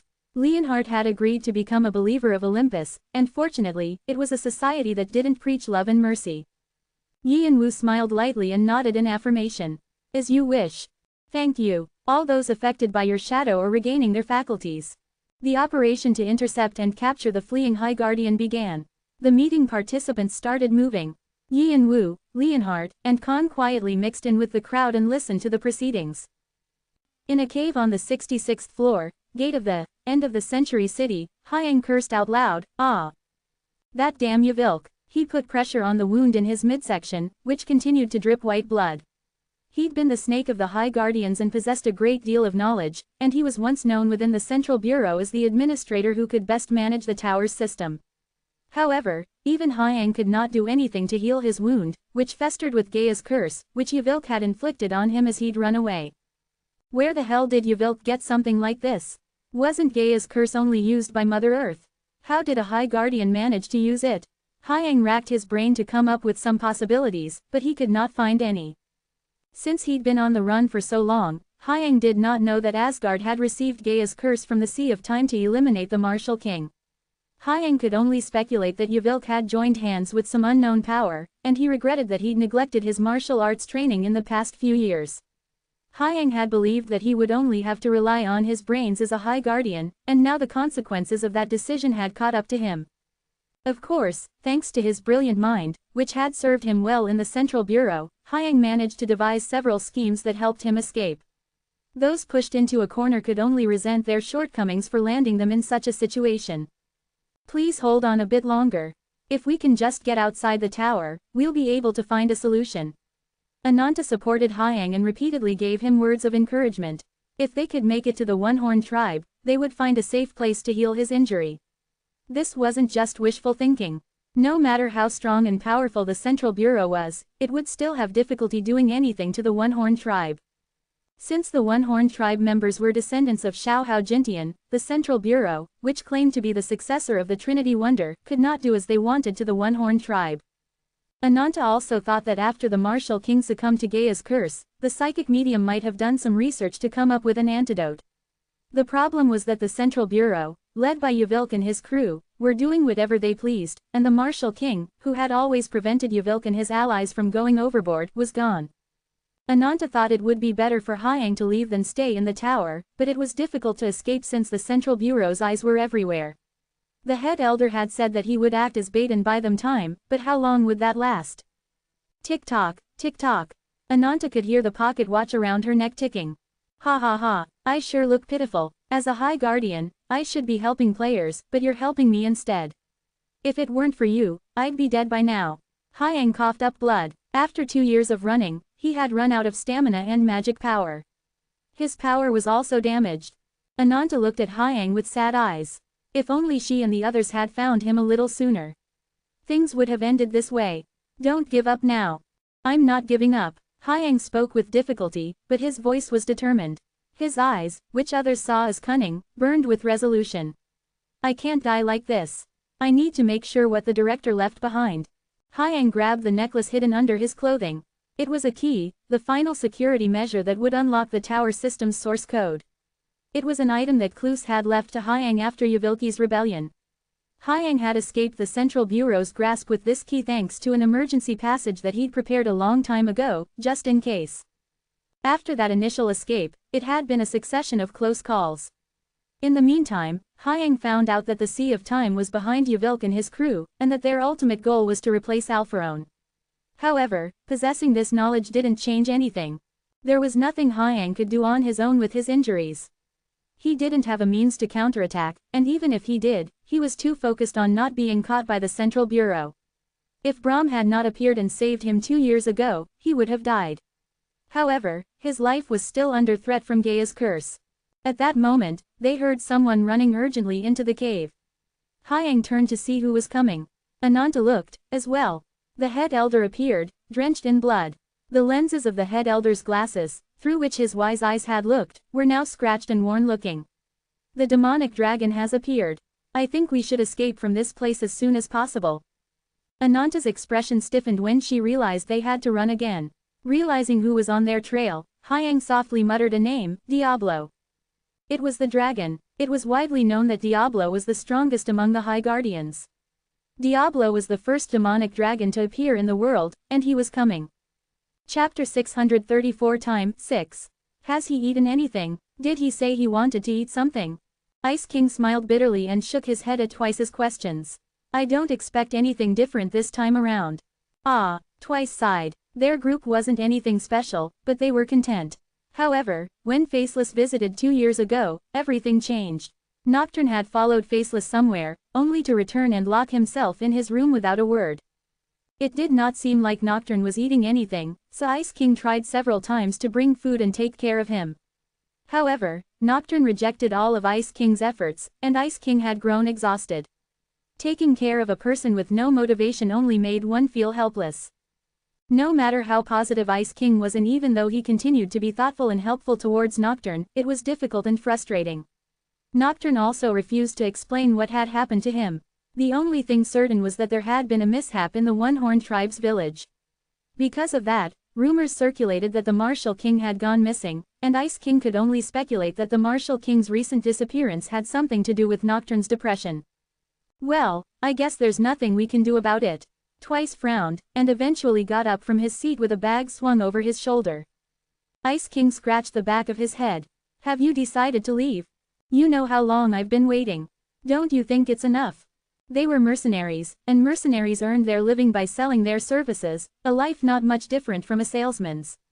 Twice had taken a break for 2 years over this situation, and Ice King knew better than anyone else that she had tried everything. He nodded heavily. Yeah, I guess so. Even though I'm retired, you're not. Grandpa, what are your plans? Are you going to stay with that bum? What else can I do? If I'm not around, he might just crumble and die. Twice puffed up her cheeks. If Grandpa keeps taking care of that bum, he'll continue acting like this. What else can I do? He may be terrifyingly powerful, but he's still an ignorant little child when it comes to worldly things. How many times are you going to say, what else can I do? Why don't you just leave him here and come with me? What else can I do? Arg, forget it. Do whatever you want, Grandpa. I'm leaving. Dissatisfied, Twice angrily kicked a small stone on the ground before turning away. Ice King waved his hand while smiling good-naturedly. There had been many ups and downs during their time together, but Twice was still someone that Ice King cherished like a granddaughter. Ice King wished that she would have a good future, wherever she might end up. Twice possessed many talents and was smart, so Ice King had no doubt that she would do well enough. After walking for a while, Twice suddenly stopped and looked back at Ice King, her face full of regret. Are you really not going to come with me? Goodbye. Take care of yourself. Stay in touch. Call me from time to time. Arg. After her final offer was rejected, Twice kicked another pebble angrily. Damn it. You're making me the bad one. Twice huffed and puffed back towards Ice King. Ice King automatically burst out laughing at Twice's cute reaction. Ha ha ha. Don't laugh. Even when Twice shouted loudly, Ice King's laughter did not stop. Master, what should I do? This stupid disciple of yours doesn't know I still don't know. Nocturne sat cross-legged with his eyes closed. Although a couple of years had already passed, Nocturne could not erase the images that constantly flashed through his mind. He was troubled and wanted to find the Martial King, to understand what the message that the Martial King had left for him meant. He wanted to ask the Martial King what the meaning of life was.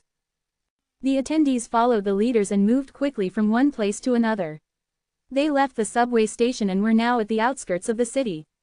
After passing what appeared like a forest of concrete rubble, the group soon reached a clearing with withered trees and a barren plain. Are there other meetings? As time passed, the number of people in the group steadily increased. The leaders were constantly communicating with others, and it was clear that they were receiving orders. It's a typical encirclement around a target. We're located approximately northwest. We seem to be on the leftmost tip of the encirclement formation. Where did all these people come from? There were at least 1,000 individuals with them, which startled Yi and Wu. When it came to the tower levels, the 66th floor was considered quite high. If they could mobilize so many people on this floor, it meant that the Sea of Time possessed a tremendous amount of power and reach. Yi and Wu had been keeping his senses on high alert after entering the 66th floor, but he frowned in frustration when he could not sense the target they were chasing. Open hollow corner bracket. I think it was fortunate that Kreutz decided to follow you. As Yian-Wu scanned the surroundings, Leonhardt's abrupt remark drew his attention.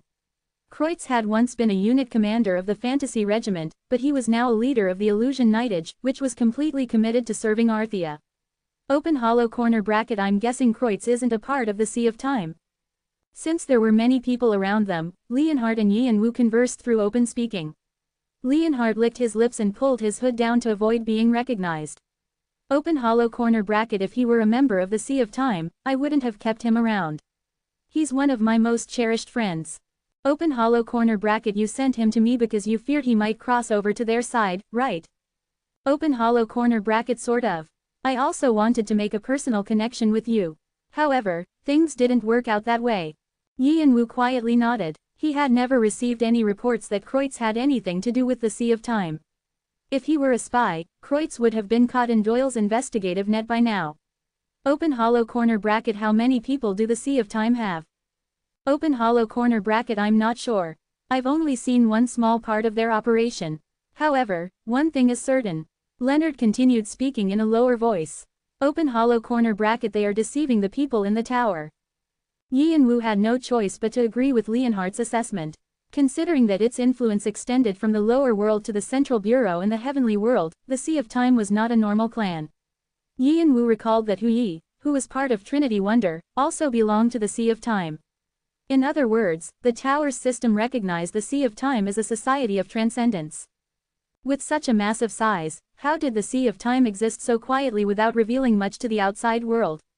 Some members must have lusted for power and domination at some point. It was surprising that the Sea of Time could maintain their secrecy for such a long time. I need to find Harmonia and lure them out. Yian-Wu's eyes narrowed. The players who were part of the encirclement started making noise. A red portal had just opened, and 3 people appeared, each one strong enough to make Yian-Wu's skin tingle. They're pretty strong. The black-haired man in the middle possessed so much power that Yian-Wu was unsure if he could defeat him. Thump. Yian-Wu's dragon heart shook violently. As if he sensed something off, the black-haired man opened his eyes wide and looked in Yian-Wu's direction. However, even though Yian-Wu could identify him, the black-haired man could not identify Yian-Wu. Before the black-haired man had turned his head, Yian-Wu had already pulled back his magic power and blended into the crowd. What's the matter? As the black-haired man wandered around as if looking for something, the young woman who accompanied him twirled her hair around her finger and cocked her head. The black-haired man asked with a stiff expression, "The 66th floor has been closed, right?" "What are you talking about? Weren't you the last one to confirm with the system that the floor was locked?" The young woman looked at the black-haired man with a puzzled expression. She could not understand why he was acting so strangely. The last of the 3 new arrivals looked suspicious. "What? Can you sense their presence?" The black-haired man looked around again with a frustrated expression, then shook his head. "No, I must have been mistaken." His dragon heart had suddenly resonated, which made him alert. However, it seemed like it was a false alarm. After all, there was no way he would find any kin in a place like this. The black-haired man scoffed at the absurdity of the thought. After the Summer Queen's downfall, the draconic species became fully extinct. He would have known if his people had moved because he was the first demonic dragon and the king of them all. If there was another being who was strong enough to stimulate him, that being's power and skills would be incredible. It was impossible that anyone like that could exist. He decided that it was just a mistake and had probably sensed Hyang and the final key hidden somewhere on the 66th floor. However, he could not understand why his skin continued to tingle. The black-haired man frowned and gave the order for the troops to move. Open hollow corner bracket. So, that's Diablo. Yian-Wu kept his eyes on the black-haired man as he stayed in the midst of the troops. Yian-Wu knew who he was. Diablo the dragon. Diablo and Cluse the tiger were the strongest of the High Guardians. The other 2 who had appeared with him were also High Guardians, Lapis Lazuli the rooster and Rocinante the horse. Lapis Lazuli had existed since the early days of the tower, and she was also a great mage who invented the principles of modern-day magic. Although Rocinante appeared even-tempered and rational, as soon as he had a sword in his hand, he turned into a ruthless berserker. Even though they were not at Diablo's level, they were strong in their own right. The High Guardians are all beings who have risen to the top positions in the tower. Some were blocked by Alpharon while trying to complete their exuviation. The Central Bureau was one of the three major powers that maintained a balance within the tower along with the heavenly world and Alpharon. Yin Wu understood that he should not underestimate any of the High Guardians. But the Bureau eventually fell into the hands of the rebels, including Yvelc and Laplace. The Sea of Time is trying to use this opportunity to replace Alpharon. So, in essence, two of the three major powers have already fallen into their grasp. Yin Wu's eyes narrowed. Are they going to wage a war with the heavenly world? Or are they planning something else? Yvelc, what the hell are you thinking? Yvelc was known as the most secretive among the High Guardians, so it was much more challenging to understand his intentions. Yin Wu had no clue at all and didn't even know where to begin. I'm missing something. At that moment, a word appeared in his mind: time. The Sea of Time recognized each other through time. However, it was not known exactly what time was or what it referred to. Yin Wu had not thought about it until now. Ever since I got here, I've constantly heard the end of days and him. It hadn't occurred to Yin Wu before just how familiar these phrases were. Open hollow corner bracket Leonhard. Open hollow corner bracket what is it? Open hollow corner bracket when the Sea of Time speaks of time, what does that mean? Just in case, Yin Wu asked Leonhard. Open hollow corner bracket I don't know for sure, but I heard it's some sort of prophecy regarding the end of days. Yin Wu recalled where he had heard something similar. The Otherworld God. The Crawling Chaos had talked about the end of days multiple times. Do you think a mere mortal can bear an item that contains all the knowledge of the universe and the dimensions, the words of the great beginning and the holy oracles of the end, and the records of all space, time, and history? You must be crazy. How insolent, human. The Underworld God spoke of the end of days as the time when the Father, the Black King, would open his eyes and destroy the world. Harmonia, Moonchild, was also a successor of the Black King. Then the time that they're referring to must be the Revelations. Just as Yin Wu landed on this point, he sensed a familiar aura. They're coming. It was Ananta and the others. Chapter 635 Time 7. Their encirclement is closing in. We can't hide like this anymore. Let's make a run for it. Don't look back, just move forward. Dash. Ananta ran with Hyang on her back. Because she possessed the blood of the draconic species, Ananta used her will to apply basic magic to increase her running speed and her strength and to set up multi-layered shields to protect them against external shocks. Of course, those efforts alone could not handle all the incoming attacks, and they couldn't even think of counter-attacking. Fortunately, as the pocket watch around her neck started operating, the magic power of Cha Jungwoo's vestige flowed to Ananta and strengthened her magic. Jungwoo sometimes even manifested to defeat the enemies pursuing them. However, this wasn't sufficient, and Ananta had to keep running. She ran in a straight line, passing through all obstacles like hills, despite the approach of her pursuers. The head elder opened the path a short distance ahead, withstanding the powerful beings of the tower who were also the frontline forces of the Sea of Time. In fact, the head elder was even displaying his overwhelming power. Bam! With each step, several kilometers of ground sank, and blood-red thunderbolts rained non-stop from the sky, tearing the pursuers into pieces. Rumble. Each time the head elder brought out his power, he created a terrifying storm filled with thunderbolts, gusts of wind, and torrential rain that tore its targets apart. The blood-red philosopher had already destroyed the city on the 66th floor. Although the Martial King's fame had overshadowed the head elder had also dominated the tower in the past. He was so powerful that he could casually talk about his possible exuviation and transcendence. Even if his pursuers appeared by the truckload, he would not bat an eye. Boom, boom, boom, boom. The head elder was a being that even the Central Bureau and the Sea of Time found difficult to contain. The reason that Hyang hadn't been captured over the past 2 years wasn't his ability to hide. Open hollow corner bracket I thought the Martial King was the only monster, but it seems like that old fogey is pretty amazing as well. Cha Yungwoo's vestige inside the pocket watch stopped assisting Ananta to look at the head elder's overwhelming power. Although Jungwoo had seen similar battle scenes dozens of times in the past year or so, his heart still beat faster at the sight of the being who tore the world apart with his blood-red thunderbolts. Unlike the Martial King, who was like a god of war who overwhelmed his enemies with his martial arts prowess, the head elder was a natural-born fighter. When it came to combat, the head elder was head and shoulders above the Martial King. It was enviable that the one-horned tribe produced not one but two such monsters. The more one thought about it, the more obvious how absurd the one-horned tribe was. Open hollow corner bracket. I wonder what would happen if the head elder undergoes exuviation or transcendence. And if that happened, what would the result be? Rumble, rumble, rumble, rumble, boom, an impact powerful enough to smash the stage many times over, swept through. Everyone trembled at the flashes of red light all over the stage. Crazy, how are we supposed to go through that? The players who had been lucky enough not to get swept away by the impact looked at head elder with fear in their eyes. Are there more? The head elder waved his hands in a beckoning motion as he looked back at their pursuers. He didn't seem tired in the least, and he only had a bit of soot on his hands. He was even holding his right hand behind his back as if to spite them. The pursuers did get angry at this, but they also grew even more fearful. Ha ha ha! Suddenly, a loud roar of laughter rang out, and a powerful force spread out from the sky. All of the head elder's blood lightning smashed to the ground, raising up a cloud of dust that formed a hazy fog. In an instant, the wrinkles at the corners of the head elder's eyes deepened. It was an opponent that he did not want to face, Rocinante the horse. The craziest of the High Guardians had appeared.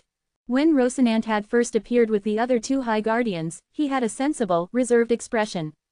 However, now, he looked anything but reserved.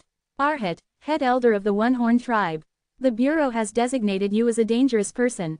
We are now proceeding with your punishment.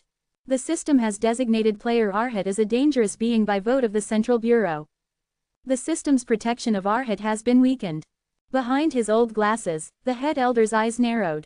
Since when did the Bureau start taking sides? Hasn't it always been the Bureau's policy not to interfere with players as much as possible? Policies and actions are subject to change at any time. Well, the head elder smirked. That can go both ways. Whoosh! In an instant, a new aura spread, possessing a fighting spirit and intent that was nothing like what the head elder had previously shown. He was engulfed in a dazzling light that was different from the bright red color of the blood lightning. Rocinante's face twitched. Wait, maybe, I must open a path. Open hollow corner bracket. Rocinante. Stop that bastard, Diablo urgently called out. Rocinante instinctively grabbed his sword and rushed forward. However, it was already too late. Player Arhat is attempting exuviation. When the light subsided, a new aura swept through composed of holy power. Boom! The head elder shot out like a cannonball towards Rocinante. Exuviation has been successful. Arhat has leveled up from player to demigod.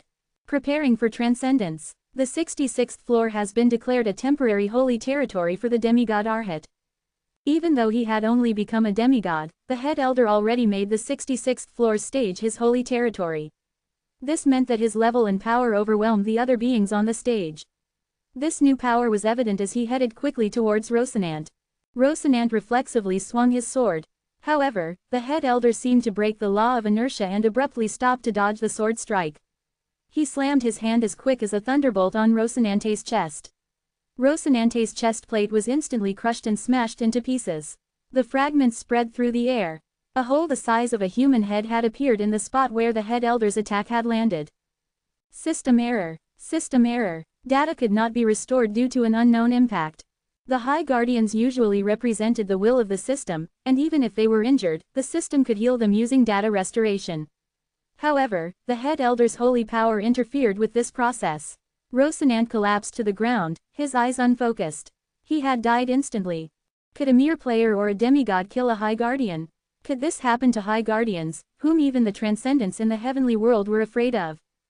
Most of the godly societies have fallen into shock. Most of the demonic societies are asking for a comprehensive review of the One-Horned tribe. Whoosh! Breath poured down from the sky. Diablo had reverted back to his true form and ceaselessly poured out breath, not giving the head elder a moment's rest. High Guardian Rooster has bestowed blessings. The protection of the Central Bureau is being applied.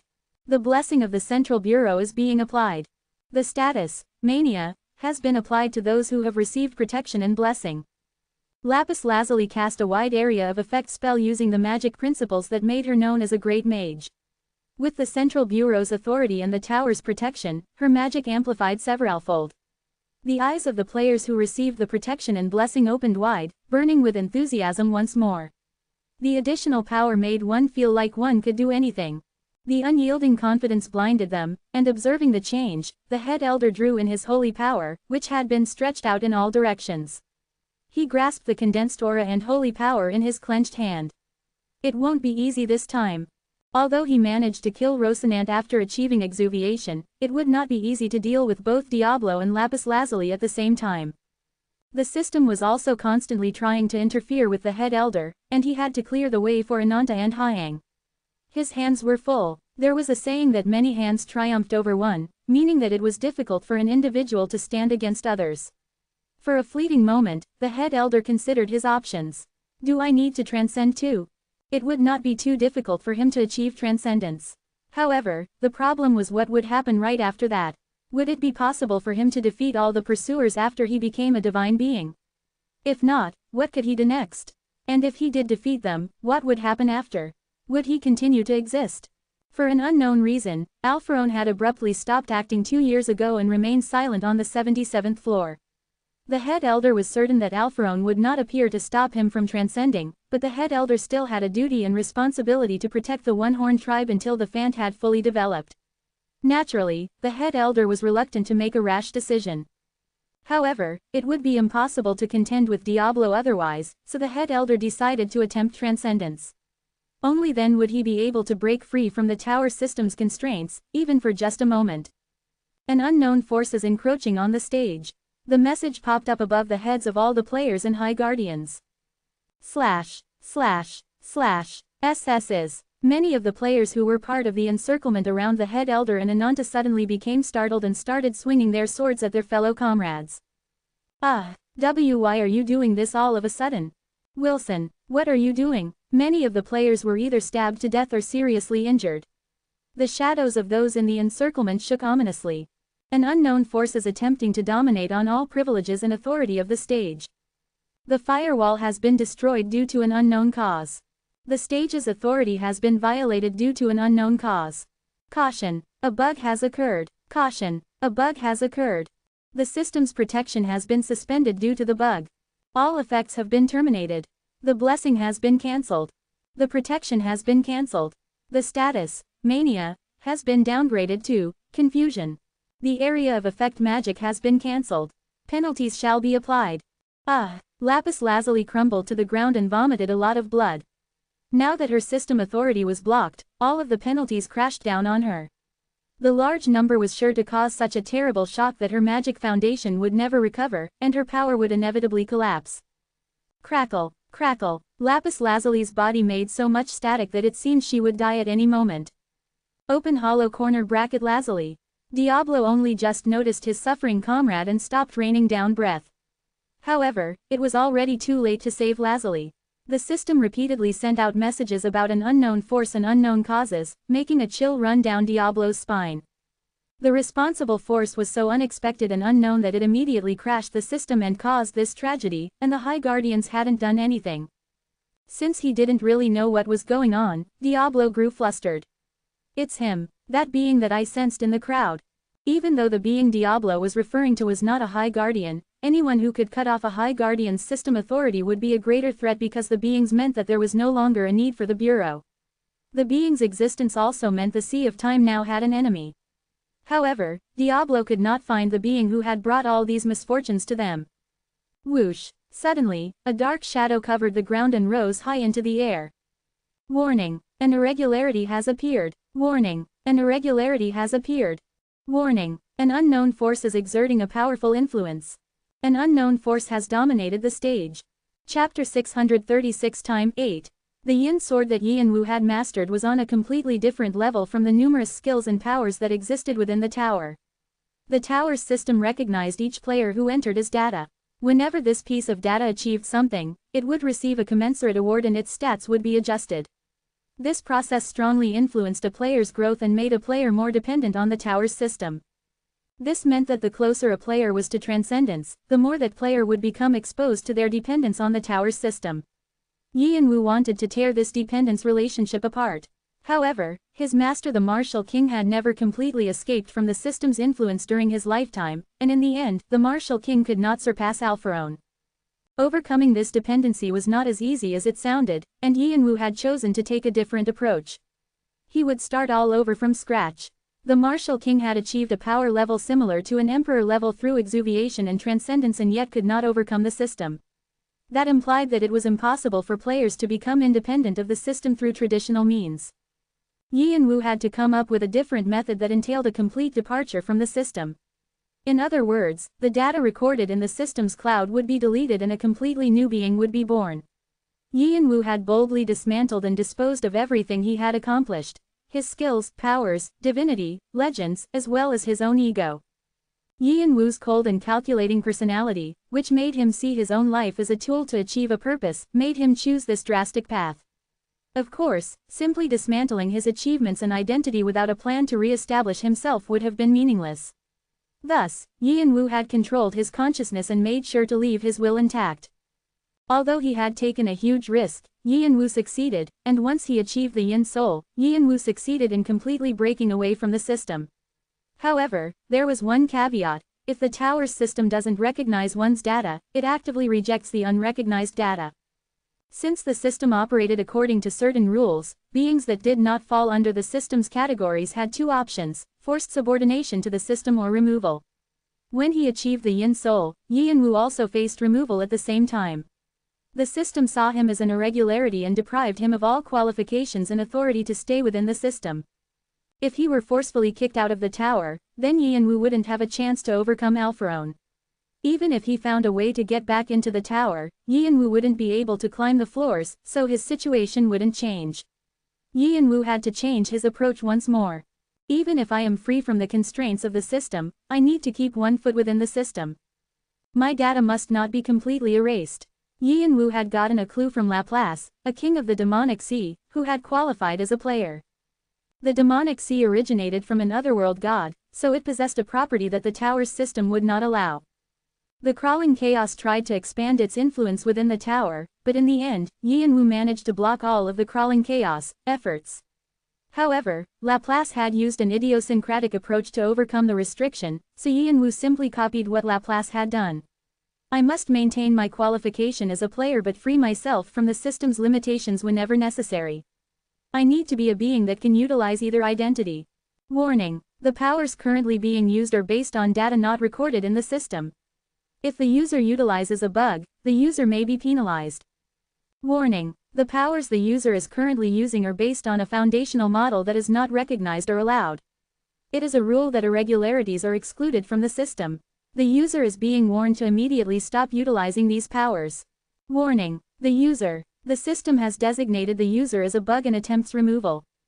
A patch has been activated. It has been confirmed that the user is a player. The patch has stopped. The system has designated the user as a bug. The patch has failed. The user has been identified as a bug user. The firewall system has temporarily been elevated to level 5. The patch has been forcibly activated. Access to the user has failed. Access to the user has failed. The patch has failed to remove the user. The system withholds judgment on the user. The user is not a player. New qualifications are given according to the features of the user. Abuser. The qualification of the user is abuser. With a classification never before seen in the tower, Yi and Wu spread his shadow filled with yin spirit art properties in all directions. Warning: an unknown force is attempting to take over the stage. The shadow undulated and covered the stage as if it were a tsunami. And no, Lapis Lazuli was fully exposed and she screamed out with a pale complexion. As a great mage, she immediately recognized how absurdly powerful and structurally unique the oncoming shadow was. Although she could not claim to have mastered all the knowledge in the world, she still held a vast amount of knowledge in her head. However, she could not even fully comprehend the elements of this shadow, which seemed to originate on an unknown foundational model. She had never seen anything like it before. Although others might have dismissed the shadow as a power, as a high guardian, she was aware the shadow was something that shouldn't have ever been established in the first place, and yet it was right in front of her eyes. Terror of the unknown was clear in her eyes. She tried with all her might to escape. If she were in her normal condition, she would have found a way to escape and save herself, but there was no way she could flee from Yi and Wu's grasp after suffering such severe penalties and serious injuries. Even if she could escape, the power, Hades, Spirit-Eating Sword, has recognized a target. The power, Hades, Spirit-Eating Sword, strikes with its sharp jagged teeth. If she encountered the cruel eyes of the beasts hidden in the dark shadows, her mind would break down since they were the natural enemies of a high guardian who relied on the tower's system. In the end, Lapis Lazuli could not defend herself, and her body was ripped to pieces as though she were being devoured by wild dogs and disappeared. The dark shadow gradually raised itself above ground and approached Diablo, who was moving around in the sky. The 12 zodiacs are a pain in the ass for me, especially if they're cooperating with the Sea of Time. I should get rid of them when I can. Yian-Wu did not immediately come forward to help the head elder and Ananta because he was trying to find the right timing. He waited patiently for a critical moment to strike and found his opportunity when the High Guardians mobilized. SS's sharp tentacles soared endlessly from the black shadow. Diablo tried to attack the tentacles with his breath, but only the tentacles in his breath's path melted and the rest weren't damaged at all. Soon, Diablo fell to the ground, his body and wings riddled with holes. He, too, had been completely stunned by the sudden appearance of an irregularity. At that moment, Yian-Wu moved. The spring of death is operating. Bam! Yian-Wu appeared over the swaying black shadow with Vigrid in one hand and flew towards Diablo. It was the first time Yian-Wu had attempted unity with Vigrid after comprehending the Yin sword. A violent aura raged out like a whirlwind. While he had the chance, Yian-Wu was dead set on eliminating Diablo, one of the strongest of the High Guardians. An unknown force has targeted the High Guardian, Diablo, for elimination. At that moment, Diablo quickly attempted to polymorph into his human form. After a flash of dark light, his form scattered into a magic mist. At the request of the High Guardian, Diablo, the system has designated Diablo as a patch to remove the irregularity. Rumble. A fire spread in all directions. The entire stage trembled and rumbled. Ananta and the head elder were the only ones unaffected by the shadow tsunami, and they stared blankly at the sky where countless flames flickered. Open hollow corner bracket. I guess my brother's back. At that moment, the pocket watch started operating, and Cha Jung-woo's vestige appeared with a gentle smile. Although they had been pursued for so long, Jung-woo no longer felt the need to keep running. He didn't believe that Yian-Wu would lose, neither did his father, who was with him. Boom! A loud explosion threw Yian-Wu back into the sea of black shadows. Yian-Wu's eyes narrowed when he saw the existence that had opened up a space right before Yian-Wu clashed with Diablo. Hoo, long time no see. I didn't think you'd show up now to disturb me at a time like this. Hugh. Laplace smiled softly as he looked at Yian-Wu. It was their first face-to-face meeting since Laplace had taken the psychic medium's eyes. Yian-Wu did not move hastily. Facing Diablo was not very difficult, but facing both Diablo and Laplace would be too much for him to handle. I'll deal with him. Get out of the way. Diablo growled, covered in his own blood. Since his true body had been injured, his human form was also full of injuries. However, Diablo continued to glare at Laplace, even though Laplace had saved him. In Diablo's eyes, Laplace was interfering. Laplace laughed at Diablo's behavior. You talk so well while injured. Just shut up and listen to me. I said get out of the. This is Yavilki's order. Diablo's wrath instantly cooled. Laplace crossed his arms with a serious expression on his face. This is just too much. Why does everyone listen to Yavilk?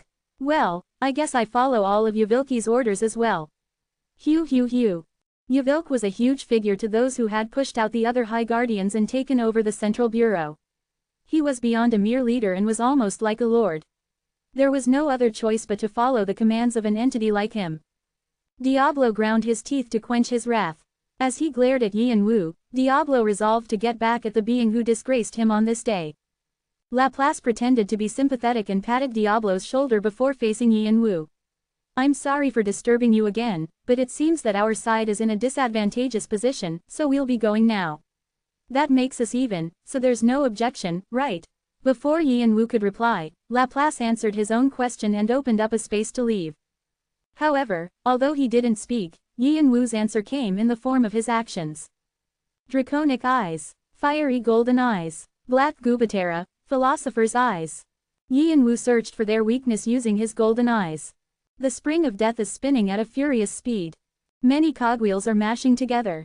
Rumble. Taking advantage of the time the portal took to fully open behind Laplace, Yian-Wu materialized a sword thunder strike near Laplace and detonated it.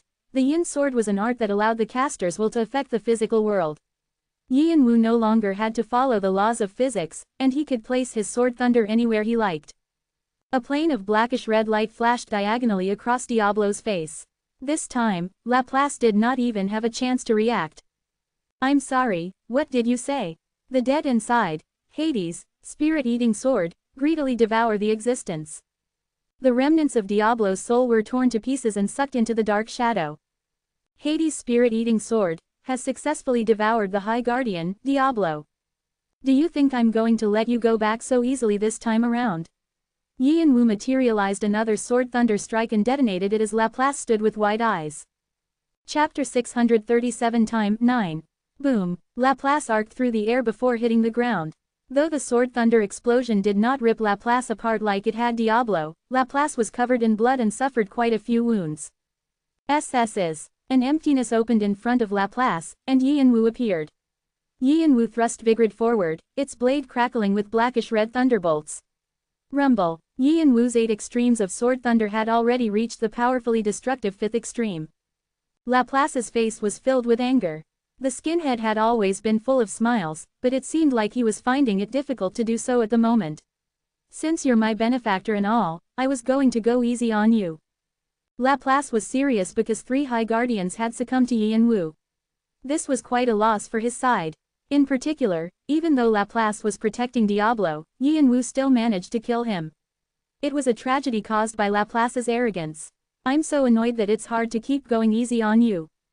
Before the sword thunder strike reached him, Laplace swelled up like a balloon and exploded. The powerful energy and aura of the explosion swirled around and expanded to become a huge shadow, a heteromorphic monster with dozens of blinking eyes and thousands of tentacles swarming through a black mist so dense that it was impossible to see. Laplace finally revealed his true body, a creation of chaos and disorder which seemed to exist only in another world. Yin Wu had only seen it once before in the demonic sea. Laplace slammed his tentacles on Yin Wu. The impact that had struck and killed Loopy the pig in one strike collided with Yin Wu's 5th extreme sword thunder strike. The resulting explosion spread out in all directions. Flickering lights appeared through the black mist like Christmas lights. YVLK told me to go back, but I won't go easy on you. SS's. Laplace was trying to turn the stage into an environment similar to the demonic sea by spreading out a tremendous amount of his will and aura. Less than activation of supreme emergency authority greater than. Less than illusory change greater than. At the request of the High Guardian, all environmental conditions of the 66th floor are changing. The illusory change of a king of the demonic sea already had a tremendous power, and coupled with the authority of a High Guardian, it made the entire stage quake violently. Although Yin Wu had covered the entire stage with his shadow, the system still retained ultimate authority over the stage. Laplace used this to completely alter the stage's environment. The new surroundings looked like the demonic sea, a place full of demons. Roar, roar. Each time the waves churned, a bizarre cry rang out. Bizarrely shaped monsters popped out of the sea one after another with only one thought: consume Yin Wu. Each monster was already at a level where it could easily devour a divine being. Open corner bracket any being with murderous intent to our Lord deserves to die.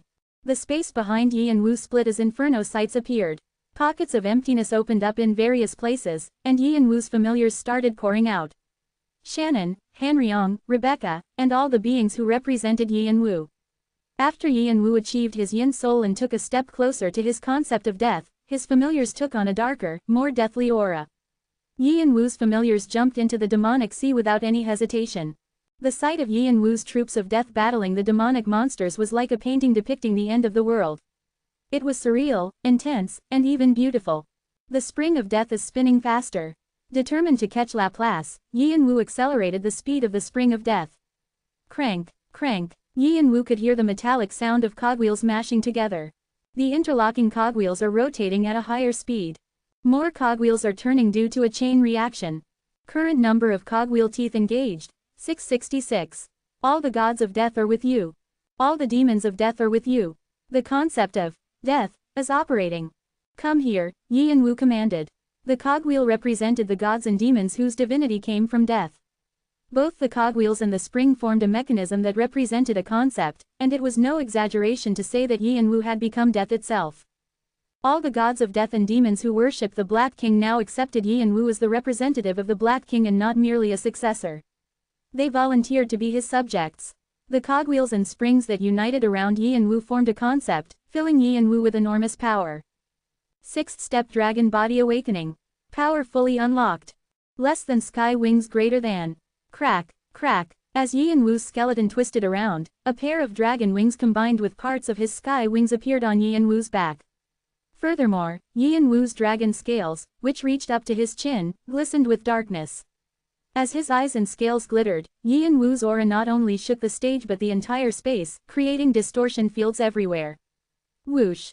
Have you awakened the Black King? Laplace observed Yin Wu's change with a twinkle in his eye. Dozens of his tentacles wrapped into bundles to form a giant hand, which swiped at Yin Wu. Whoosh! Yin Wu had not only dismantled and reassembled his data and ego, everything that was closely connected with him had also undergone the same process, including the castes of the Black King. The castes of the Black King had taught Yin Wu the concept of death, emptiness, and darkness, and they had given him the ability to gather numerous familiars. Yin Wu had reassembled this in his own way, learning a new attribute while attaching his yin soul to all the things associated with him. I was originally going to bring this out against Alpharon. SS's. The darkness energy and aura that surrounded Yin Wu vibrated ominously. But I'll let you have a taste of it first. Death follows you. A part of the darkness that resides deep in the emptiness is revealed. Yin Wu swung the darkness-coated Vigrid. As the space tore apart, Laplace's tentacle hand was slashed into innumerable pieces, as if a sickle had reaped reeds. However, Laplace's attack did not stop there. Many more tentacles erupted from the cut section and rushed forward, and Laplace's black mist pushed through the bottom of Yin Wu's shadow and raised a bunch of small and large eyeballs, hundreds of eyes opening up one by one. There was no way Laplace would not understand the significance of awakening the darkness, even if it were a partial awakening. Laplace was the successor of an otherworld god who was once referred to as the military king of totalitarianism, and he knew that it entailed the rise of another totalitarian force. This can't continue. Laplace's annoyance at Yin Wu had turned into an interest in him. Laplace was curious. How much had Yin Wu changed in the last 2 years? I knew it. You really are interesting. Ha ha ha. Laplace's eerie laughter shook the stage over and over again. Open hollow corner bracket. Haven't felt this in a while, right? It was around that time that Kronos' voice rang in Yin Wu's ear. Kronos hadn't been able to converse with Yin Wu during the closed training, so Kronos had no choice but to fall into a deep sleep.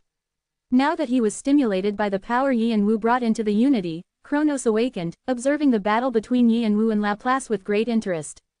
Rumble, rumble, rumble. When he first saw Laplace's bizarre body, Kronos had been appalled and disgusted. However, Kronos soon became very pleased with the powerful energy that transmitted to him through the spring. The spring went beyond operating with divinity and was now operating on concept, giving him a sensation that was like a drug. This was what it felt like to move the laws of the world.